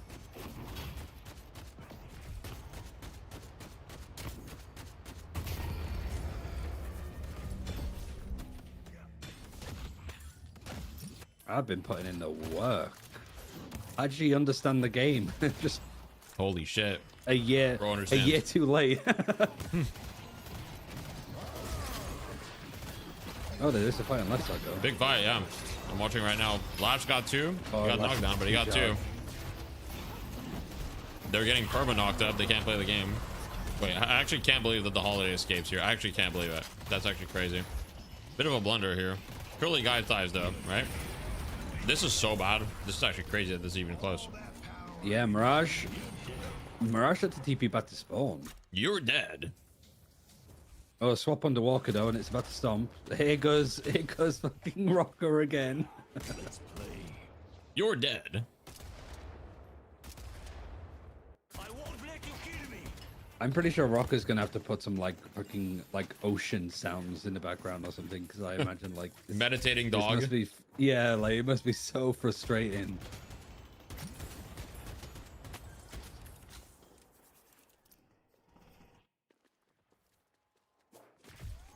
Oh yeah, you can go both stamina items on Abrams, yeah.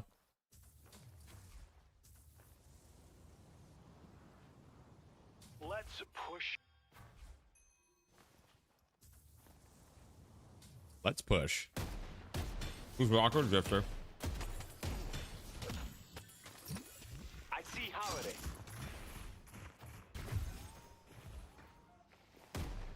Scary fight. True.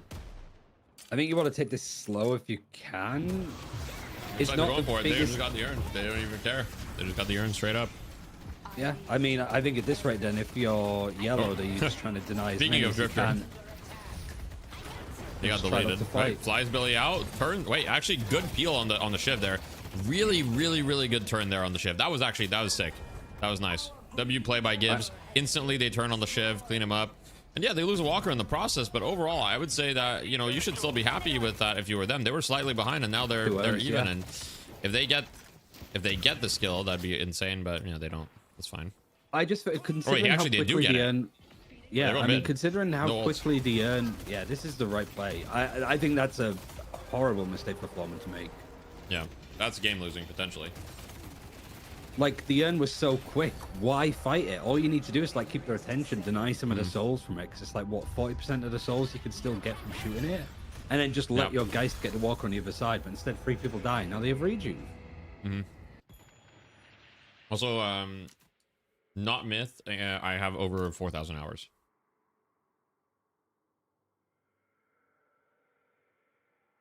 Any news about when the patch is coming? No news. Whenever Yoshi decides to feel like it.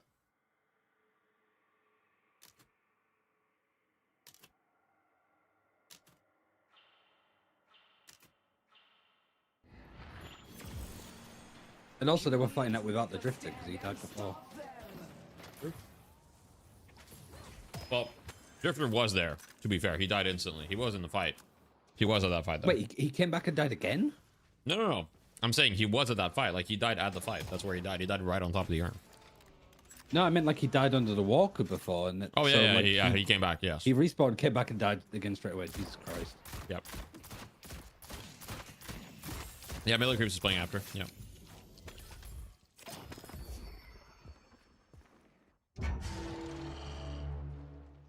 Why is Shiv just accusing them? Is their history? No, I mean, you know, it's classic NA. Classic NA. Every time someone pauses an NA, the other team accuses them of like, you know, abusing. Like, it's literally, I'm not even kidding, by the way. This goes back like a year. Like, this is not new. If you're not spamming reason when there's a pause, are you even from this region? It's true. I see paradox. Especially if you're doing probably a mix of both. Not silent. Probably a mix of both. Why can't it be both? It's salty banter. I see holiday. The way Deadlock handles supports is the best out of any MOBA. I agree.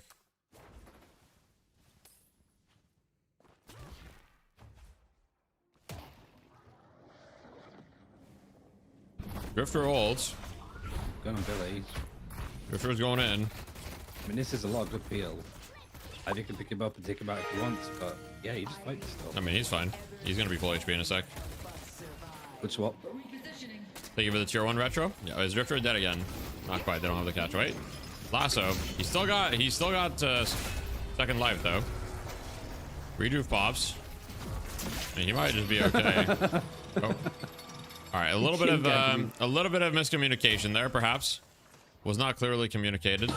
Lash is dead again. Not again, sorry. They've used 2 rejuves, and they've kind of gotten nothing out of the 2 rejuves, so that's very bad for Bird with Clock.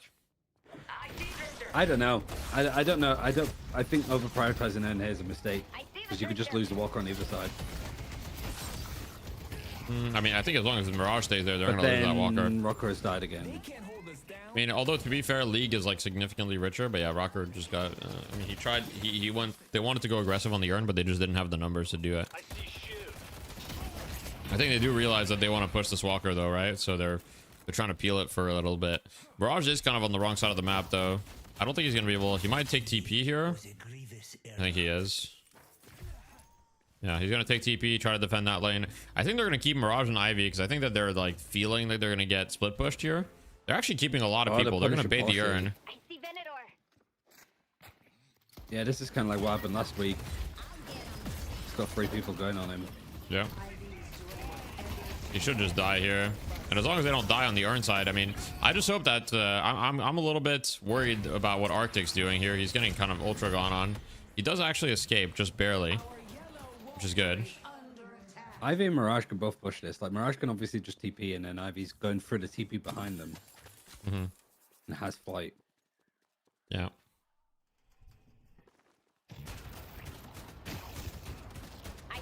This is really good macro, actually, from Deadlock. Ivy might have been caught out. Never mind. Billy's here. I think Paige might be caught out, if anything. Yeah, she's just instantly dead. And this is kind of what I mean about the Paige versus Lash matchup. Is like, if Lash gets a ground strike on Paige, she just instantly dies. Billy's taking a shit ton of damage, though, but he'll be all right, I think. Paradox, I mean, this should be a free earn. I mean, I think Bird with Clock should be absolutely thrilled with this. Wasn't the best rejuve ever, but also, like, pretty good. I mean, you know, they before the rejuve, it was completely even game, and now they're up, you know, 14k. I think he'll take that. Yeah, they've got all of the... And they didn't lose anything. They didn't lose a Walker this time. It's really well played. Yeah. They don't have a single Walker, though. They're going to need to start getting a flex slot soon.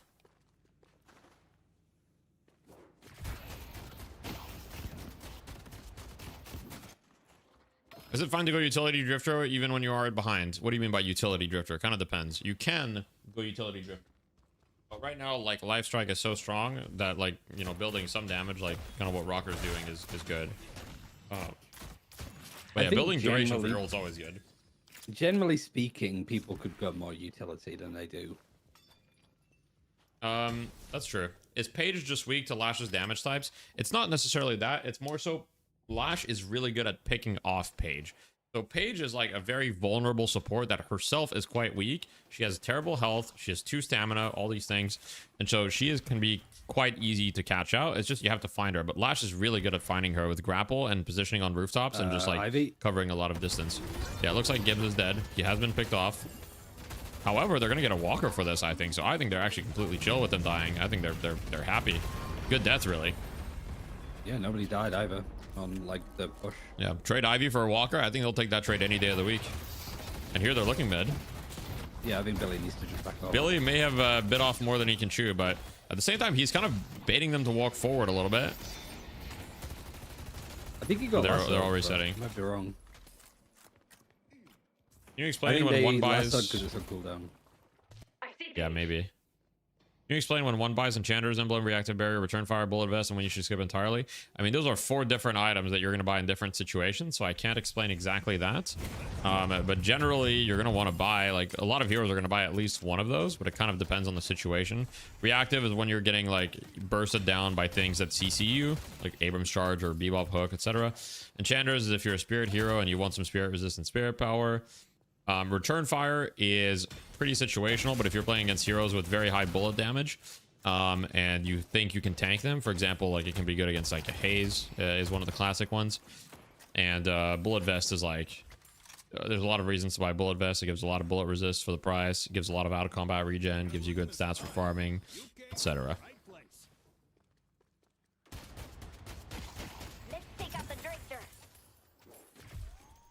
They are kind of like mega grouped here around the right buff. Yeah, I'm surprised that they're playing this because it's comeback urn, no? Yeah, it's comeback urn. It is a comeback urn, correct. And the urn will spawn on the left side, but maybe because of that, they expect the other team to be stacked there. And so they're trying to, you know, kind of go against expectations. However, it doesn't really matter because Shiv gets picked off. Look at the wave on the left, though. Like, because it was like, this is what we talked about before about looking for a fight, like shoving the wave. Because if you shove the wave, you get it like on the bottom left. Sorry, the urn was on the right side. I don't know what I'm thinking. I was saying wrong things. Like, they can just go mid though. Flommen were on the right hand side, and yeah, I would have expected that more pressure could be to go on that second Walker. But I think overfighting this for yeah, overfighting this for Bird with Clock could throw easily, because mid boss is about to be up 2, I think.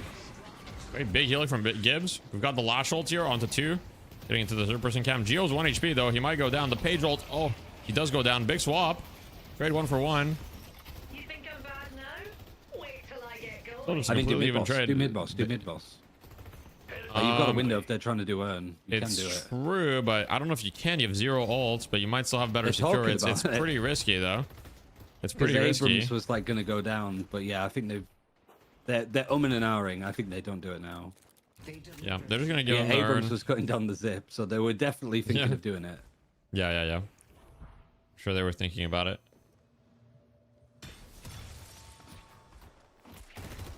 It's not 60% of the damage taken. It's pre-mitigation, not post-mitigation. So if you have like, for example, the more bullet resist you have, the better return fire is, basically. Because you're not actually going to be taking all that damage. Is Deadlock popular in North America? I would say right now, North America is the region in which Deadlock is the most popular at the moment. Yeah. Same as Valorant, like same sort of demographic, I feel. I don't know if it's the same demographic, but yeah, it's quite popular in North America. Mid. Yeah, now you can definitely do mid. Now it's 100% mid. As long as I don't get caught here, but they'll be fine. Shiv's not had a good day today. He really hasn't. No? Maybe Europe was onto something. Maybe Shiv's just not him.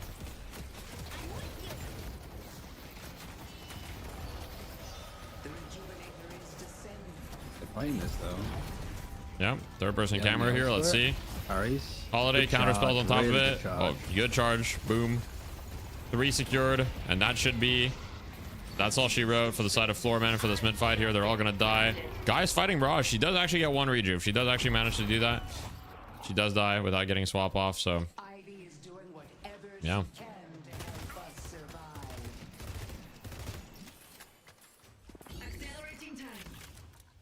So blue is Bird Clock. Orange is Floorman indeed. Yeah.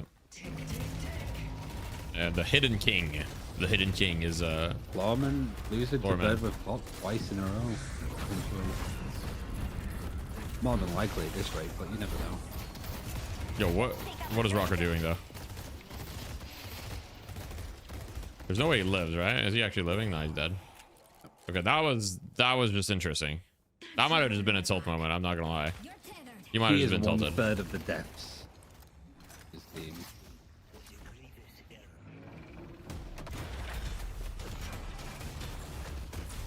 Yeah, Abraham's lost in EU, so Night Shift's been great. Abraham's lost in EU. We got some new stuff. Who knows? Maybe if melee creeps loose tonight, then it would be truly crazy. Yeah, fucking Bird with Clock. Like Leviathan won EU. Bird with Clock would win. That'd be crazy. That'd be crazy. Lee Abrams is 9k. No point in sitting on the souls. I gotta spend this shit. 6k for Billy, 7k for Lash, 6k for Ivy. I mean, Abrams is Giga Thanos here. Hi, I need to be explaining the general game progression as a good League Overwatch Valor player if you can. That's a very wide question. So are you completely new to the game, if I can ask? If you're completely new to the game, I would start by watching my new player guide, because I think that'll answer a lot of your questions better than I can right now. It's on my YouTube. If you're not completely new and you have 100 hours, okay. So what specifically is your question then? Game progression, because like general game progression, like I can't possibly explain to you like all of the game in a short amount of time. I have a mid-game guide. Have you seen any of my videos? Or no? Do you know I'm just who asking. I am? I'm just, you know, is this your first time interacting with me? Which that's great if not. But I've got a lot of videos covering a lot of different topics, so I just wanna guide you towards the right one, because you know I would love to answer your question truthfully. I really would. It's a very difficult question to answer succinctly. It feels very like, sir, this is a Wendy's. Just got to Deadlock last week. Awesome. Well, I'm sure someone in Twitch chat can link you my channel. Or you can just !YouTube. So I'm an educational creator. I've been playing Deadlock. I have over 4,000 hours. I'm like rank 40 in North America, and I do a lot of like guides and stuff. So I've done a mid-game guide, early game guide recently that are up to date. So you'll definitely want to check those out. I think that those will be able to answer your question much better than I could, because it would take me a good 15-20 minutes to answer your question properly.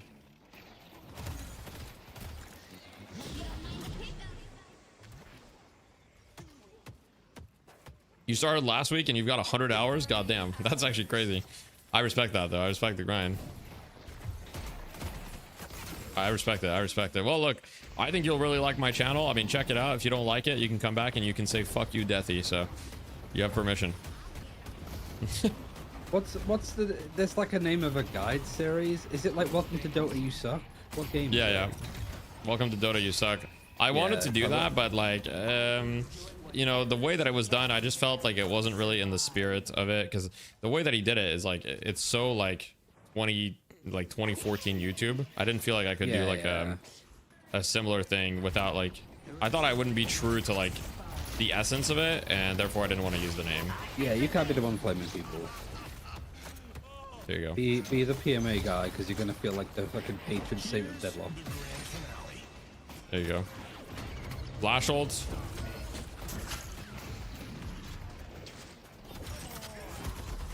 Rocket's died again. Okay. I think like Rocket dying is like less of it's like a lot of. Okay, I need to get off the Geo cam, bro. I need to get off the. Okay, I need to get off the Geo lash cam. Like he actually missed everything. He actually missed everything. It's like Rocket dying first in like team fights. It's like a problem. Like he's been focused, or he's going in too early, or the rest of his team hasn't supported him. They need to be a little careful here though on Brothers Clock. They're up 40k, but if they die here, I mean it's mid boss for them. So yeah, Billy is in, but they don't give a fuck. I mean they've got Thanos, Billy, and Talos Abrams. They're going in.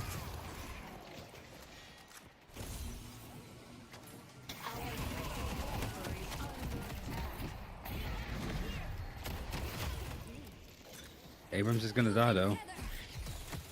Yeah, Geist is dead as well. Oh, no is Abrams gonna die? Out. Nah, Abrams is out, No bro. He doesn't way. care. Abrams is out. He's good. I love the bucket character, the Monolith himself. Fucking gets to move like that. True. That's what I was saying though, when I was saying like, okay, yeah, they have all the tanky characters, but at the same time, they have the tanky characters that have movement. You know what I mean? Compared to the immobile, like, you know, in that fight, like, it looked like Florman's draft was like stuck in like molasses. You know, they like were struggling to like reposition. Archmother is Bird with Clock, and Hidden King is Floorman.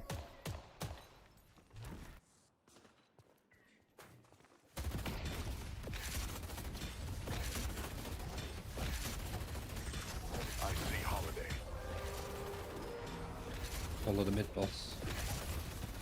The mating call of the mid boss. True. Mid boss is doing its little mating dance. All right, here we go. Refresher Billy, by the way. Show me what you got. Unstoppable. Yeah, they're just gonna give. It looks like. Okay. Okay, I need to. Okay. Interesting. All right. Well, Billy still got his refresher though. I guess. Refresher on the Billy is a little bit interesting. I mean, I truly feel like, I mean, I think he bought it just for the mid boss, just in case he would need 2 ults. But yeah, I mean, I guess he could have won them the mid boss fight. So I see the gamble. It's pretty mad now though. Who are the best farm carries in the game? Very curious. Like Venator. Did they do this last week? I remember one of the games that Ivy having like 120k damage, but that might have been from the Europe games. I think the whole plan is to just keep. It was like a lot of damage that an Ivy did last week. Okay. But I can't remember if it was from this game or if it was from the best of 3 that we saw in Europe. Glad to hear it, Lazy. Glad to hear it. I don't know. I don't remember. What was I gonna say? I can't even remember. Anyway. Refresher anyway. Billy was what I'm talking about. Yeah, Refresher Billy is well, yeah, it's a bit interesting. I think you could have bought something better, but you know, I see the vision. I mean, he seems to be more of like an ult bot now anyway, in comparison to before. Yeah. Just... I don't know what that does, but my kid said. Oh yeah, the best carries. Sorry, the best carries was the question. Yeah, best carries in my opinion are like Venator is probably like the best one, or like he's up there. Then I would say it's like Mirage. Then if we're talking strictly about carries, it's probably like Mirage, Warden, Geist, or probably like the right after that. And then after that, it's probably like 7 after that, I would say, in matchmaking. Yeah. Especially the lower rank you are, the better 7 is as well. So if you're like a lower rank, 7 could be like 1 or 2. I think Nina could be on the list with an asterisk because she doesn't play in the same way as a carry, but yeah, she scales well. Yeah. You can play Venator as a carry, just kind of depends. Like, I'm not talking about Shogun Venator, I'm talking about like Nade Venator and stuff. I mean, it's still, I would say it's still a carry. You can play him absolutely as a side laner. Victor. Once again, Victor is one of those heroes where the lower rank you are, the better he is as well. So it kind of depends on your rank bracket. I think Infernus as like a carry is Underrated. Yeah, but Inferno sucks. I think he sucks. I don't know. Depends what rank you are. People just don't seem to deal with him very well. Yeah, I mean, once again, Infernus, if you're lower rank, is definitely better than at higher ranks. But yeah, I mean, I don't know. There's just the floor is lava with some of these heroes. You know, it's kind of a problem for Infernus. A lot of these heroes just run circles around Infernus. Quite literally. Yeah. So. You're almost 100k, yo. Deathy Salty from Zergy wiping in with his Infernus. I'm saying Infernus is trash. If I was Salty, I'd be like, Infernus is OP. I don't even remember. You're dead, says Shiv. He's now cursed and stunned. And cursed again and silenced. Oh, shit. Oh Where's the God. echo shard for Abrams? That's my question. This is GG, by the way. Bird with Clock just completely wiped them. You're dead. Often do you think corner boosting is actually utilized in high comps? Seems very random. Corner boosting is not used that often, but edge boosting is used all the time. Venator build? I got you. See, this is a carry Venator build, right? This is like a grenade type build. Didn't really do anything this game, though.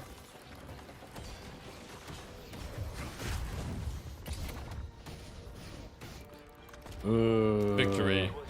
GG. Fucking well played. I macro wise, that was really fucking good from Bedrock Clock. When are you supposed to activate your Jins mark with Mirage to activate QSR? Is it better early on the 1, 2x, or 4x? It really depends. You want to activate it ideally when you want the fire rate or the reload. If you're in lane, you kind of want to activate it pretty often, but later in the game, it kind of depends.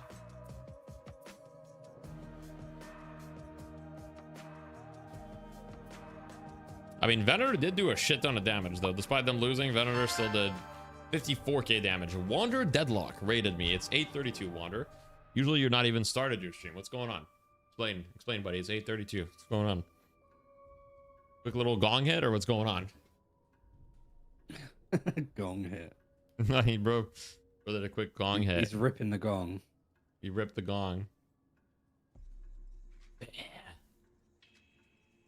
Oh my God. You had a hankering to try melee Venator? It's fun but bad. Okay. Wonder, that might be a bad take from you, bro. Melee Venator is literally broken. It's literally broken. Broken and fun. Definitely fun. It's fun. It's definitely fun. It's not fun to play against, though. Literally broken. That's why no pros play it. It's played exclusively in EU. It's so broken that they first picked it. They first banned it every game Wonder in EU. It didn't get through a single series. And every time it gets through, that's what they play.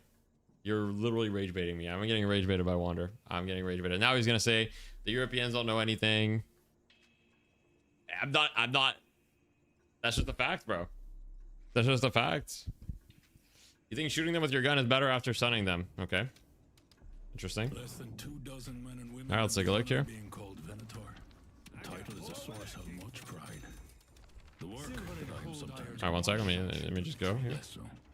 I'm getting rage baited a little bit too easily. Have fun. Don't get dead. Okay, let's see. Okay. Is this gonna reach? You'll never stop me. I guess it's not close enough. Yeah. You won't harm me. Bro, I just did like infinite damage. Oh, I don't even have any fucking levels. Okay, 14k net worth. All right, let's see. I just have a quick little 1100 damage combo. Okay, so let's see. I shotgun. But it's definitely better to melee. Life strike is insane too. Like not only this, but you have like insane survivability. You do this, you kite for a little bit, and then you just, just do it again, bro. You've got infinite. You can just do, walk within like, 10 meters of an enemy. Works every time. Okay, bro. I'm just no, you do the ult. You do the ult. You shoot them. You shotgun them. You melee them. You shoot them again. That's the combo. That is a lot of bursts. That's true.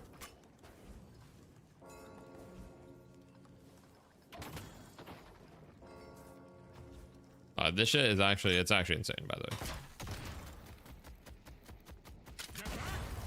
There's so many walls and corners to play around on the map that you can't just be like, it's literally Abrams 2.0. Like it's literally just another Abrams. It's literally just another Abrams. I will never kneel before the likes of you. That he's traumatized by melee Venator after Zergy dropped 20 kills on him. Bro, a lot of melee Venators have dropped actual nukes in my games. Melee Venator is probably the build that I've seen perform the best on average in matchmaking. Like, that build has actually been insane in every game that I see. Especially for the new characters. Like, even Celeste might be beaten by melee Ven. Green Abrams, how do you feel about the assassin setup? Hayes Echo Shard Dagger build. I've been running it recently, roaming, just setting up kills around the maps. I think instead of Echo Shard, you're better off just going Curse. But yeah, the assassin Hayes build is good. I just would go Curse a lot of the time. But yeah.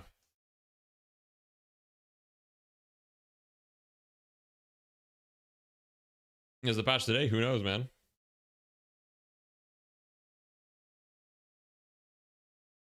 I can't believe High Guard is like shutting down. Oh yeah, High Guard shutting down.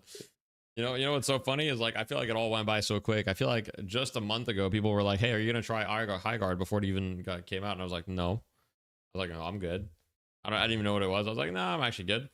And then now the game's shutting down. So what can you do, man? I feel bad for like all of the devs and stuff, but it's just like I played it and I was like, I don't like Apex Legends and I don't like Rainbow Six Siege, and that game was just both of them. So I was like, they invested $200 million, and within a month of launch, it shut down. See, that's the thing that I don't understand is, like, you're already so deep in the red. Why not, like, you know, how much money does it realistically take to keep the game running and try to improve it a little bit, right? I feel like game development cost is very, like, front loaded. Like, you have to pay a lot to make the game, but once the game is made, surely it's significantly less expensive to work on updates. Thank you for the Prime Baby Grad. I appreciate that. They were backed by Tencent and got their funding pulled. Yeah, I guess so. The other guy's Ryan Central.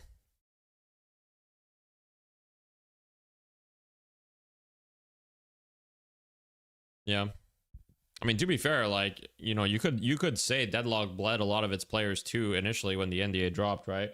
We peaked at like 175 and then it went down to like 10k concurrent from 175 concurrent within like a month and a half or 2 months or something, right? It went pretty quick. Not nearly as quick, but still went down. But, you know.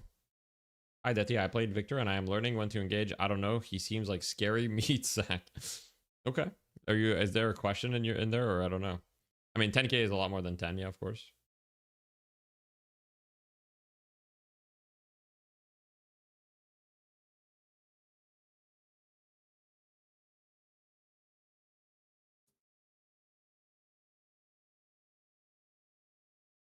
Investment maxing, just like with the most VC in Silicon Valley, they just pump money into random projects hoping one sticks.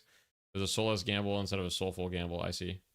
Yes, but Valve had infinite money. Okay, true. Okay, true. He's just more fragile than I thought. Full build, he feels unkillable. Yeah, he definitely takes a little bit to like scale and come online. Yeah. You're getting gambling ads? I'm sorry to hear that. Sorry to hear that, man.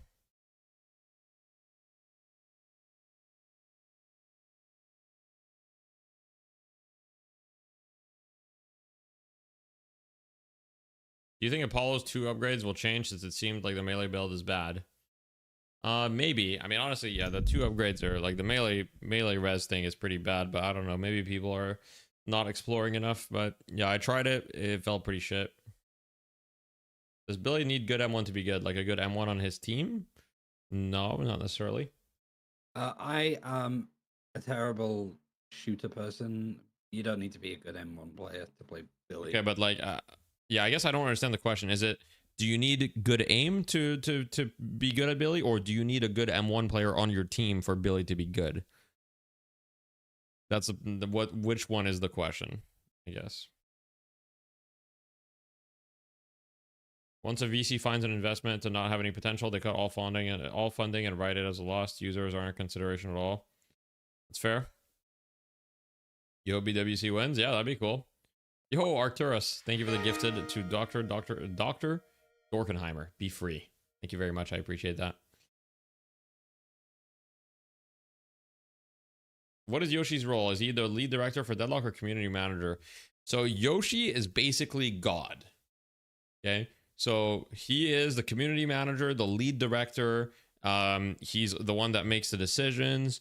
He's the one that you know, is responsible for all of your matchmaking issues as well. When your game goes poorly, that's also Yoshi's fault. He snaps his fingers, boom, instantly a hero gets deleted from the game. Or anyone remember Soul Rebirth? Yoshi went Thanos snap, boom, Soul Rebirth was gone. So yeah, he's God. Just yesterday you were faceless and now you got camera and sub notifications. Wow. What? I wasn't even live yesterday. What's going on? Is Ice Frog involved with the game, or is that just a rumor? Nobody knows for sure, but I think it's very likely that Yoshi is Ice Frog.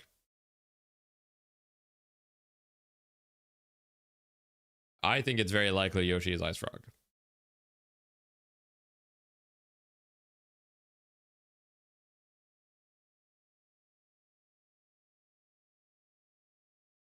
Why does God love Abrams so much? Is Yoshi Abrams? Could be.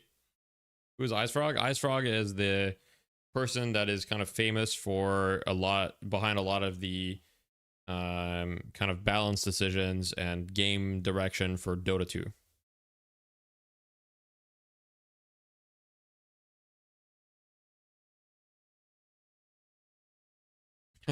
.002% change to damage guy. True. Yoshi stole my kidneys. Okay. When the game eventually releases, how do you think they'll monetize the game?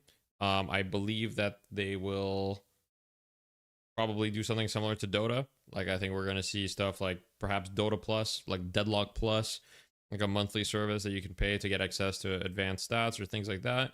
I think that we might very well see, I mean, we're probably going to see skins, almost certainly going to see like some sort of loot box type mechanic, probably similar to Dota, etc.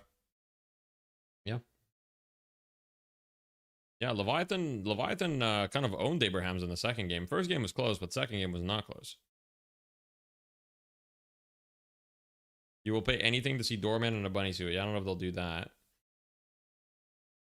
Daily 0.0001 sprint speed changes. True.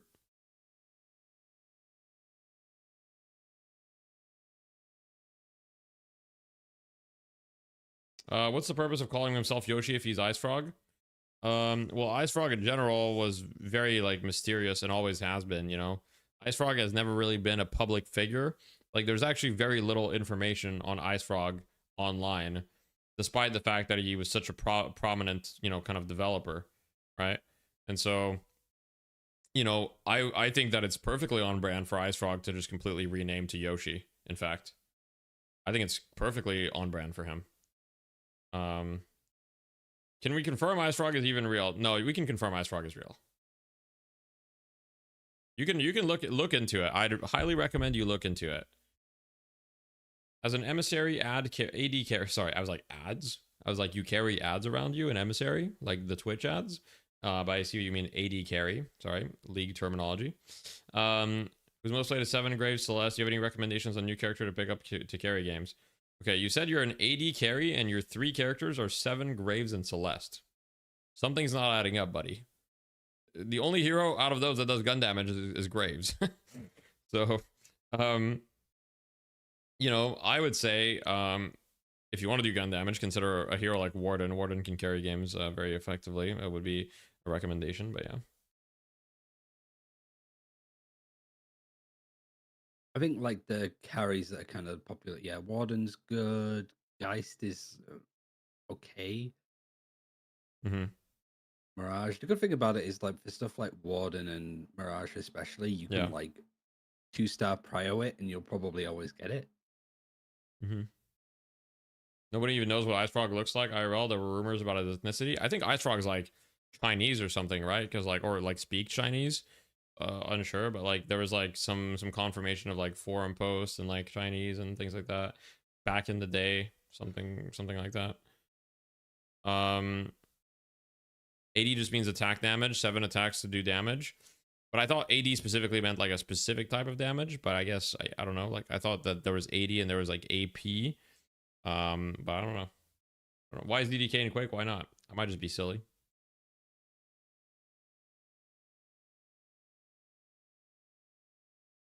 You emailed back and forth with Ice Frog in 2011 about Dota 2. He's real. There you go, guys. We've got the confirmation from Nasty. And if you can't take Nasty's word, then whose word can you take? You know? Thank you for the Prime Tulum.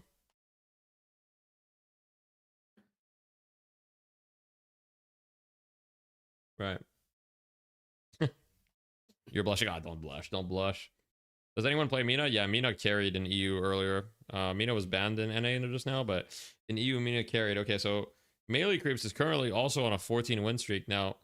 Oh, no, sorry, 15 win streak even.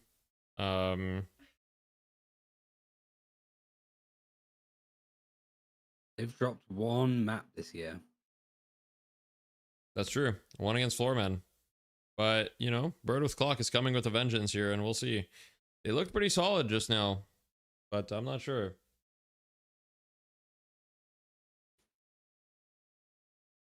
It's more of a role name than actual damage name. I see. Okay. Okay. Maybe my last ban update, y'all. It's almost 3 a.m. Queen of Dice, don't leave us. Don't leave us. Although, take care of yourself. You need your sleep. You need your sleep. You miss some sick Chinese builds. Shit.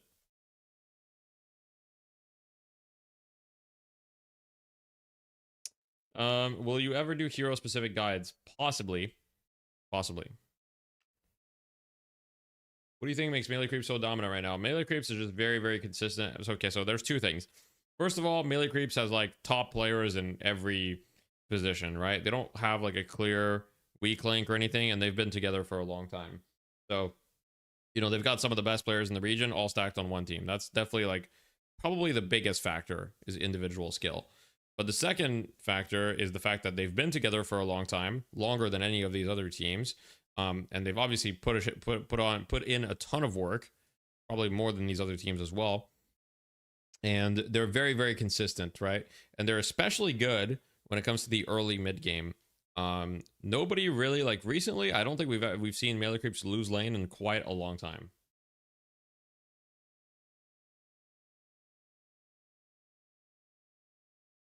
I play Apollo, Mina, Yamato, Pocket. What kind of heroes role are they, and what other heroes would you say are similar? So I would say that all of these are basically spirit nukers.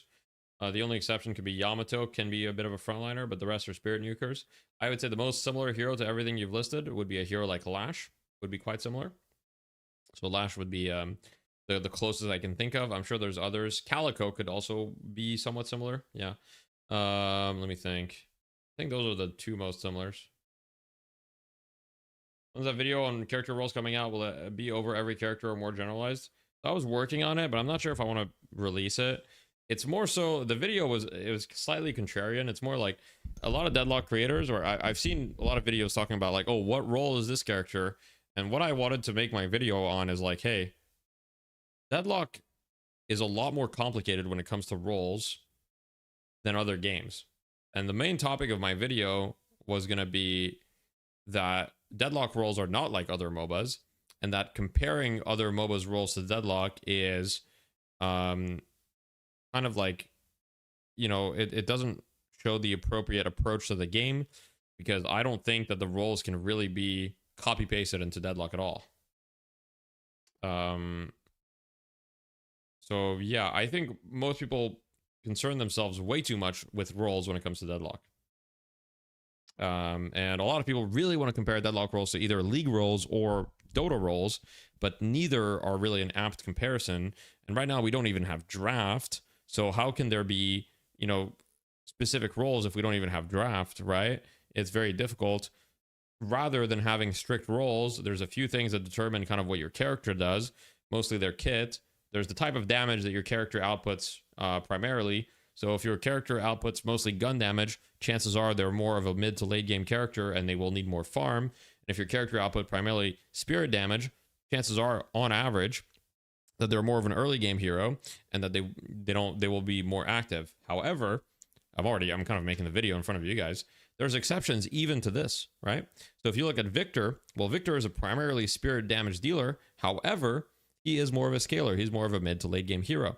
So even when you go by kind of like larger criteria, there's still so many exceptions in Deadlock. Deadlock, you also use this position though? Sort of, not really. For matchmaking, I would say it doesn't. For pro play, they kind of use positions But even then, it's extremely loose. Even then, it's extremely loose.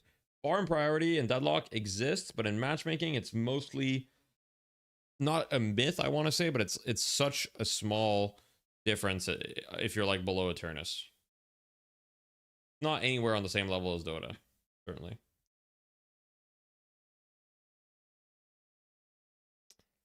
Anyway. I like Creeps Abrams ban.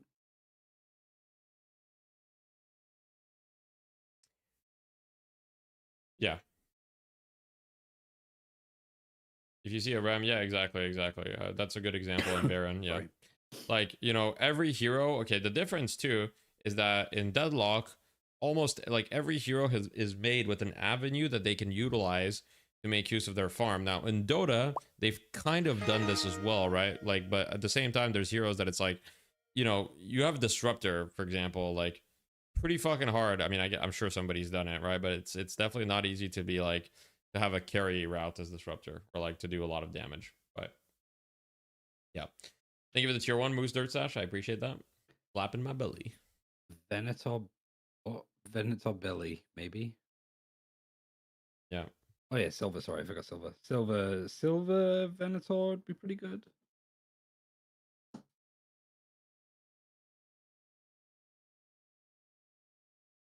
After that, it's all prio based. The thing about prio, like farm prio and Deadlock matchmaking is like, be honest with me, like how often is farm prio actually respected in your matchmaking games? I think that the only thing that's respected is the people that are side laning are going to get more money. But other than that, there's basically no farm priority in matchmaking. Even in Eternus. Even in Eternus, it's grab what you can. The people that are side laning and farming the jungle are going to get more money, yes. But other than that 1 or 2 player, everybody else is basically on the same playing field. And like, yeah, if you're in high Eternus, the support's probably going to have slightly less. But even then, that's not always true. Case in point, Rem stealing the Sinners on your team, on your side of the map. Sure. But Kelvin for Saya. Kelvin, Shiv, Venator. Yeah, I mean, Melee Creeps really believe in the Kelvin hero. We'll see. I mean, picking the Venator with the Kelvin is a good idea because Venator is like a strong counter to Kelvin because of the anti-heal built into his kit. So, yeah. Who you got? What do you mean? Oh, yeah, let me do a prediction so you guys can vote. Who will win game 1? Melee Crepes or Bird with Clock? Will win.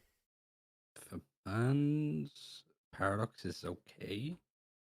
Yeah, Giltamon. Lane priority means your lane is pushing into theirs, and how that happens is you kill their troopers, it starts pushing.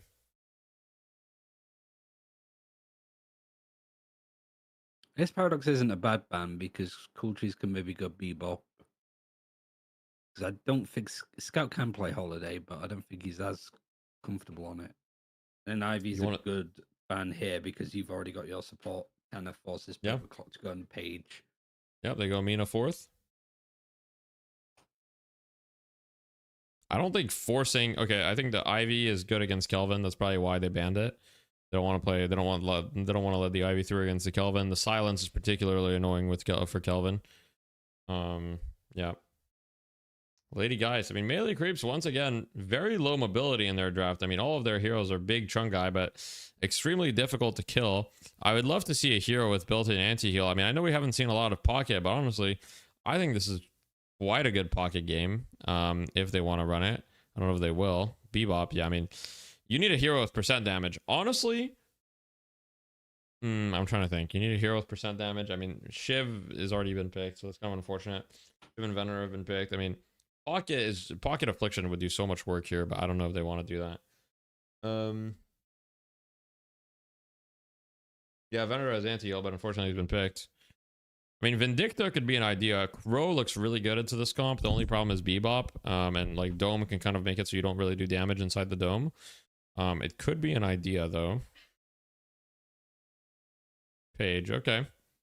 They're just not gonna go with that approach. I mean, I guess they're just toxic bullets buyers anyway. Mina and Mirage are both gonna buy toxic bullets. Silver also does percent damage. I forgot. Silver's really good. Silver's insanely good. Stuff. Yeah, but he doesn't do any percent damage. No, but the Ido Calico is the last pick here. I don't Calico's last pick. He popped off on Calico last week, so we'll see. Thank you for the Prime for more. I appreciate that. Why aren't these teams playing Pocket? They were popular. Water saw good results. We haven't seen them recently. Why is that? Pocket's mostly fallen off of popularity because we see a decent amount of divine barriers, especially from supports, as well as the fact that, you know, they don't really see him as strong at all stages of the game anymore. But I think Pocket is actually underrated right now in comp, in my opinion. I think Pocket is underrated. Yeah, Ido's the Calico here probably. Because I do still think like Pocket would have been good for Bird with Clock, but Silver, I always forget, but Silver does percent damage with her 1, so she's definitely really strong into this lineup.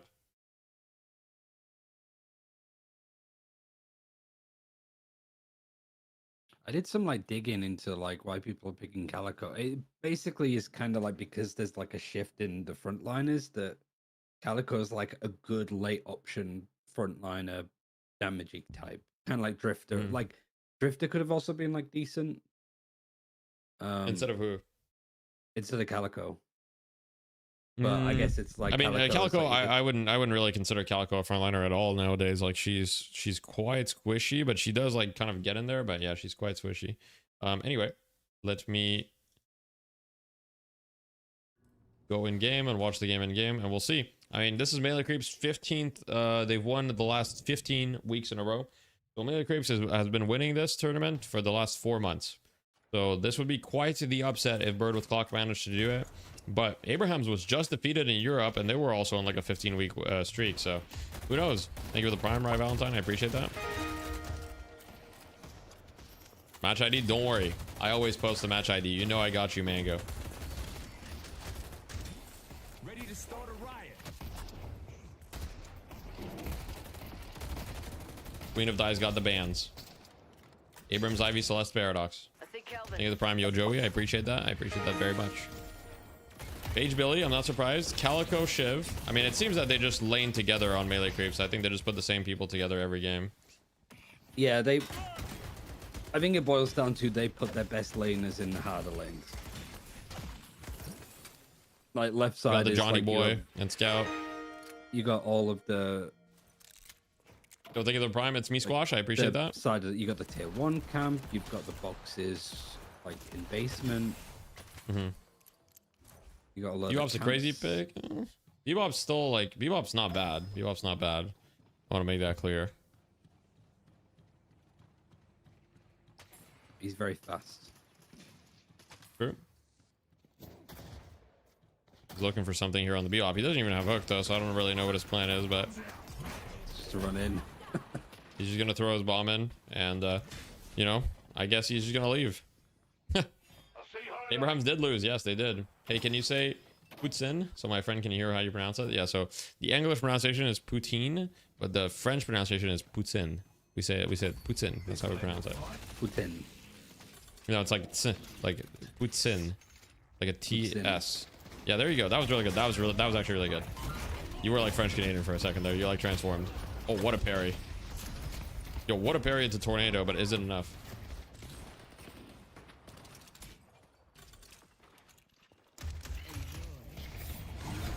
Match ID for the YouTube frogs. Oh, did I not post it for you guys? My bad. There it is. Sorry.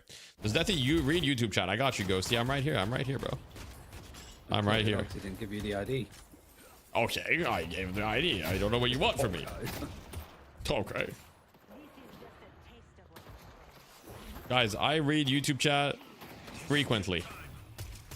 I do my best to not ignore you guys. YouTube, you guys are my day ones. I'll never forget. Before YouTube, nobody watched my Twitch stream. I got my Twitch following because of YouTube. I'll never forget my day ones. What tier would you put Bebop on ranked games? Like B tier. Wait, Arctic is on me now? Interesting. And Geo's on the silver. Sure. I've seen Geo play a lot of silver recently though, so I mean the thing is Matt is not there, right? So they're kind of like having to switch their hero pools around. I was like, fucking me talking about how good Matt is. He wasn't even fucking playing. They're like, Matt, bro's not even playing.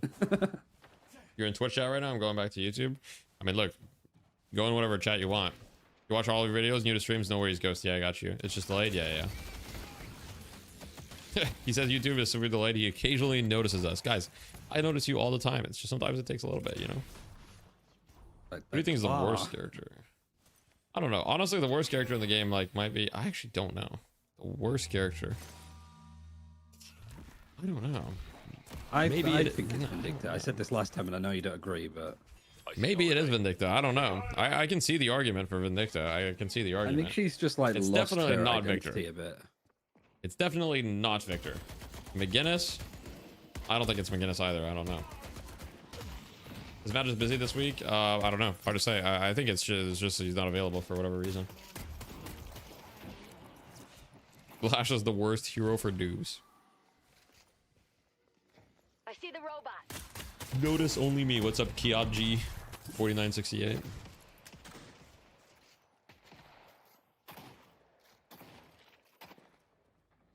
I see Bebop. Yeah, like I think the way that Ido and Fishcake lane is just very passive, very chill. The stream Very feels demure. 720p, not 1080p. Really? Is anybody feeling that?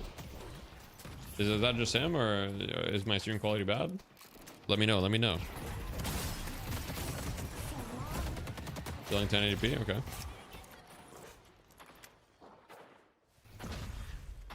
It's fine. Okay. All right. I'm feeling 1080p. All right. Well, you guys need to stop feeling the pixels like that. That's inappropriate. But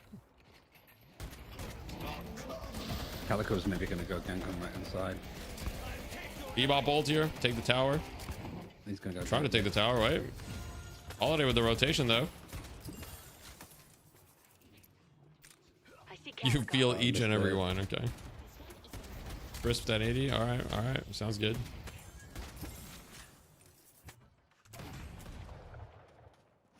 I see Calico. I need to find like a better way to I need to find a better way to restream so I can have different settings, but I don't even know if that's possible. It's like YouTube, it's impossible to like optimize a stream to look good on both YouTube and Twitch. I found. I don't know.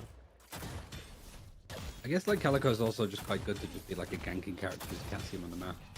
Yeah, yeah. Calico's definitely a good ganker with the cap. I think 100%. the one thing like watching Ido is like he could definitely do some like runs for the sewer. Like yeah, probably. But that also requires like that does kind of require you to put 1 point in cat though if you're gonna do that, because that plus 14-second duration is like really valuable if you go for the sewer runs. Putting 1 point in cat is like not that big of an ask. It's just 1 AP. No, like, no, I don't think so. Because you put 2 points in your 2 and then max out your ult. Right. yeah, you can just put 1 point in cat. It's only going to delay that by like maybe 1,000 souls your spike. So I mean, you know, it's not the end of the world, and you get the advantage of running boxes. I think it could be worth it. Could be worth especially it. with just like how much he's fighting at the moment. He's here to do the doubles. Size died. Is that lasso connected? Yeah, actually really good fight from Cool G's. Damn. That's 3 people dead. That is a lot of people. Another you know, invasion on the other side. Ryan, I jinxed them. I said before the game, I said I don't remember the last time we've seen melee creeps lose in lane, and now they're getting fucking, you know, Headed to York. Bunny with clock whipped out the belt. Bird with block. Oh, sorry, bird with clock. They whipped out the little bird feeder.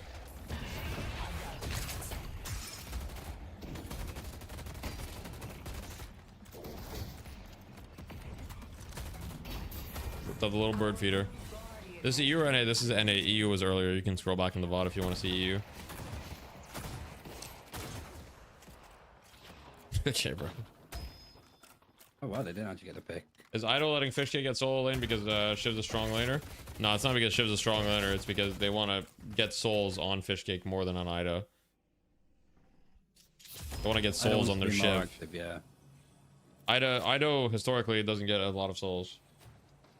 Well, Ido usually gets rich if he like snowballs, but if he doesn't snowball, then he's not getting a lot of souls. So, yeah. Yeah, he's shoving left side because they've seen pressure on the right hand side of the map from the Silver and the Mina, but he does need to go careful because Zen's about to be here in 30 seconds. I will say that the last Calico that we saw in Ido, I'm a little bit worried because I don't really think. Okay, Ido's gonna prove me wrong because he's just the GOAT, but I don't really think low econ Calico's a thing. Like, I feel like you're just completely useless if you don't one-shot people. Yeah. in this hero. So we'll see. Maybe he'll prove me wrong. Ido's just a fucking king like that, so he probably proved me wrong. I don't think she's good at all. Like I mean, I think that. But that's mostly from like the data from before. But it's just eye test as well. I'm just like. We'll see. I mean, I don't know. Last time he just popped off though. Last time he popped off. Thank you for the Prime Ginga Ninja. I appreciate that. Like, I would prefer the fucking Graves, like Fishcake's Graves from last time over the Calico. Okay. But Fishcake's on Shiv, so that's not an option. Yeah, but then you put Ido on I guess I gotta buy Ido on Shiv, yeah. Oh no, mostly it's like if they do like Shiv Abrams, Ido's on the Abrams. Shiv might be caught here. Oh, he's been perma bumped. He's dead. Shiv's dead. They're running the urn though. I do think that they're gonna give the urn for this. They're trading the urn for a kill and a guardian. It's not exactly an even trade. It's still like a slightly winning trade for melee creeps, but not by much. Not by much. They are going to get a guardian as well, so it's a significantly winning trade for melee creeps. Actually, no, they got a mid. Yeah, it's like slight advantage to melee creeps off this, but nothing drastic, you know. Billy just taking control of Shiv's character, yeah. Shiv got to play the game for sure there.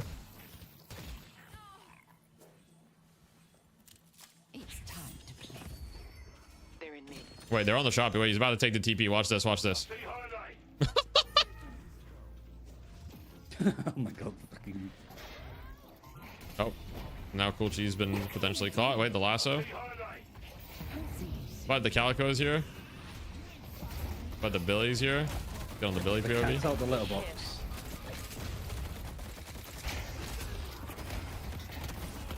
That's It's a fucking fight. John John's getting involved though. John John's getting in. Hell in a cell right now. Sure.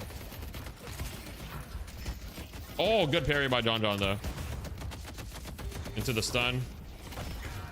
Oh. John John might have been him right there. He might have been him. Cleaned up. Absolute ape fight. I could be walking into a trap.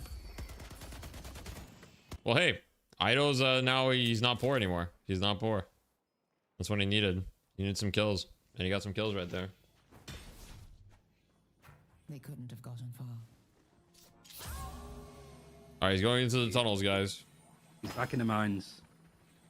The cat's the end for the mines. As much as the little birds do.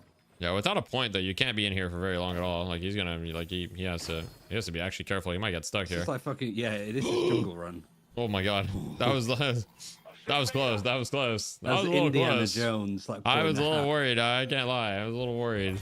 I was getting a little nervous, you know, for my goat. Best NA player? I mean, rank 1 right now is Ido. He's rank 1 on the leaderboard, so, you know, he's a king. Wait, is John John been caught? Wait, Frozen Shelter instantly heals him from 1.5 million. Just infinite heal.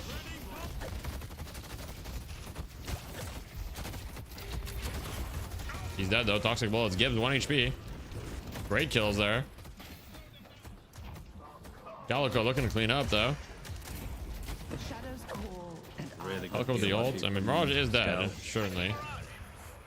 That is a lot of people they brought, and they're gonna look to collapse on the guys here on the other side of the map in the meantime. Get out the way though. Oh no, never mind. It's the opposite. It's their Walker, so I think she's fine. Yeah. Oh, you might get a swap off though here. Be bad. Lady Geist is here. The move.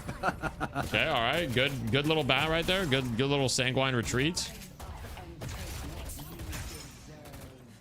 Oh, nice try. Close game. Arctic having a great start though. What's his Twitch? Does Ido stream? His Twitch is twitch.tv/ is it just Ido? I forget. I think it's just Ido, right? EIDO. Yeah. It's twitch.tv/DeffyDL. There's nobody else. Or Ryan Central, I guess. Yeah, if you twitch.tv/DeffyDL, that's where you see the Ido. No, I'm just kidding. Yeah, go show some love. Go show some love. You're like the Russian TOs. Like, you can only watch it here. Sounds like Deathy was singing Old McDonald's. Zara, can you believe that Wander thinks Shotgun Venator is terrible? Can you believe that Wander thinks melee Venator with the shotgun is terrible? Can you believe that? I can't believe it. I can Our fellow absolutely rage believe baited that me. Wanda thinks that. I can't believe it. It's probably the most Wanda opinion I think you can have. Okay. It's like so contrarian. Endgame, it's whatever. Yeah, I mean, when everybody has answers to deal with it, yeah, I mean, true. Oh, good shot from John Don.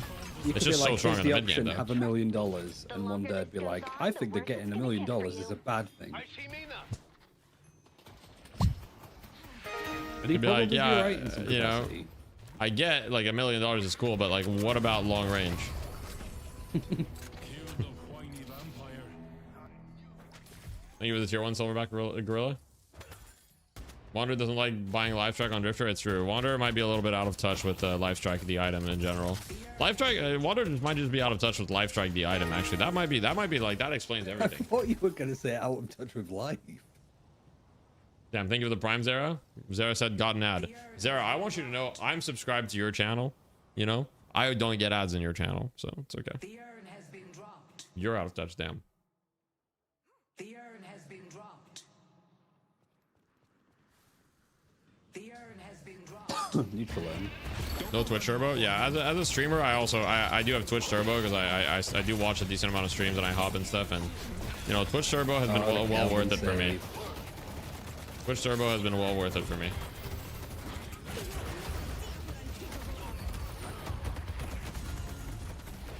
Yeah, I mean, 1 for 1 so far. Decent-ish fight. I'm gonna get on the Ido POV here. He's on fire. Never dies. I mean, yeah, this looks like a good fight for melee creeps, certainly. They're trying to do it at the same time, but Mirage is there. Surprise. I mean, I've got wave prayer on the other side, but I'm not gonna get a walker for it. Yeah, Goodbye, Mina. Needs to get out. And they get the urn. It's not looking good for the side of the bird with clock. Even though the kills are completely even, it's not looking good. Can't spend money on Twitch Turbo. My budget's already going towards Viewbots. Okay, fair enough.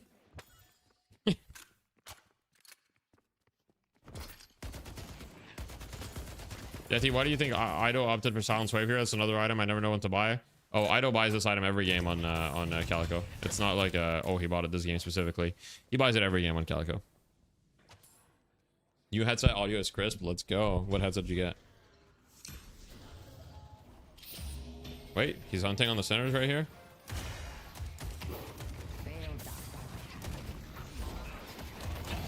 Oh shit, that's a big kill. Nice little bag too. Big kill.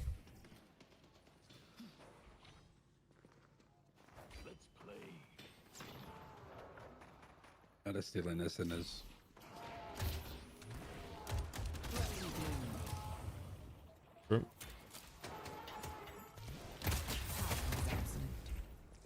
Is 1.8k soul bag good? Yeah, that's incredible. That'd be insane. What are the chances someone drops it? Not very high. Like, that's a huge bag to drop. Like, that's a game-losing bag. Sennheiser 599 headphones. You did actually get those? Okay. Are the 599 like the 6XX? I actually don't know. Mirage is kind of killing the guys. Oh, she's so dead. She got the swap off though. She did get the swap off. I don't know. Yeah, she's living for a long time. Nope. Oh, yeah. She doesn't kill the Billy. Mina is dead though. On the other side. It seems like they can't, you know, Bird with Clock can't get like a clean win on any fight. Mirage is out, TP's out.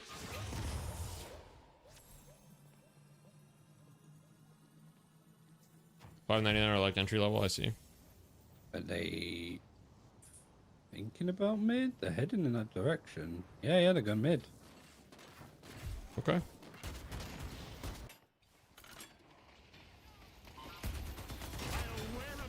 Ultries doesn't have ult. Do they know?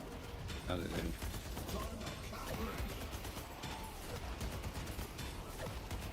The Bebop's ulting? Oh, the Bebop's ulting like the stairs.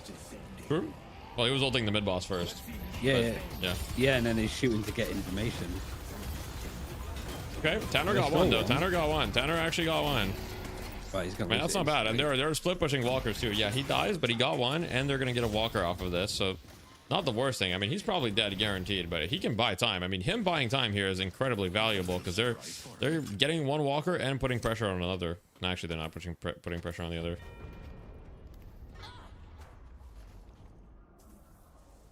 hold myself to the highest standards. Our blue walker is under attack.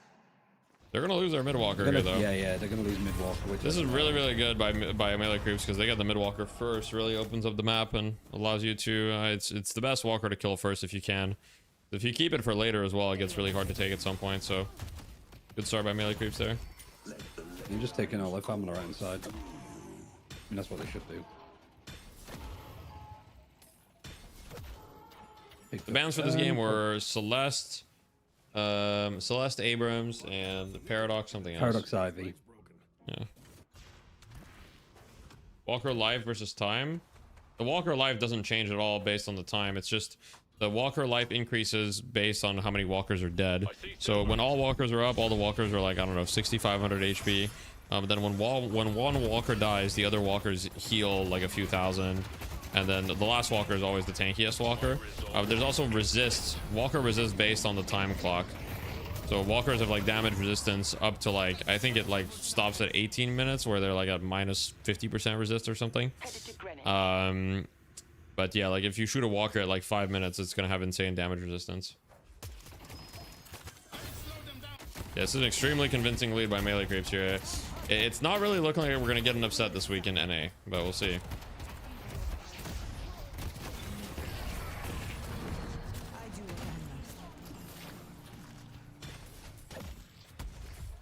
Side is the GOAT, Calvin. He might be, bro. He might be. Side is just the GOAT, full stop. Just the GOAT. Why isn't Yamato seeing much pro play recently? I think the meta doesn't really favor her, since the meta is extremely like. So in my opinion, okay, this is my take on it. I don't know if other like pros would like agree with it or whatever. My take on why we don't see Yamato as much is I think Yamato's strong. It's just the meta really doesn't favor her because as you can see, look at melee creeps lineup, right? Yamato is a strong anti-carry hero where she can get on top of like a Wraith or on top of a, you know, like one of the like squishier carries and really like just shut him down. But look at the melee creeps team. If you're playing Yamato into this, like what do you do, right? Like a lot of these characters are just gonna like eat you alive. And therefore, I don't really think Yamato is that strong into these heroes. I think her kit is still very valuable and she's still very strong, but I think the meta is just really bad for her. I think Apollo kind of power creeps her slightly as well. I don't know. I don't think they fulfill exactly the same role, but yeah. Lane also doesn't matter as much. Yeah, I mean, Yamato's lane also got nerfed many times. Like, it's still strong, but it's not what it used to be either.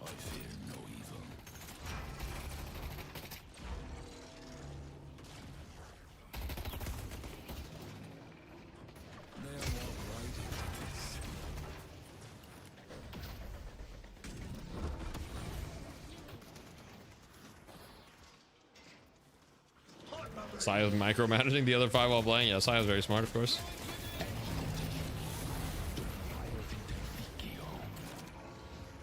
You're a Domini. True. Will we ever escape the bruiser meta? Yeah, we will. Let's take out Holiday. Oh, there's the combo. Yeah, this is looking pretty hopeless here for the side of Bird with Clock. Doesn't even need to use Dome for anything. Yo. They're kind of just all getting dove under Walker. 3 people died under their own Walker, yeah. Yeah, that's really, really bad. No kills. We've got almost a 50k lead now. I mean, no rejuve in play for 2.5 minutes. I think they're probably just going to get base guardians. I don't think they're going to go further than base guardians. It's probably just going to be base guardians, steal the entire enemy jungle, play for the next buff and earn, which is in a minute, then play for mid boss. That's probably exactly what's going to happen.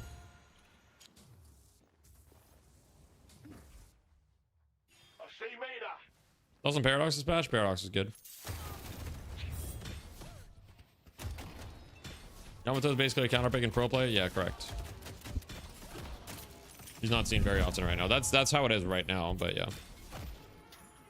How do bruisers differ from carries in frontline? I mean, bruisers are basically frontline. Is you know, when people say bruisers, they mean like the frontline heroes. So yeah, as far as carry are the heroes that usually sit in the back line that farm a bunch. That's the difference. Catch me if you can. I see Holiday. So, how's the murder business treating you? Why is Paradox Bruce good? is also like just very active too on the map. Yeah. Paradox is good because she still has a lot of stuff in her kit. Like, first of all, generating picks is always good. She has % health damage on her wall, which is always extremely valuable. She doesn't need a lot of items to have a lot of impact. And yeah. Paradox has pretty much always been good. I don't think... Oh wow, Billy's 1 HP, literally.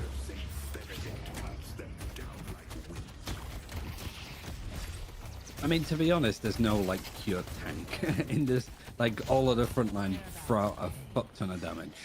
Well, Mo and Crawl really doesn't do much damage. Yeah, but Headed to green. He's probably like the... I He's guess probably they're the like closest. the closest to frontline. I think... Maybe Yeah, I think Victor, Mo too. and Crawl is like the closest. How many games does Silver won in Night Shift? Probably a good amount. In NA, funnily enough, she's not winning a lot in NA, but in EU, she like wins a lot.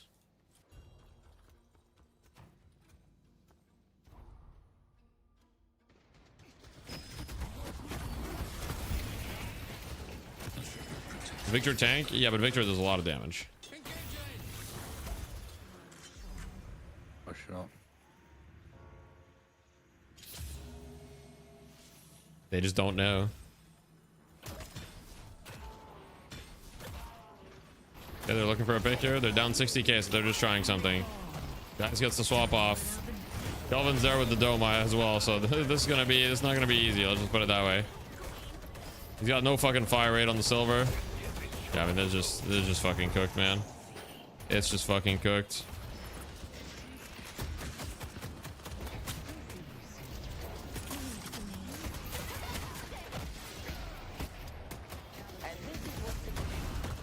Oh my god, wait, the Venator just one-shot the Mina.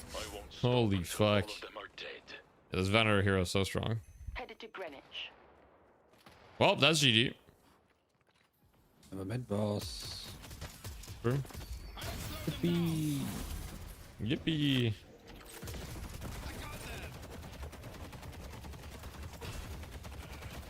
Everyone thinks Mo does 0 damage because they're building baby greens. Shit. Here comes Zera about to show the people how to play Mo. Haven't seen pros play Apollo. Did they ban him? Apollo was played earlier in EU. Apollo hasn't been touched though in NA so far today. The sole difference isn't 60k, right? No, it is. It is. Sole difference is 60k. It's true. Why don't more people play Calico? She's not very good right now, but I mean, hey, I mean, you know, Ido makes her look good though. Ido makes her look good. I mean, she's not bad either. She's definitely not bad.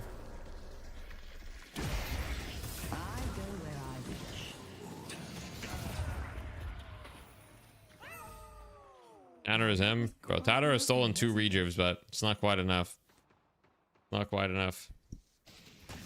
Is Bebop a character or a pick character or frontline? He's a little bit of both. I mean, he's also kind of a frontline though. He's like a really big body that can tank a lot of damage. Like he has very, very, very good health gain. 52 health gain per boon. Like that's really high. And then he heals up. Wait, guys getting gone on here. This is dead here. 1 rejuve down. I don't really think they're gonna be able to do anything off that. Let's get on the John POV as he cleans them up.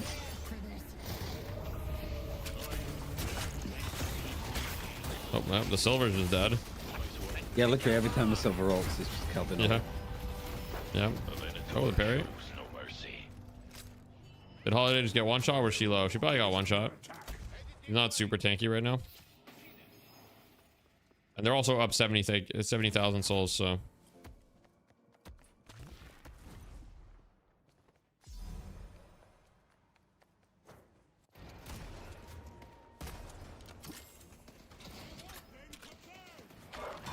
I want them to burn. Does pro play have any kind of surrender option? Well, it depends which region you're in. If you're in EU, they just type GG and they leave. If you're in NA, no. Pretty much. Just depends on your region, you know? One is back, the answer to Silver. True. I mean, they've got 1 rejuve, they're up 80k. I feel like they can probably end here. We'll see what they want to do. They fake back. Yeah, classic. I mean, I think Bird with Clock at this point are probably just like down to go next. I would be also if I were them. Down 80k, you probably just want to go next. Makes sense. Something honorable about playing it out, true. We always play People it say out. NA That's a and then lie. boring when it's just gonna be melee creep stomp again. No, I mean this has been boring so far. I mean the best of one was not boring though. The best of one was a lot better than the EU best of one. But yeah, this one is a little bit boring.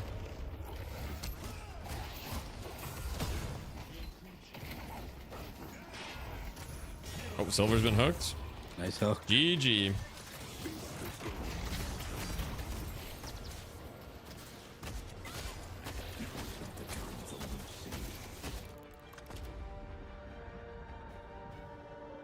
And victory goes to melee creeps once again, but it's only 1-0. There's another game at least one more. Could be more. Does Night Shift bore you a bit right now because of the meta? It's not really the meta that bores me with Night Shift. It's more so like, you know, the super one-sided games like this are not boring, like are boring. Like this game was not very entertaining to watch. However, EU this week was quite entertaining. EU this week was quite entertaining, but yeah, this was pretty boring. What do you want from the patch? I want so many things that I can't concisely tell you what I want, but essentially make Abrams bad for the first time in his life. I want Abrams to basically like get his knees broken in a little bit by Yoshi, you know? I want FF option. I don't want FF option. Never add FF to this game, please. Valve, please never add forfeits to this game. What was I gonna say? Yeah, I mean, in general, I think if I look at the heroes and I look, okay, what do I want from this patch? Okay, I'm gonna tell you guys, I'm gonna go over every hero and I'm gonna say whether they should nerf, buff, or keep the hero the same, okay? Nerf this guy. Slight power rebalance for this guy. Nerf some of his early game stuff a little bit. Otherwise, like, keep him mostly the same. I don't think he's that much of a problem. This guy can stay the same. B-Wall can stay the same. Billy, nerf a little bit. Calico. I think Calico just needs some quality of life change. She feels super janky to play. Celeste, nerf. Doorman, buff this guy. Drifter, probably just keep him the same. He's just fine. Dynamo, probably keep the same. Graves, I would keep her the same. Grey Talon, he can stay the same. Hayes can also stay the same, I think. I think Holiday can also stay. Infernus, buff this guy. Ivy power level can stay the same. She's fine. Kelvin, power rebalance. I think too much power in his Ice Dome. Nerf his Dome a little bit. Buff some of the other stuff. Why does Ice Path give 90 spirit power? Can we change that to something else? Anyway. Geist, make life drain build viable again. Come on. Give me something other than just +1 charge on the life drain, okay? Give me something. Make life drain viable again. Lash can probably stay the same. McGinnis. Okay, can we like change or rework or buff McGinnis, but like in a way that's not cancer to play against? Mina, nerf, Mirage, probably slight nerf-ish, not much. Mo, this guy can stay the same. Page, probably slight nerf, not much. Paradox can probably stay the same. Pocket. Honestly, I don't think Pocket's bad at all, but I don't know. Nobody's playing Pocket, so something needs to change. I don't know what though. Rem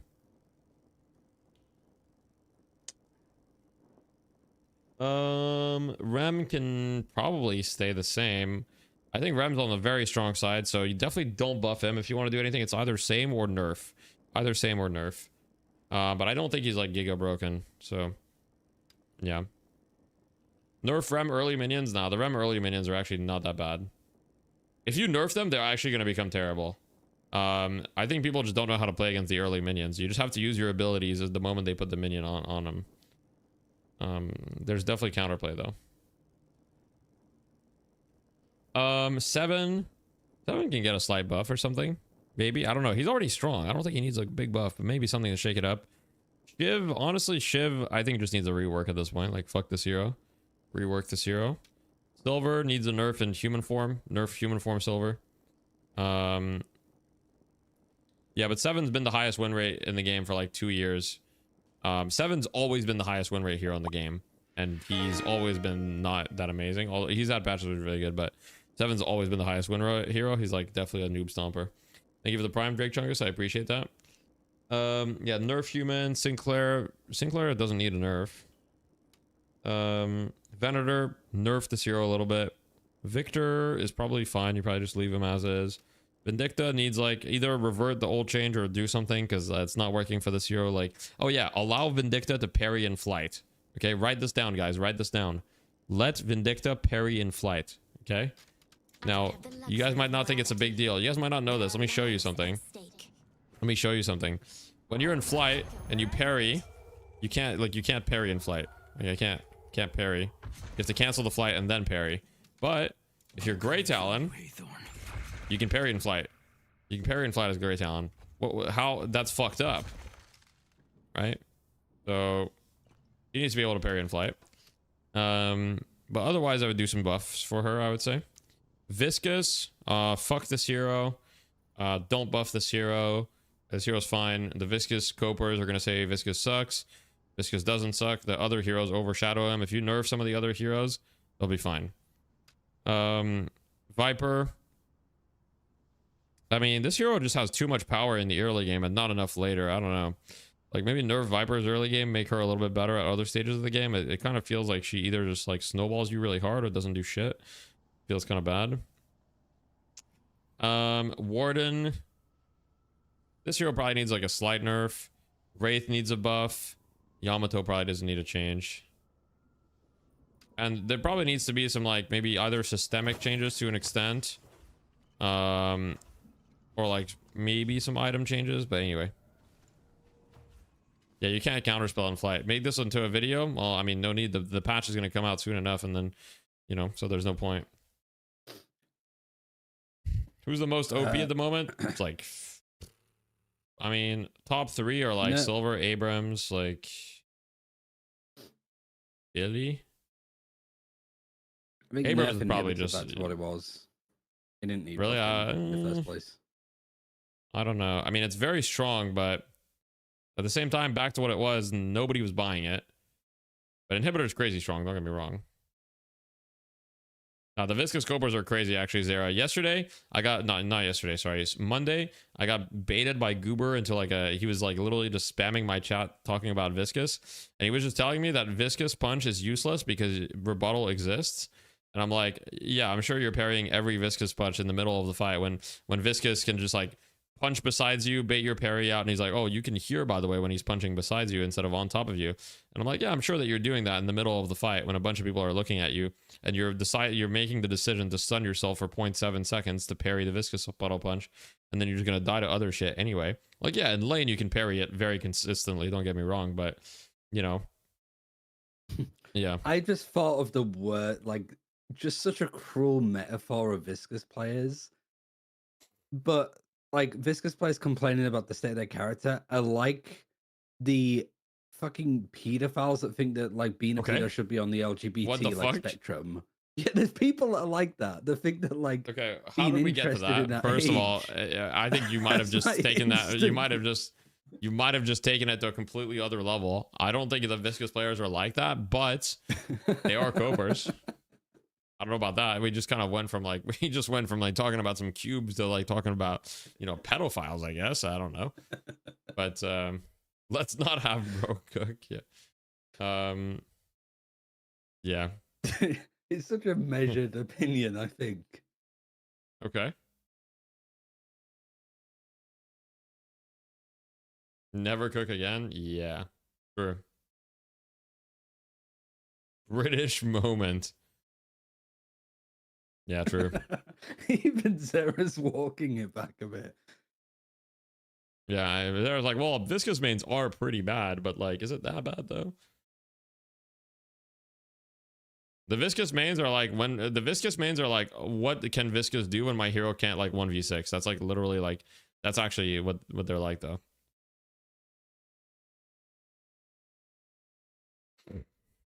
It's like, my hero can't 1v6, so he's useless. That's every main? That's not true. That's not every main, but like Viscous players specifically, like, you know, I need to make a tier list. I need to make a tier list of like, wait, actually, let me do that right now. One sec. Deadlockmeta.com. Oh, fuck. I need to log in. All right, one sec, guys. I'll make a tier list of like the most like obnoxious, like which ones are like, you know. The most doomer, I think. The most doomer. Oh, yeah. Doomer is good. Oh, fuck, I need to... Because Oh, we can't do jeez. obnoxious. It's just like, who are the most obnoxious when they feel that their hero is bad? What's that, guys? I need to log in. Oh, log into my admin panel. Okay, there we go. All right. If you guys didn't know, by the way, on my website, deadlockmeta.com, you can make your own tier list. Okay, and you can share it. So, for example, here we've got the Ultimate Brawl. You know, we can look at the newest tier list. How hard is it to use the hero the first time tier list? Unemployment, final boss. You know, honestly, that's fair. But yeah, you can make your own tier list if you go to the community section, create tier list. So I'm gonna create a tier list. I'm gonna call it most Doomer like hero mains. Most obnoxiously Doomer mains. Yeah. That's a good point. Most obnoxiously Doomer hero mains. Doomer mains. There we go. Public. Create tier list. Here we go. Okay. Can I edit the... Okay, wait. Here we go. If So my the bottom hero tier can't... should be just like... Just for the vibes. Vibing Yeah, no so matter what. S tier is if my hero can't 1v6 and it's useless. In this tier, I'm putting the Viscous mains. I'm going to go ahead and I'm going to put the Shiv mains in here as well. Where's Shiv? Okay, there we go. The Shiv mains that are coping in the Shiv Discord. Let's see. What else?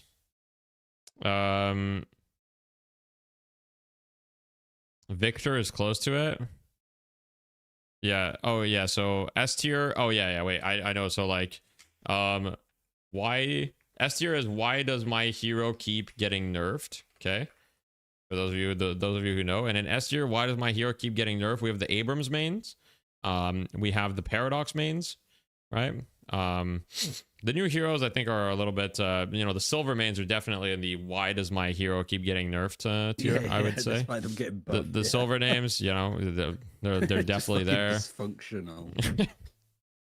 Holiday players, oh yeah, the Holiday and Paradox players for sure. Bebop players are for sure here. Why does my hero keep getting nerfed? Yep. Yamato maybe. Maybe that's a good point. I don't know. Infernus Billy. Oh yeah. The Billy players are probably like my hero's not even that strong. 1v6 is useless. Infernus is no. Infernus is not. If my hero can't 1v6, it's useless. Thank you for the tier 1 noob water. I appreciate that. Let me see where we're at on the. Okay, we're not there yet. Infernus, it's more if my hero can't 1v6 when I'm going dash build, it's useless. They're in that whole like level. A tier is my hero's not even that strong, bro. A tier is like my hero's not even that strong. And in that tier, we have Mo and Krill mains, Lash mains for sure. My hero's not even that strong. Just counter it. Just counter it. Okay. So yeah, GT and all that stuff. One sec. So I'm gonna put like okay, well honestly Wraith is kind of like in the 1v6 category. I'm not gonna lie. Wraith mains are like literally perma crying. I can't even lie. I'm gonna do the bottom tier as like Chad mentality. Chad mentality just plays for the vibes. Yep. And this is like, you know, the Viper mains. You know, I don't really hear a lot of Viper mains. Yeah, Sinclair, they don't really talk about it too much. Like you play these characters even if they had one ability. Infernus is there on the vibes, okay. And one arm. I don't know. No, fuck off. Okay. Fuck off. McGinnis? No, the McGinnis mains, they kind of... Do they cry? I feel like the McGinnis mains cry, but I feel like Dynamo doesn't cry too much. I feel like Dynamo players always play Dynamo. Doorman? Alright. No, I think Doorman is probably B tier. Doorman's probably like B tier. I don't know what B tier is. B tier is... I wish my hero was good, but it's okay. Better days B tier is ahead. I wish my hero was good, but it's okay. Dorman's in hey, my hero's not even that strong, bro. Just counter it. Apollo's just counter it tier. Yeah, Apollo's... Page is why does my hero keep getting nerfed? Page is 100% that. Yeah, Celeste mains are gonna be like here probably. Yeah, Page. Why does my hero keep getting nerfed? 100%. Honestly, same for Kelvin mains probably. And Geist mains as well. Now, Lash players are Lash and Apollo and Calico and Drifter and Graves and Grey Talon. These are all here. Haze is, I would say, I don't hear Haze players complain too much. Pocket honestly might be in here. One. The Pocket players might be in. If my hero can't 1v6, it's useless. Yes, 100%. The Pocket players are like, oh no, I can't affliction everyone and just kill everyone. Oh no. They're on the list. Oh no. Seven it's is hard probably for the on the 1v6 list. 7 is on the 1v6 list. I feel like 7's on the my hero's not even that strong, bro. Just counter it, because the 7 mains are gonna be like, well, you know, these pro players said my hero's not that good, so you just gotta counter me. So I think that's more accurate for the 7 players. You know what I mean? Yeah, maybe it's the second tier, just because you would have the appendage. The like appendage of my win rate is the highest in the game. I'm not even that strong. Okay, maybe. Where's Rem? I mean, I feel like the people that play Rem are always gonna play Rem. Is that fair to say? I think it has to be in a minute. No. I think that No? Rem players are more terrorists than you think.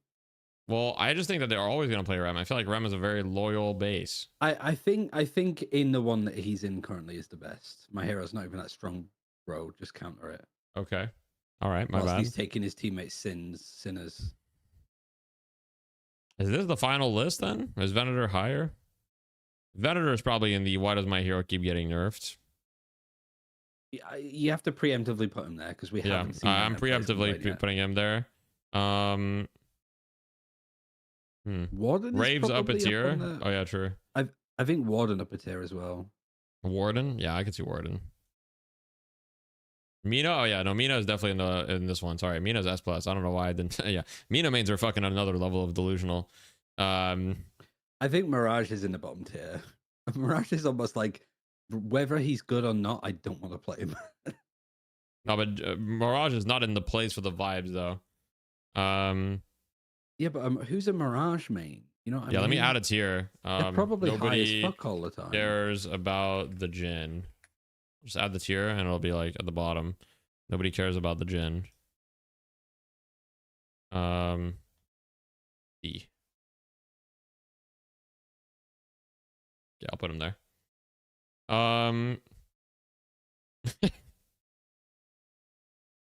right, I think we've got something pretty good. Okay, we're already halfway through the draft, but look, guys, if you want to make your own tier list, feel free to publish it. I can do save details. Objectively correct tier list of how obnoxious players who main heroes are. It rolls off the tongue. It does.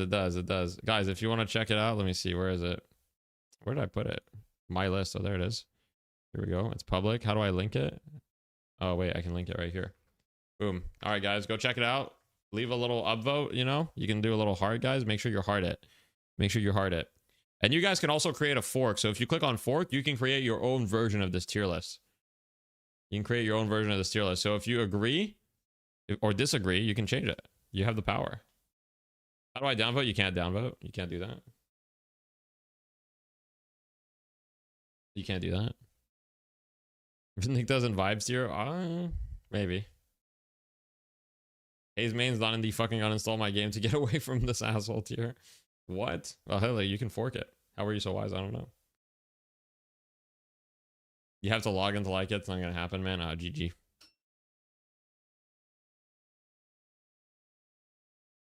GG.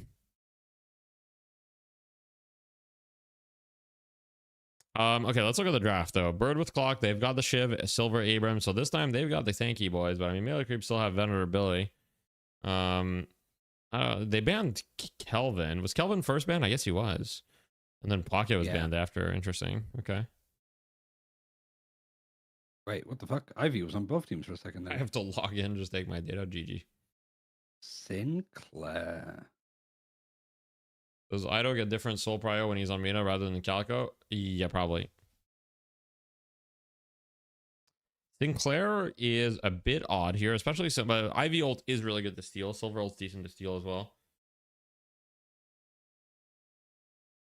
What makes Ivy so good? Messiah? Must be for Sire. Yeah, probably. Ivy Wraith? is. Oh, Wraith? interesting. Is this for if it's for Aiden? There's nothing left. He doesn't want to. No, go there's on. Warden left. What do you mean? There's Warden. He doesn't want to go. Clearly. Yeah, very clearly he doesn't. Oh, I guess they have Sinclair, so he doesn't want to pick Sinclair. He doesn't want to pick Warden into Sinclair. One tip you could give to dominate lane: understand wave priority and don't feel like you have to clear the full wave before trading. If you're sitting on full HP for multiple waves, you're doing something wrong. If you're sitting on full HP at all, you're doing something wrong. And prioritize aggression over being passive in general. All right? They misclicked Wraith instead of Warden. There's no way they did that. Right? I mean, it could happen. But it was last pick, so I think if they misclicked, they would let them change. What's wave priority? So wave priority is when you have more troopers than they do, so your wave's pushing into them.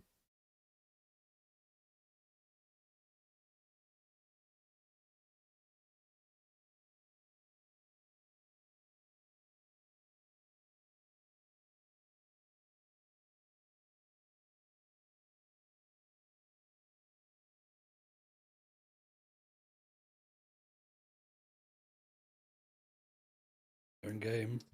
Do we pay out Gamba? Oh shit, did I not do Gamba? One sec. Okay, one sec. Melee creeps. Okay. We do another prediction. I'll do another Gamba if you want to print money. Who will win game 2? Melee crepes or bird with clock. All right, guys. Good luck. Prediction. You've got 2 minutes to predict if you want to use your Twitch money. And we go in game. And this is the accidental gyro pick at TI. Yeah, that's true. Okay, so 642 99476. 996. Boom. Interesting question, alligators. Interesting question. I don't have the answer. Boom. Abrams, Paradox, and Shiv. Surely Bird with the clock just win, though. We'll see. I mean, I think the side of melee creeps. I mean, melee creeps historically, they're on a 15-week win streak. And on top of that, it's not like their draft is bad at all. Like, their draft is very, very solid.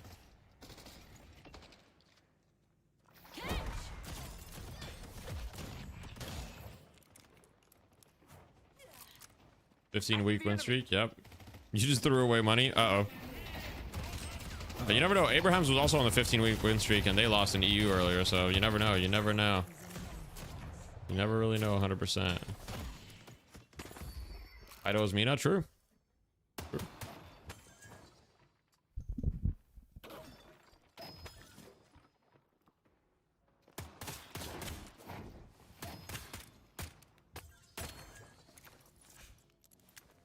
Ido's on his Mina, that's true.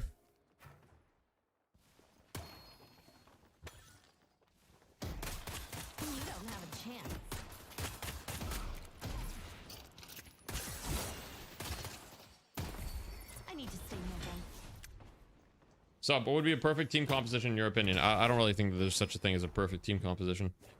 So, you just need some frontline, you need a support, you need like a late game carry, and you need a pick hero. And then there's a lot of different ways to play the game. Once from there. Can we watch Sinclair? Let's see who's on Sinclair. Sai is on the Sinclair. He's got a headshot booster. Let's see what he's up to. I'm on Sinclair watch. I miss playing him.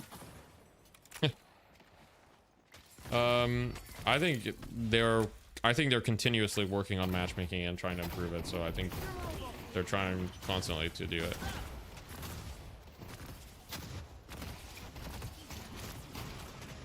I was having like a tough day last week, Deafy. Yeah. Because I was like, you know, like leaving Sam and stuff, and it was sad. And I was like, I'll put Deafy's stream on to like cheer me up. Yeah. And you were having the fucking worst day of games. I've never seen you more like tilted. I think you were just like, I don't know what's going on with today. All of my games have been horrible. I think you were just running it down on Apollo. Like you just didn't care. Yeah, I did have a day where my games were very good. It was universal, bro. It wasn't just you. It was universal. Sometimes you just get shit games, you know. That's what it is, and you move on, you know.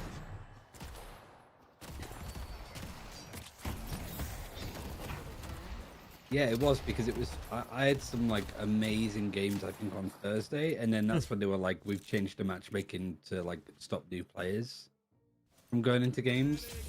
Yeah. And it was like, we've stopped. We're throwing him in all of my games, apparently. They put Ryan in the new player MMR bracket. Uh-oh. Why do the shit games always have to be back-to-back? At some point, it becomes a self-fulfilling prophecy where you become so tilted that you're contributing to the shit games. And that's probably where Ryan tuned in. Like, I was at that point where I was like so tilted that I was contributing to like making the game shit, you know? Like, I was there.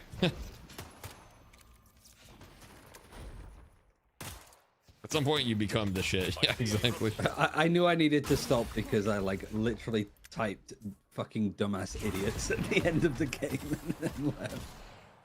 Like when we lost, I was just so like, can I please, like, we have Graves and Rem, why are waves not being pushed? Bro became European for that one. Really European. Never go full European, Ryan. It starts with a simple cut. I will say though, the mid lane, I mean, it's looking pretty scary. The mid tower is taking a lot of damage.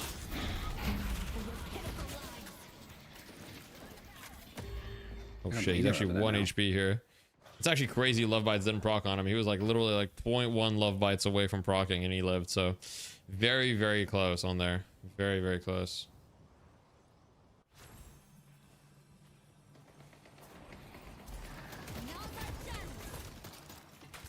You're a shit player, but I'm like a god in my games yesterday. Rainbow stats on Warden. Surely matchmaking was broken. Or maybe you just played really well. I mean, who knows, right? I queued a game of Graves today, and it was a higher ranked game than I'm used to, and it was the easiest game of my life. But I didn't do anything. Okay.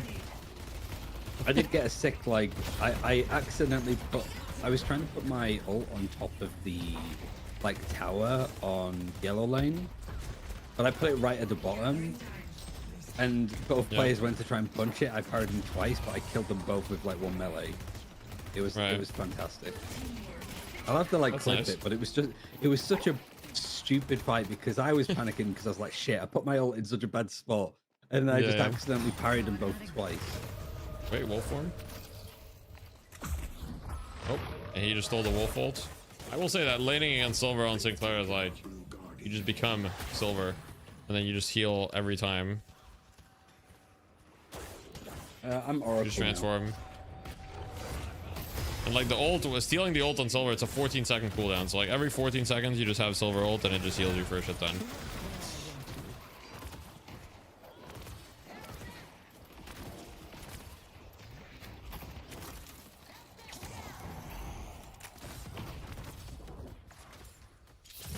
How is this balanced, the Sinclair ult? I mean, you know, how Sinclair's not that crazy, but yeah, I mean, you know, he does have like, Sinclair has like insane potential into certain matchups. What's up, Jafaf? It pretty much is if you said that to a Sinclair player, like your character's broken, they'd be like, yeah. And then well, they would, in fact, they would say, my hero's not even that good, just counter it. No, they wouldn't, because it's at the fucking bottom of the list. The Sinclair players are blasting out Payphone from Maroon 5. They don't give a fuck. They're not listening to you. Okay. They're not basing their games off whether they win or lose. They're basing their games based on how many people like tell them to go play and track. Damn, John lived with 1 HP and just killed and just got a double kill. This game's looking over already. I can't lie. And he's got the cultist power spike here. He's about to eat. He's gonna clear this tier 3 camp instantly as well. It's not looking good. John might be giga rich right now. He's just gonna go back to base here. He copied the wall, but now he's after the here we go. The Sinclair wolf. Oh, the double wolf fight.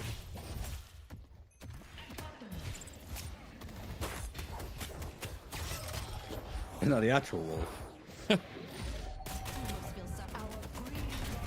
On the other side here, John's online.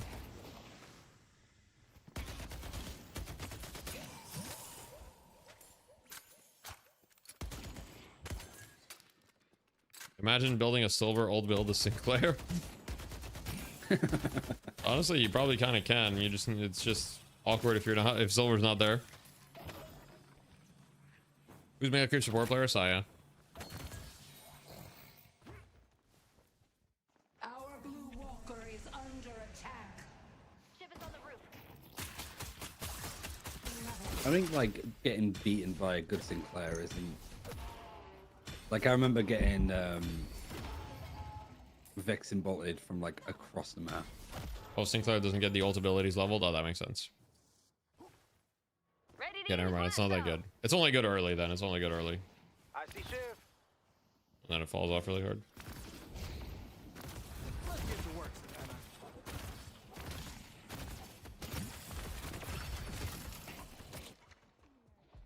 Ender's at 10k here. He's doing what he can. They're down 10k. It is going to be a comeback earn though, right here. If they pick it up, it's going to be a comeback earn. See if they do though. Oh no, the jump pad. He was actually about to interrupt the holiday lasso, but unfortunately the jump pad prevented it. They're trying so hard to pick up this earn, man, but melee creeps are just on top of it.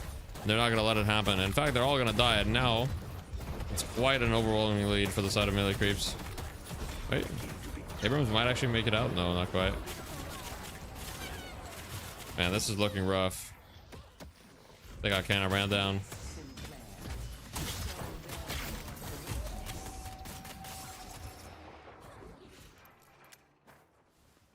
Help me deliver this thing.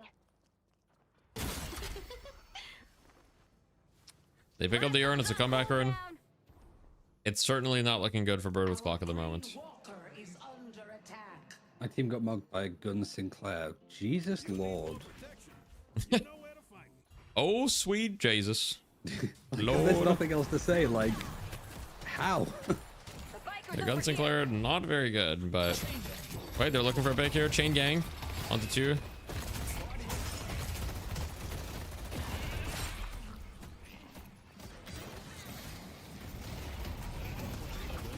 He's got ideal copy.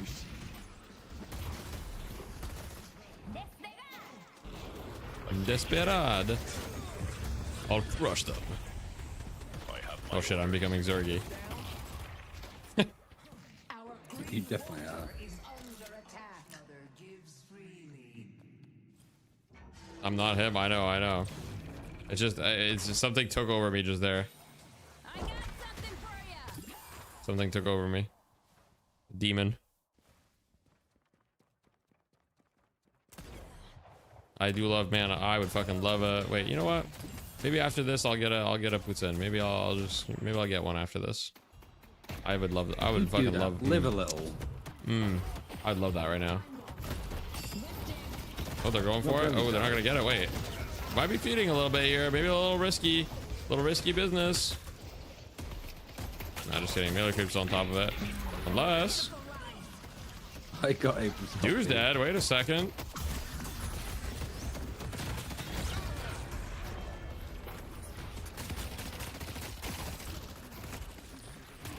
Quickly develop ADHD for the streamer career boost. I mean, I do bounce in my chair continuously. I was armchair diagnosed by Twitch chat that's an ADHD symptom, so I must have it. Yeah, that's it.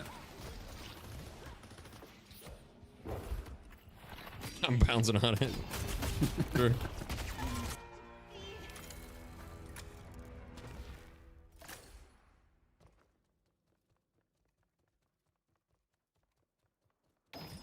Crazy style. I will say that super gif is like incredible.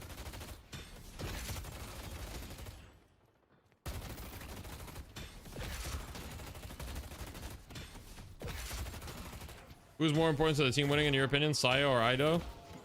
Okay, this might be controversial, but probably Saya. Once again, it might be a little controversial. I think Saya is a very, very key core piece of this team. I think if they didn't have Saya, it would be completely different. Yeah, I mean, I don't even think it's a hot take. Saya's not like the only dedicated shot caller, but definitely has a lot of say. Well, melee creeps were winning still before they had Ido on the team. Yeah. Saya was the only piece that's still on here, but he was fucking losing to us. He was losing to us, and he managed to turn his team into a fucking legacy team. True.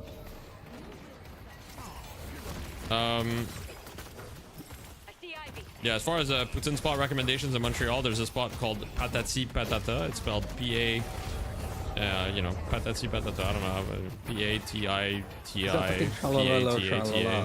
No, it's not. It's not. It's a real spot. It's really good. It's really good. It's a real spot. It's not. It's not the fucking. Okay, it's. I'll type it. It's not an AI creature with patata. It's spelled like this. It's not. It's a play on word of potato, because in French potato is patate, so patati patata. Just like potato. Yeah, exactly. Kind of. Not really, but. Yeah, exactly. No, not really. Ma poule mouillée was a ma poule mouillée is a classic. I've never had it there, but they're very well known. But I've never had it there. Deathy, do you just have to counterspell to deal with dormant cheese? What do you mean? You can always escape the hotel pretty much, unless you have like 0 stamina. Even with 0 stamina, there's ways to do it. So counterspell. Wait, actually, what did I miss, by the way? Why is the game even now? You could literally find like a YouTube. Wait, what did I miss? Why is the game even almost?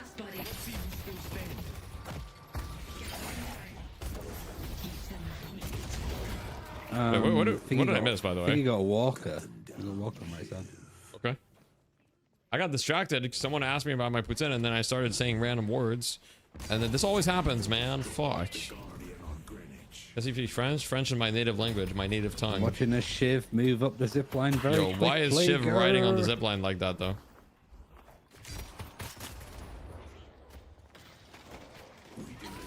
Fucking Magic Mike. Yo, wait, Gibbs got the urn too, though. Gibbs got the urn. That's crazy. Okay, they're committing to this fight here. This will be a big difference maker. Yeah, it's actually a very good point. As soon as we started talking about you having, as soon as we started talking about you having ADHD, you stopped paying attention. That's true. As soon as we started talking about me having ADHD, I just fucking went off the rails, man. Maybe that is a sign. Patati patata. I just went patati patata. Wait. Yo, John just died to the walker. I see Holiday. Yo, John just died to the walker. That's the Wraith dude. And he didn't get the walker. Okay. It's anyone's game now, by the way, just FYI. Yo, Ido just parried 2 of them though, so it's actually cooked. Okay, they actually just got shit on. I can't lie. I can't lie. They just got double parried. It's over. If they try to step to me, they're gonna regret it.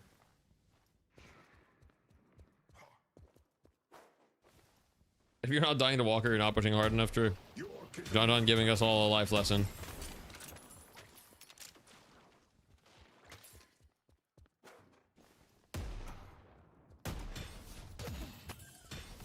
Oh, just getting shopping carted to Mars?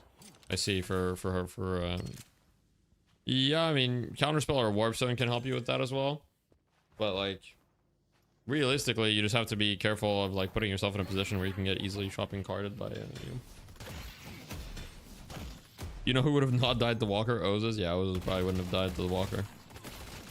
And I might have got more than he bargained for. He's out.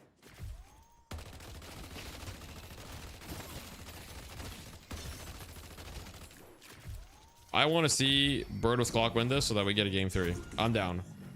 It's been a short night shift. You know, usually night shift recently has been like giga long. This one hasn't been too long.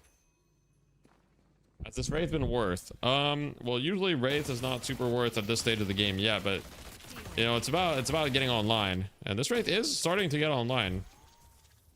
She's getting there. She's about to get, what is she gonna get here? Boundless? Capacitor? What does Wraith get here? Maybe just Capacitor? Mercurial Magnum. She got Surge of Power. It feels weird to not buy Capacitor here. Is it really not worth it to buy Capacitor here? I feel like it's got to be worth it, right? Depends how much you're looking to fight, to be honest. I mean, you're getting from 15 to 20% proc chance. You're getting almost 10 more shock damage. It's like almost 20%. Like that's got to be like 20% more DPS on the Tesla, right? Like that's got to be worth. Yo, what's up, 8-6? I think the Walker's Eternus. I mean, the Walker might be rank 1 Walker. John stood no chance against that fucking beast.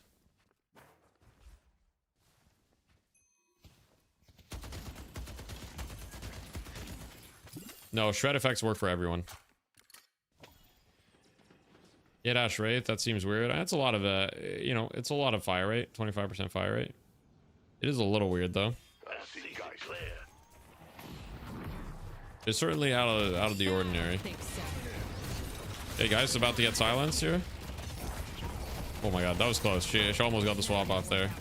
Wraith doing Giga down. Oh my god. Nah, Aiden might be him though right now. Wait, big fight unlocking though. Double kill to start it off should be good. You're dead. Sorry, something took over me. Demon. Something. Go mid. You're dead. It's stronger than me. It happens, and, you know. He's gonna do it again, guys. He's gonna do it again. Oh, he didn't quite get it. Nah, you're not dead. You're alive. You're alive. Yo, they're all 1 HP. Oh my god, Aiden lived on 60 HP. I mean, they want to go mid, but they're so hurt. I don't know if they can. I mean, they all have to reset. Like 2 of them have to reset. Basically, it's kind of, and the waves suck. They actually can't. Alive. You can't do it.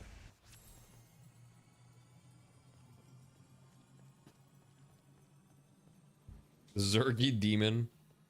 I don't know. It's just you know, you ever just die to Shiv and you just hear that voice line? I feel like the "You're dead" voice line is the voice line that tilts me the most in the entire game. Like I hear that and I'm just man, what the fuck, man? Like fuck you, Shiv. Yeah, can you just go back to saying fucking nothing? Okay. Do you know how to say this? Je suis en retard. Yes, of course I know how to say that. That means I am late. And maybe like, isn't retard the same word as another word in English? Well, no, it's not, but you know.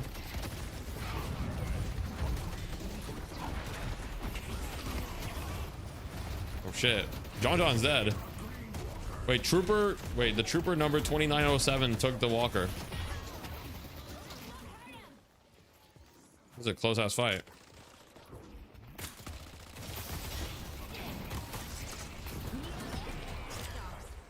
Yo, I saw like a funny was that? story actually about regarded as like a thing. It was like something in schools to try and get people to say it less, and it was like replace the R word with respect. And what ended up happening is that everybody called each other like respected instead. Very respected individual. And I was like, that just reminded me of the whole like team. Here we go. Football. Here we go. Wraith's going in there with fucking counterspell, and they got all 3 rejuves. And it's over. Melee Creeps is back.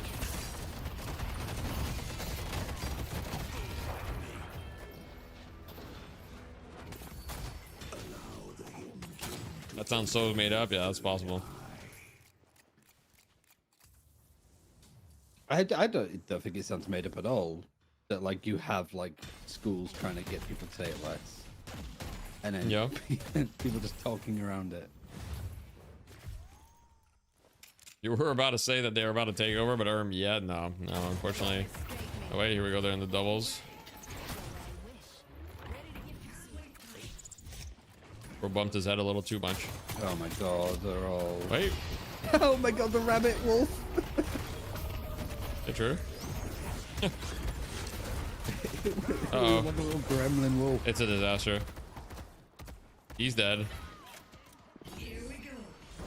Paradox is dead. Wait, big swap though. Oh wait, Paradox is alive. Oh, we kind of fucked up his movement. He might be okay though. He's actually out. It's actually not that bad. Melee Creeps is losing a lot of rejuves here too. Oh.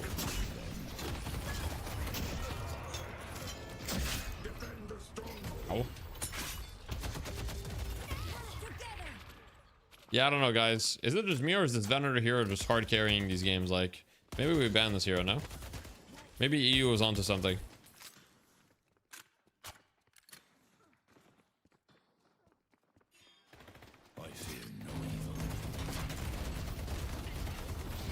They have plot armor. They have God and anime on their side. True. I mean, I don't really. How big is the skill gap in EU versus NA? I mean, NA's on top. It's probably like NA's probably 10 times better than EU, roughly. I would say, if I were to measure it. Oh my god. Oh my god. Oh my! I mean, you just don't see those plays in Europe. You just don't see those plays in Europe. I mean, it's just not something that you see.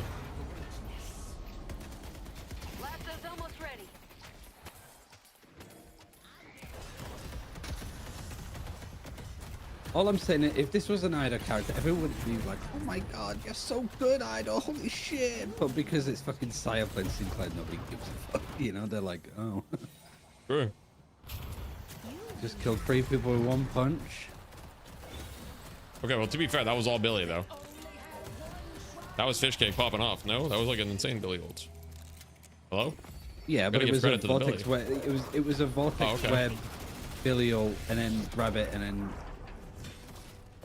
But it was well played, well played.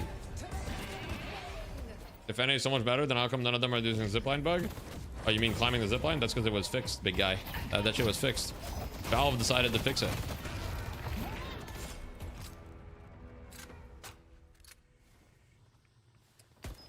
You thought you had a gotcha right there. You thought you had a gotcha for EU, but no.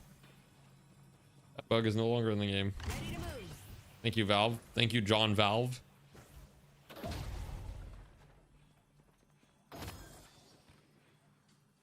Zip launch still works? Yeah. I'm talking about they're not talking about this, I think. Or are we talking about which one are we talking about? Because I know that the zip launch still works, but I thought they were talking about the rope thing. So they were talking about this one, fast rope climb. Yeah, that's out of the game. Is it? I just as far as saw I'm it. aware. Wait, what? There's no way you saw it. I'm pretty sure it's been The fixed. ship I'm was doing it, 99% like, sure. There's no way 5 shit was minutes doing ago. it. I'm 99% sure that was fixed.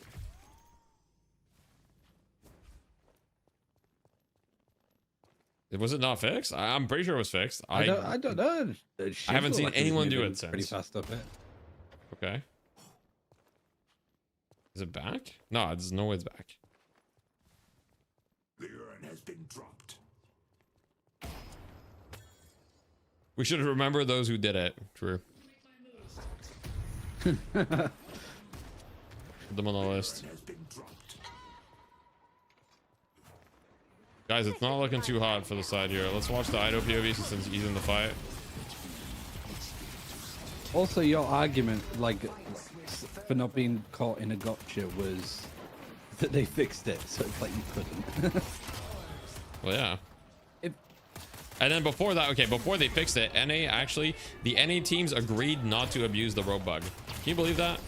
In EU, is a fucking free-for-all. Everybody's abusing the rope bug. In NA, the teams agreed not to abuse the fast climb. Can you believe that? I mean, that's just a level of integrity you just don't see. That's just a level of integrity that only North Americans, you know.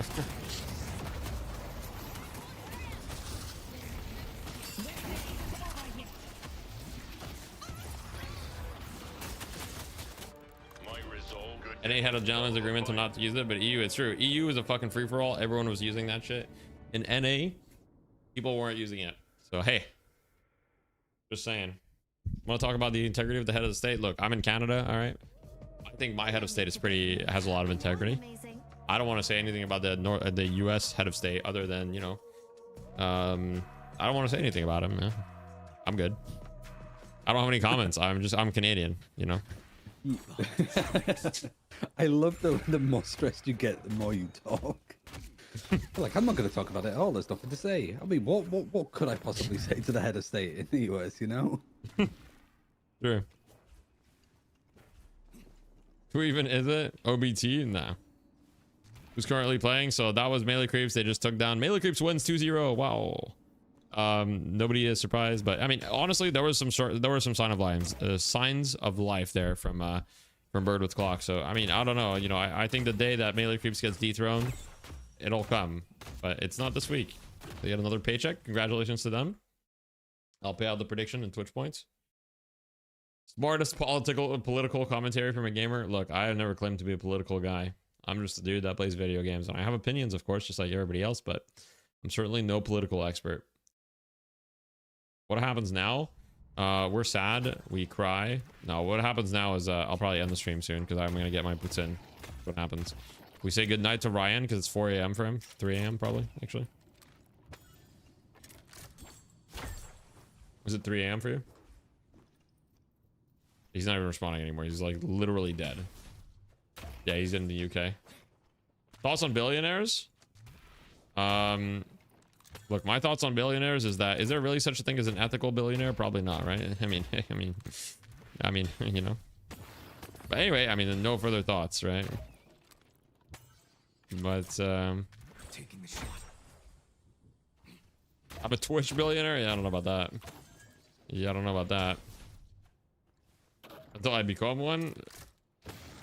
But here's the thing. I know that I would literally never become a billionaire because I would like stop. I mean, I hope I would stop caring about money way before then. You know, like what the fuck am I going to do with $1 billion? Like, what's even the point of having $1 billion? You know what I mean? Like, it's just, I can, like a few $1 million, like I can understand wanting like, okay, like at most I can understand wanting like, you know, $10-20 million. Like I can visualize what I would purchase with that money if I had unlimited money. But like, you know, $1 billion, like what the fuck am I gonna buy? Did you see all of the stuff about the McDonald's CEO like struggling to eat a McDonald's burger? Yeah, I saw the McDonald's burger. That was good.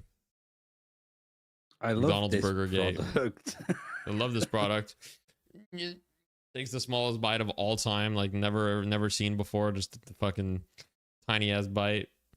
It's like everybody else is just ripping the piss out of it. Yeah.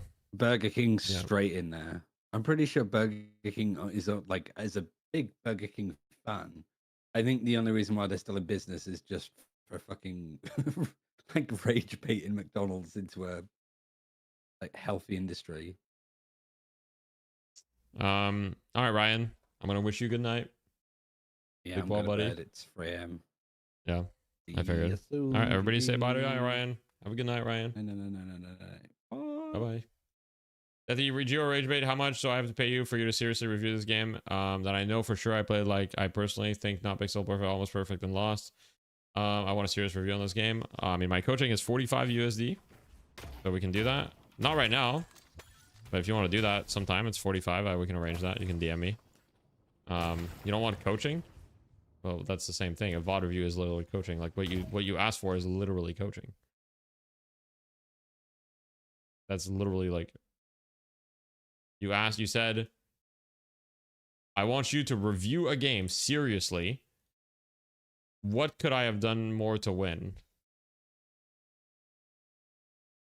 You know what? I'll do it right now. Okay, I'm not gonna raid. If you gift 20 subs right now, I'll review the game. If you give 20 subs right now, I'll review the game right now. I was gonna stop, but you've got me riled up a little bit. You've got me riled up a little bit. I'll do it right now. The Putin can wait. If not, I'm a end stream. So. Hello. 10 subs. Yeah. We crowdfund it. All right. Somebody else give 10 subs and we'll crowdfund it if you guys want to see it happen. I got you on the other 10. All right, you guys can split it 50-50. I'm cool with that. Send me the match ID. I'm cool with that. I think my in-game name is Palmer. I'm cool with that. Come on, beggar. Look, it's just business, man. It's business. All right, let's do the match ID. I'm ready. I'm ready, bro. Title. VOD reviewing.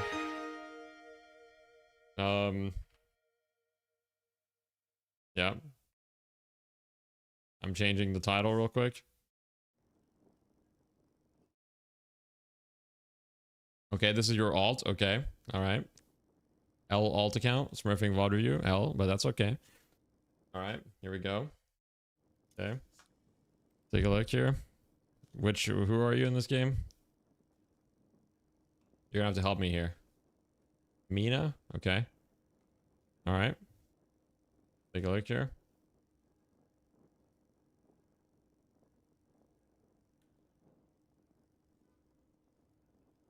Okay, so you had all 3 of your deaths later in the game. Let me look at your souls here.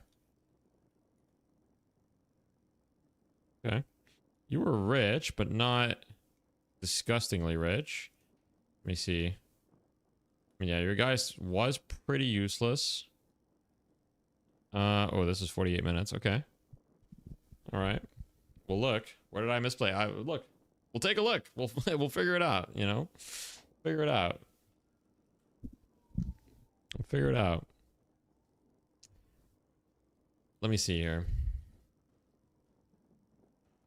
I mean, your objective damage is quite low. That's not necessarily an issue, but, you know. I'm gonna guess that where you applied pressure on the map was probably at least somewhat incorrect based on this, but it's not necessarily true. I mean, there's a lot of things that could happen. Grouper damage is a little low, but nothing crazy.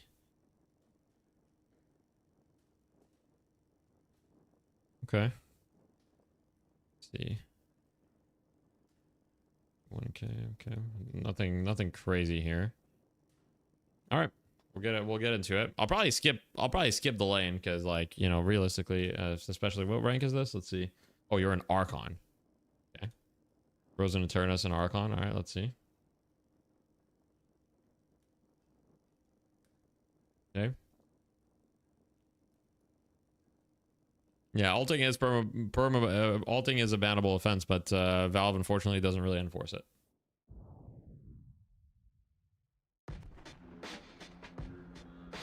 It's been a bannable offense for a long time, but anyway. Look, we're gonna give you the review. Do you find win rates interesting or useful? I mean, they're interesting to look at, and they can be useful depending on the situation. All right, I'm gonna skip the lane because you're kind of like, you own the lane, so whatever. I don't really care. 8 minutes. All right, let's see what you do here. Okay, so you won your lane. The tower's 1 HP. Your buddy gets hooked. You're gonna take the tower here. Sure. See what you do. Okay, it's time to steal some sinners.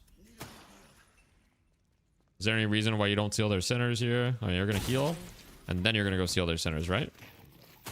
Or you? Well, I guess you. Okay, you do your own sinners. I mean, a lot of people are missing. Let me go into your vision here. I mean, you should spend your money first. I don't know what you're doing here. What are you doing?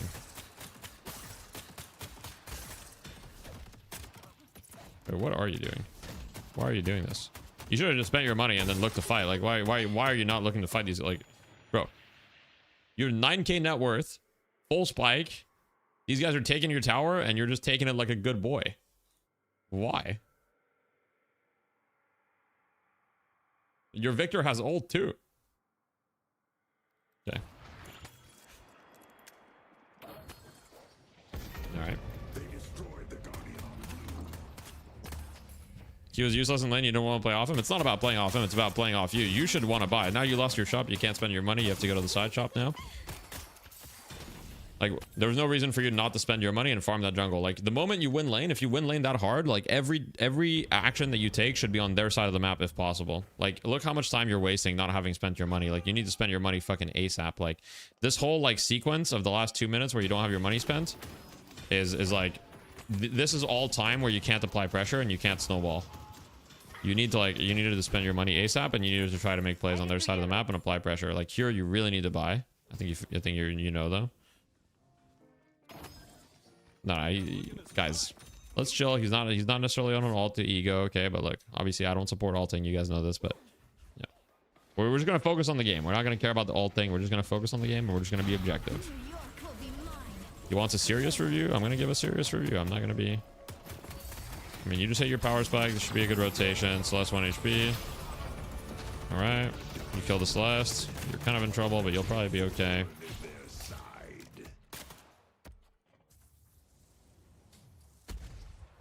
Okay, you're Mina, so you never really need to go back to base. Nice. The spirit urn is waiting to be claimed. Yeah, this guy's a free kill. I don't know what he's doing. Yep, free kill. We take that. Soon the barony of New York will belong to me. Yeah, let's see what you do here. Fighting more. I mean, this fight's like a little risky, but you know, it's like most likely fine just because Bebop's like really hurt and you're Mina, so you can like dodge the bomb. Okay. They've taken our green guardian. I do want you to like be careful about. Oh wait, okay, you knock him. Wait.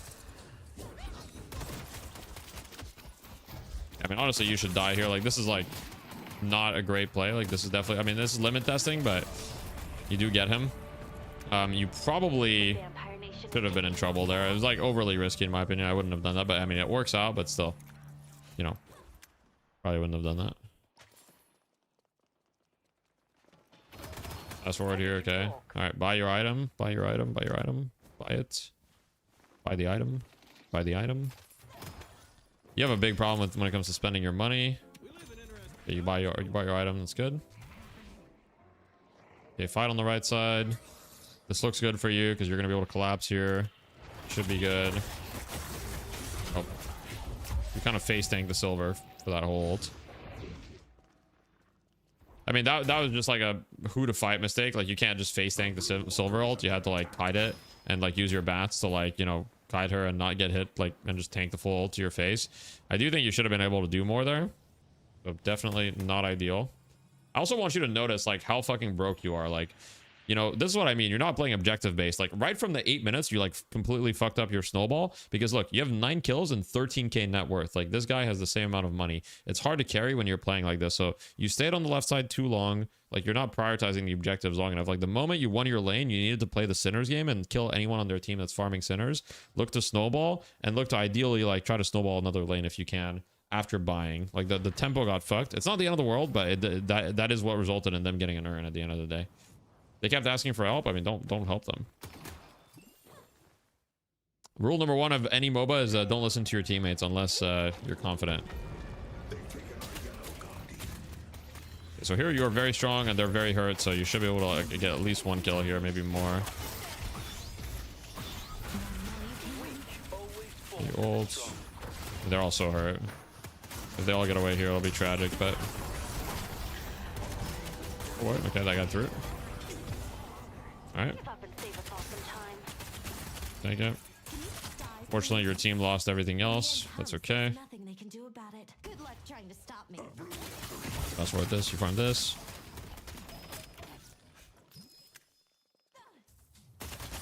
Clear the wave, then clear the sinners. This is fine. Okay, why didn't you clear the sinners? Clear sinners here. I think you just hate the enemy sinners. You haven't taken a single sinners, but yeah, you should have cleared sinners here. You're not really in any real danger. They have no way to kill you. You have bats. You have deep dispel magic. You don't see anyone on map. I'm low-key scared. Don't be scared, bro. You're Mina. Like, what are they gonna do to you? What are they gonna do to you? Who kills you on their team? I don't even think they have a single slowing hex. This is Archon, bro.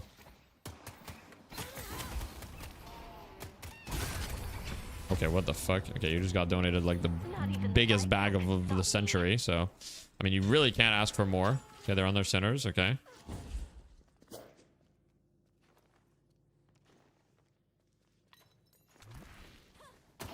You don't need to be scared on Mina in those situations, though. There's like literally nothing they can do to you. Okay, get the boxes, spend your money, buy whatever you can. There's a fight here on the right side. This is a pretty big mistake. So overall, here, you need to get these boxes. You need to like get your 3200, buy whatever you want to buy. I don't really know what Mina players buy at this point in time. Whatever it is, you should spend your 3200 if you can, unless you're saving up for a 4.8k, which could be understandable. If that's your option. So yeah, I don't really know what the current Mina build is for this one here, but should probably be getting the box here, trying to get another box, spending your money, because you want to be able to take this fight without risk, right? It's not about not dying, but here if you take this fight and you die, you lose the game. But if you take this fight and you also didn't get the buff, so that's another thing. If you got the buff here, this fight would be significantly easier. So that's a timing thing, right? If you had the gun buff here, like, you would be just fucking grilling this guy.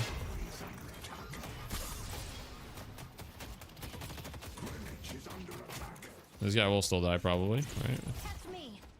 He juked you, right? Okay. Alright. You all suck. I see the enemy. Soul urn is here. Okay, so they do the urn. This is a bit of a problem that they're getting every single urn.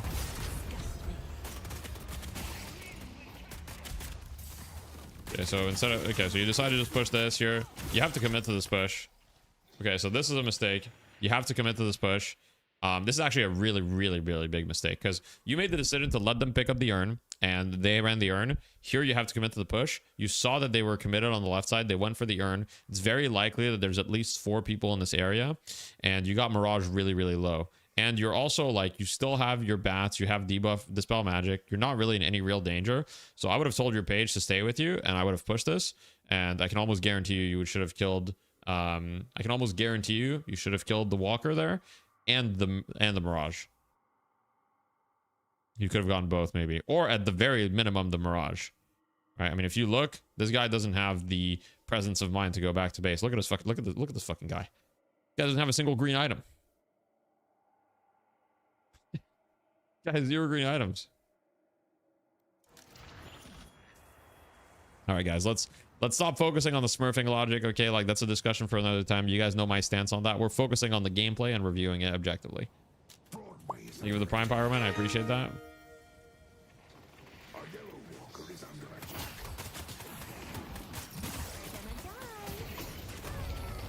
Okay, free kill. We take that. Here's the problem, right? You have 14 kills. Okay, let me ask you this. You have 14 kills. How many of your kills have led into any objective? None of your kills have led into an urn, a walker, or basically anything for your team. And that's the problem. Like every time that you're in a position where you can apply significant pressure, you're too scared to apply that pressure. On the right side walker, you could have pushed it. You could have killed Mirage. You could have taken their sinners here. After you took the mid tower, you could have taken their right sinners and been more aggressive, right? That's the core issue with your gameplay in this game. It's like, yeah, you're 14-0. It looks insane. And, you know, you're obviously just mechanically way better than these players. But the amount of risk that you're taking is not good enough. And it's not like a calculated risk. Like, for example, taking risk in this situation is infinitely worse than another situation. Like, the moment that you take risk doesn't make any sense compared to the moments where you don't take risk, right?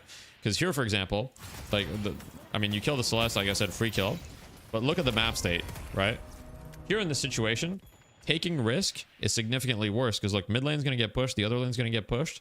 So the map state does not say that does not indicate to me that you can easily push this walker or take a significant amount of risk, because you're going to lose too much for it, right? Even if you guys actually do get this walker, you're going to lose 2 walkers for it. So, or at least 1, you might lose 2. Anyway, whereas earlier when they did the urn and you were on the right side, like the map state was very clear, like that you should be aggressive. So here, to me, it's not like, okay, fight these guys or whatever. I mean, you can absolutely fight him, but I would be more on the retreat. The moment I see somebody else show up, you know, I probably would have been more on the slightly retreat angle, but you guys might be able to get this walker, but you're going to lose a lot if you do. We'll see. At this point, it might be okay, though. You might just be able to kill this guy. Maybe not. Now they cleared the wave. I feel like I'm too strong to not fight them. Well, then why didn't you fight them the other times? You know what I mean? That's what I mean. Like, there doesn't seem to be any logic, because, like, you were too strong to not take the sinners earlier. You were too strong to not push the right walker. So it's like, you still need to pay attention to the like core macro indicators to guide your plays for the most part, you know? So there, the map state was just really bad. So instead, if you want to fight them, what you could have done is like just go to another lane and look for a fight there, make the map better, look for a good engagement. I mean, the game is still completely even. You don't need to do anything crazy necessarily. Without extra stam, I feel like I'm scared. Yeah, but you shouldn't be. You know, you still have bats and like it's chill.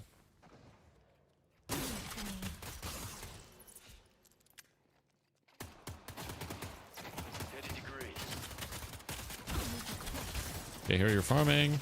Pretty normal. What does silver have? Okay.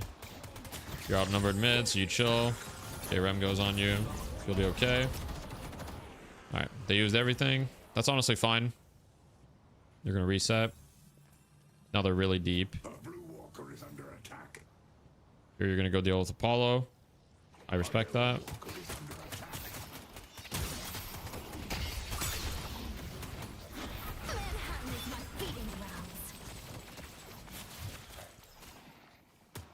I think you could have played that a little bit better. I think I would have just raked the wave and then instantly ulted the Apollo. Just like clear the wave to make sure it's not a problem and then ult Apollo, but not a huge deal. I mean, you are defending 1v2, so you're still kind of doing your job. Need to be very careful here. Oh, wait, here we go. Unfortunate.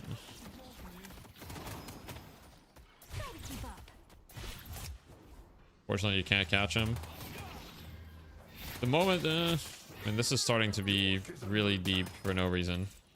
The moment he took the jump pad, I would have went back to the wave probably. It's a small thing, but it does matter. Let's see where you go here.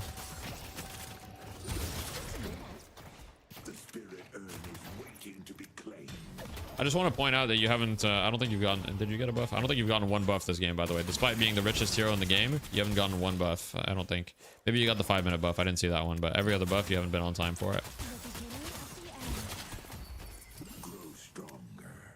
Okay, here you see a big fight happening on the right side, and you're tempted to go collapse here, but I'm almost certain that the correct play was to go mid in this situation.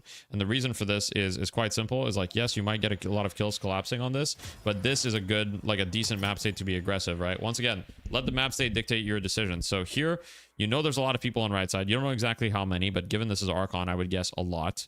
And your left lane is pushing in, meaning they have to deal with this, and there's potentially an opening in the middle walker to get a 1v1. Now, it's unclear who you're going to 1v1, but if you win the 1v1 and you get this middle walker, you've essentially won the game, because you're going to get like 4k souls for doing that, and also you're getting the middle walker, which is like the best walker to get first. So here I would have kept going. I would not have gone to this fight.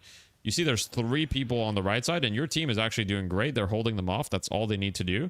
You can take advantage of this situation. Here, Geist and Venator, I mean, they're kind of making a mistake, but they should be pushing left, and you should be, like, pushing mid. You wouldn't shop first? You don't really have time to shop here. It's kind of unfortunate. You can shop and go to the fight. It's another play, but I would probably just go from mid here. For this situation, I mean, going to the shop is good, but... I mean, I know that you're going to get a bunch of kills anyway, so it's going to work out, but like once again, I do want to point out none of your kills have led to an objective. That's the reason you lost this game, right? So far, everything you've done has been extremely reactive. You haven't done a lot of proactive gameplay, right? You haven't set up a lot of plays for your team. You've showed up to plays that are already existing, and you clean them up. But every time you get a play, what do you get? Nothing, right? You haven't gotten a single walker out of... You've gotten 16 kills, and none of the kills have resulted into a walker or an urn. So that's kind of the problem.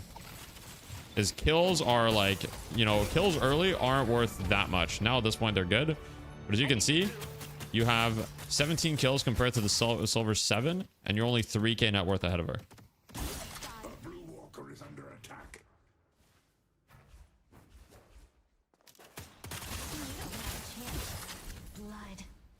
Okay, this guy's like, what the fuck do we build against Mina? Game's full even here. I mean, this is another mistake, right? Like in this situation, while this happened, okay, like I don't know if you like using your mic, but in this situation, the correct play, I mean, actually it doesn't matter whether you like using your mic here. I'm going to ask you guys, what do you guys think the correct play is here? What do you guys think the play is here? Think about it.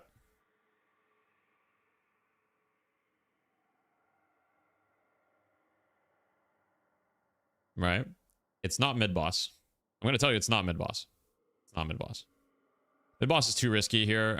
They have sleep. You don't really have any ways to like secure it, so it's a little too risky.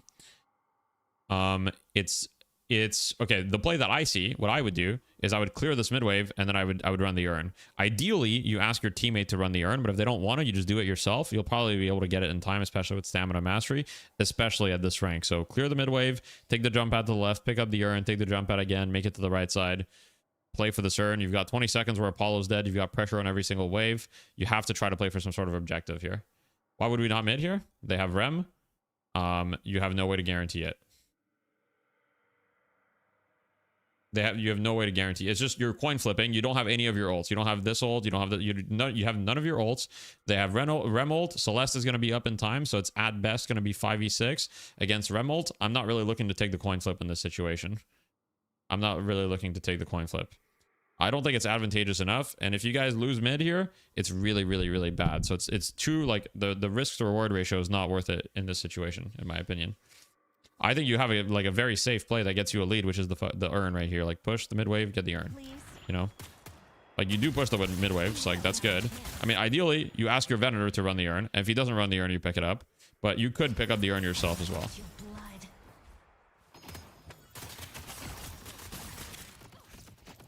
But that's what I mean, right? None of your kills are getting you anything. Like, these kills are giving you souls, but they're not actually giving your team a lead.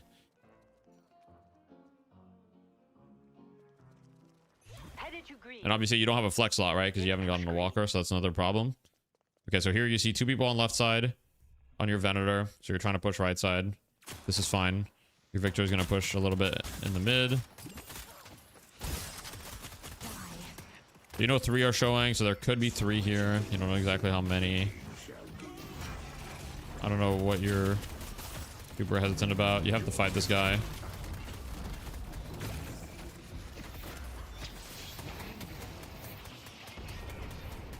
Okay, you guys got the walker. Your team dies for it though. I mean, you're gonna lose at least 1, maybe 2 people for this. At least you got it.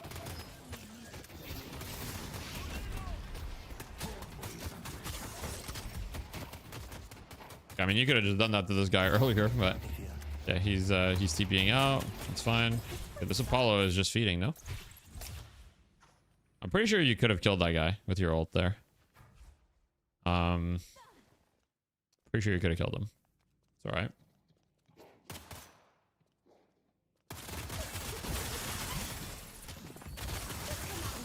Fast forward, and guess what? They're gonna get a 3rd urn probably. I'm gonna guess. I'm gonna go ahead and guess it. Yeah, you're going aggressive on the urn. Unfortunately, they're still gonna get it probably. Oh wait, never mind. Your team gets them off. Wait, your Dynamo actually got the urn. What a G. Oh, your Dynamo's a fucking king. Wait, you guys have 2 kills. Wait a second. This is looking good. You guys can clean them up here. Okay, you missed Drake on this guy, which is actually very unfortunate, but you get him. It's fine. It's not a big deal. Bebop should be easy clean up here. So they have a Celeste, so it's a little, maybe a little hard. Okay, never mind. You parry her. They're both 1. Surely you can kill them here. Okay, you can't kill Celeste, but it's fine. Okay. You're down a lot of people. Pick up the fucking urn. Pick up the urn. Pick up the urn right now. Pick up the urn. Oh, man. You're not going to pick up the urn. Why you? It doesn't fucking matter who picks up the urn. You're actually the embodiment of the players that are like, why would I pick up the urn? Bro, you're going to get more souls if you pick up the urn. It's good for you. It's good for you to get the urn. You want the urn more than your support. You want the urn more than your support. It gives you 4 golden statue buffs and more souls. It gives you 4 golden statue buffs and more souls. Let him run it. I will cover for him. Why? You get more soul. It's good if you run it. It's literally good for you. I don't understand. It's actually good for you. It's good for you. Like, it's not even bad for you. It's not like you lose souls if you run the urn, by the way. You're literally going to get more souls from running this urn than anything else you're going to do. No, if you get jumped, then you drop the urn and you fight, of course. Like, of course, if they contest you, you drop the urn and you fight. But look what's going to happen, right? So what's going to happen in this situation is you're going to pick up the urn. The left lane is going to push out towards their walker, which is actually perfect because it's going to basically like slingshot back to their walker. Here's the thing, though. It doesn't matter what your role is. It doesn't matter how farmed you are, okay? You need to secure a lead. Right now, the urn is worth more. Okay, this is actually not even close. I'll do some quick math for you, okay? So the urn... Let me do the calculator here so you can see. I'm going to do some quick value. Okay. So the urn is worth 7,050 souls. Okay. So you get, how much of that do you get? Well, you get 1/6 of that, 1175. However, you get 25% more. Running the urn will take you 30 seconds and will give you 1,300 souls. No, it's not 60%. It's 25%. So running the urn here will give you 1,300 souls to you specifically and 4 golden statue buffs. So, I don't think whatever you're going to do is going to give you 1,300 souls.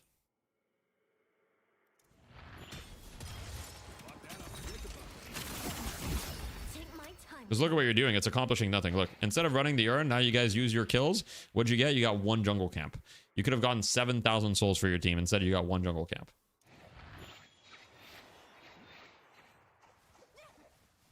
And look at the map say it's so good for you guys. You guys could have easily ran this urn. There's so much pressure.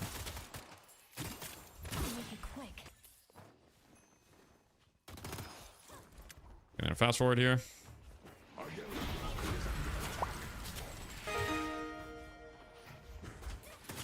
Thank you for the Prime and Eric's. I appreciate that.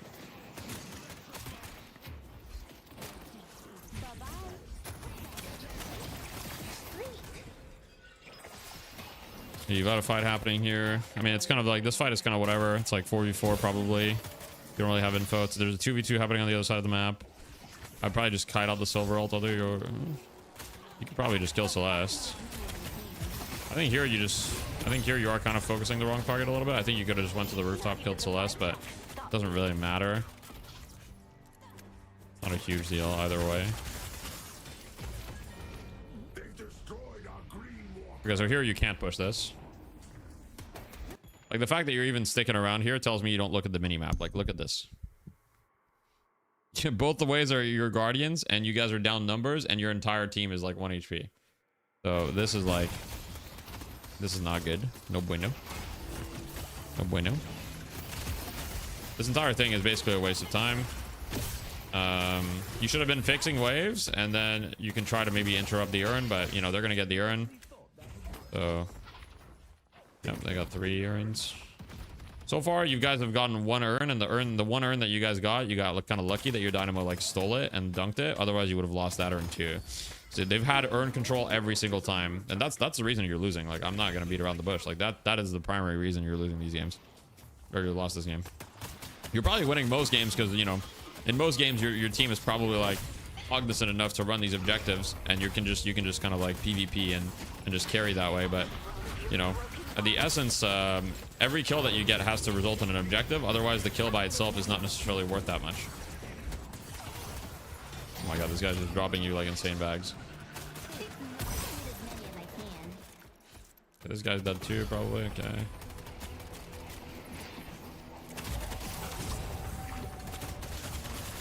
All right, you guys have 4 kills. Surely you go mid. Okay, this is where you go mid. You have 4 kills. Surely you go mid. Okay, you guys are going mid boss. Yep. Beautiful. Awesome. You get mid boss. Okay, they got 1. Who cares? It's fine. Not a big deal.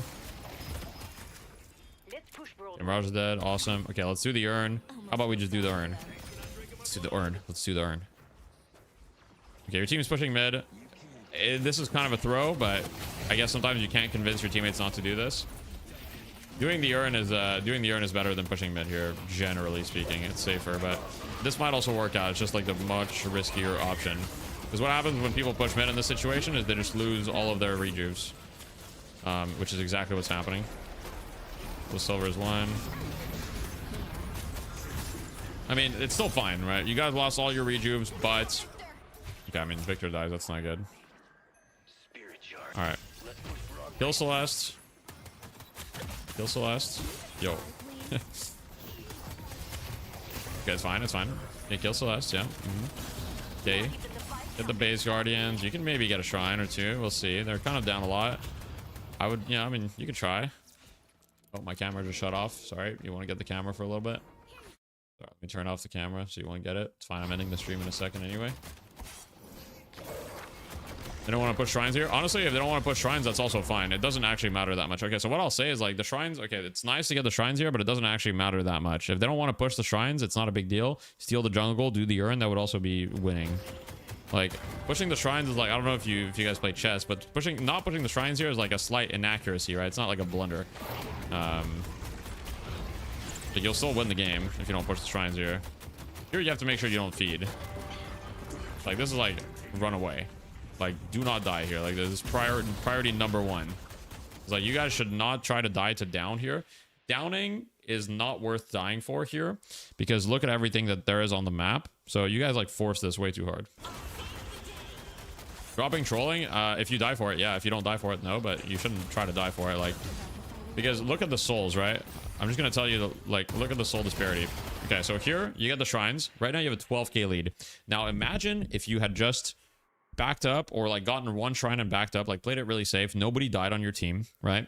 And you guys did the urn, okay, which is 8,200 souls, and you pushed your waves. You probably would have gotten a couple thousand souls as well, and then you also stole their jungle. I'm talking there's like probably 20k souls you guys can obtain. You guys can take your lead from a 12k lead to a 30k lead, and then be in a very, very comfortable spot.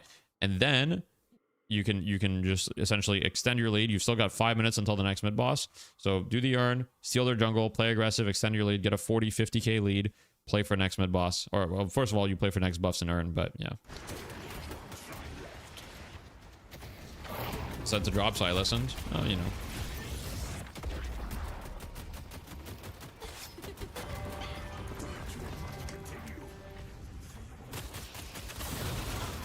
Anyway, I'm going to fast forward here because obviously you end up dying. Actually, all of you guys end up dying, it looks like. So you die, your teammates die, and if you look at the souls, all of a sudden, well, It's a completely even game, and guess what? They're probably gonna get another urn. Look at that. They picked up the urn. They get another urn. This what? There was 6th urn this game, maybe. So you wanted the reason why you lost, you know? Yeah, I know that the webcam is unplugged. One sec. Let me just remove that. You don't have to deal with that.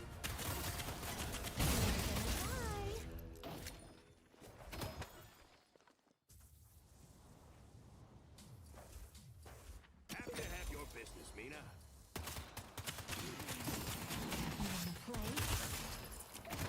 Disgust me. Okay. Buffs are up. You're on time for the buffs. Excellent. Casting buff. Very good. The game is still very winnable. You're only down 15k. So very, very winnable. Mid boss in 146. Your team is picking a fight here. I mean, it's honestly not that bad. The waves are pretty good. Okay, great kill on silver as well. Great start to the fight. Okay, how does this go poorly? You guys get 2 kills. Great start to the fight. You guys try to end here. Oh boy, you guys are gonna try to end, aren't you? They don't know. They don't know Pepe laugh.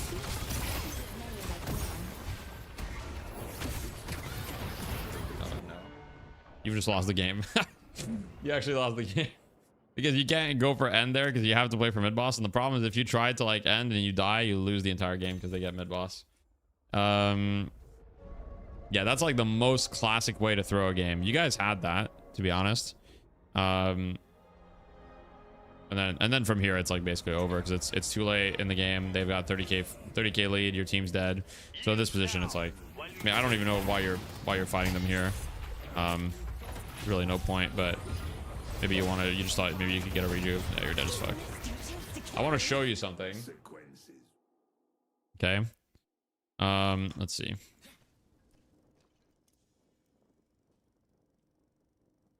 Okay. A few things. One is I want you to compare, like, okay, look, you got 835 souls from the urn. Mirage got 6,000. This guy got 6,500. 6,000 here. 6,000. 5,500. 5,500. So, yeah, there's that. Really, the main reason why you lost, I mean, okay, don't get me wrong. Like, you popped off, you carried them, you're way better mechanically than these guys. You know that, right? That's not why you want me to VOD review this game. You wanted me to see if there's anything you could have done differently.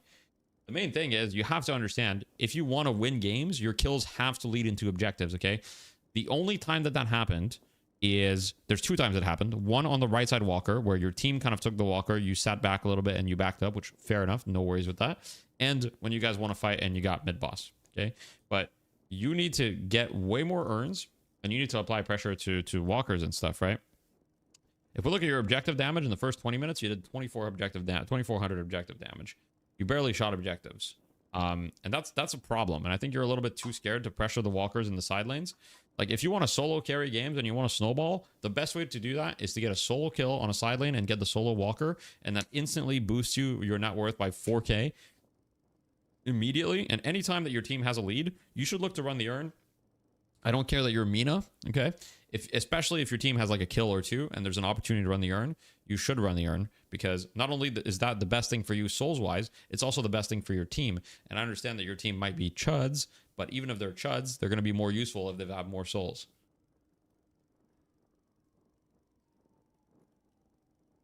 Oh, what's up, Ido? You came in at a good time, bro. No, that was it, bro. Forget the team. Could I have solo won this game? Yeah, probably. Ido would have won that game. I'm not even kidding. You definitely could have. I mean, it was literally extremely close. You could have definitely won that game. It was extremely close. And like the game losing mistake, you could have prevented for sure. And you could have gotten a bigger lead beforehand. Like 100% you could have won this game. And you were really close to doing it. It's literally just like a bunch of small things. Like, you didn't run the urn. Like you completely ignored the urn. None of your kills led into objectives. You tried to force down the patron, and you also tried to like run into their base right before mid boss spawns. So it's just like not a good understanding of like the current objectives in the game, essentially. Urn is so broken. Yeah, exactly. Look at the difference, Ido. Look at their team. Like, they all got 6k. Look, they got like literally they all got 6,500, like 6k souls from the urn. Netex got 800. Look at their team has got it. They literally got like 7 urns or something, and they got 1. So it's and the thing I want you to understand about the urn as well is that the urn is the only objective in the game that's fickle in time. Okay, what I mean by this is if you run the urn, okay, you can never, if you lose an urn, you can never get that back, because if you lose a walker, you can trade and eventually kill their walker. If you lose all 3 walkers, eventually at some point you'll have an opportunity to kill all 3 of their walkers. But if you lose 6 urns, it's not like there's going to be 6 urns that spawn at some point that you can do and trade back. You can't. So every urn that you lose is extremely like game losing. If you trade the urn for a walker, it's an even trade, if not slightly advantageous for the urn, depending on the game time. At 10 minutes, walker and urn are worth the same amount of monetary value. You're trading a flex slot for golden statue buffs. It's worth 5 centers. It's actually not. I was actually arguing about that, Ido. Why do you think it's worth 5 centers? You think it just the golden statue buffs? But it's not 5 centers of golden statue buffs. I'm pretty sure from what I was looking at, it's 4 golden statue buffs to the deliverer and apparently 1 to everybody else. Thought it was bugged. Is it 4 to everyone?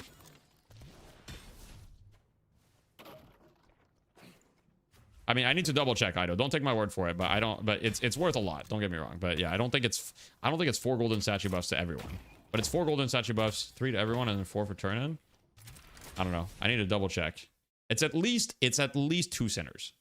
It's at least 2 centers. I can tell you that. I need to double check though. I don't want to spread misinformation, so don't take my word for it. But either way, it's worth a lot. It's worth a lot. Yeah, because somebody, other people in my chat were saying that you were saying it was worth 5 centers, and I didn't really understand. And I was like, okay, maybe I'm misinformed. What was the major mistake? Okay, your number 1 mistake is you don't care about the urn, and your kills are not leading into objectives. You're being too reactive, not proactive enough, okay? You got to make plays that are going to get you walkers and that are going to get you urns, okay? That should be your main focus. Your main focus is the reason you want kills is so you can get the urn, you can get the walkers. That's the reason you want kills. You shouldn't want to just get kills for fun. You were kind of just TDMing, getting kills, and owning Archon players, but it never, you know, went into anything.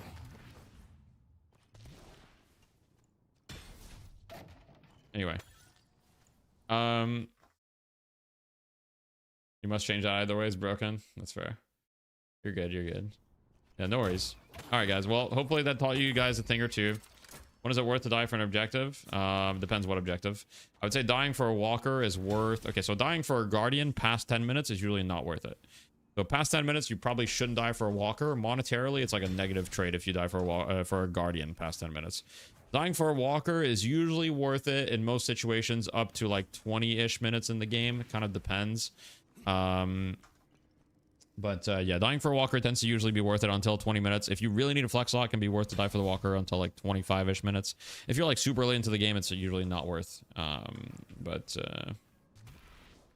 Yeah. I don't know. Chat did get kind of mean. I think it's because of the smurfing. I mean, obviously, I don't support smurfing, but we should have just focused on the game. But I do apologize for that. Anyway. Can't keep up. Makes sense. Why would they do smurfing? Someone said you can get banned. I mean, yeah. I mean, look, bro. Like, when you go into a game and you click on reporting someone, you can literally report them for smurfing. So, like, do you think it's not bannable? Anyway, like, why would you be able to report someone for smurfing if it's not a bannable offense? Anyway, regardless of what I think on smurfing, we're gonna raid someone.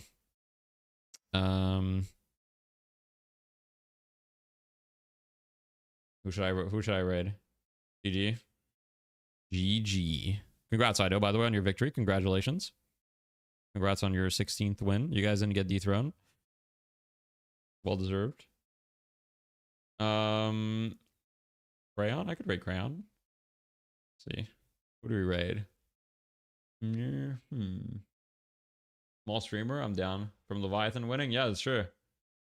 Shiv went undrafted. Yeah, that's true. Shiv was completely ignored. I'm down for a small streamer. It's always fun to raid like the kind of like tiny little streamers that are just starting. Let's see. Let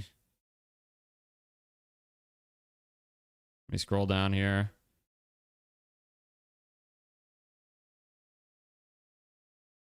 Okay, what do we got here? We're starting to get to... Okay, we've got... Okay, he's got the Russian tag. I mean, not that I have... No, I mean, I just want an English streamer, ideally. Canadian, below average size. Okay.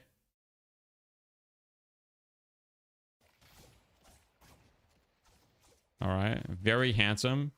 Ooh, Drake beard. Ooh, I don't know. We might have to keep going.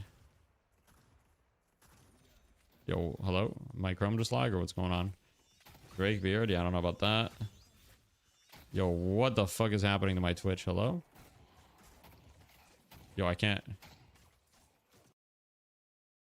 Okay. Can I do low to high? Okay, here we go. Let's see here. What do we got? We gotta pick one here.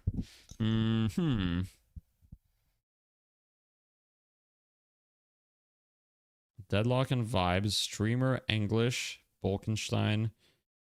Deadlock is toxic. Unfortunately, my type. Okay. I like that. Okay, it's not follower only.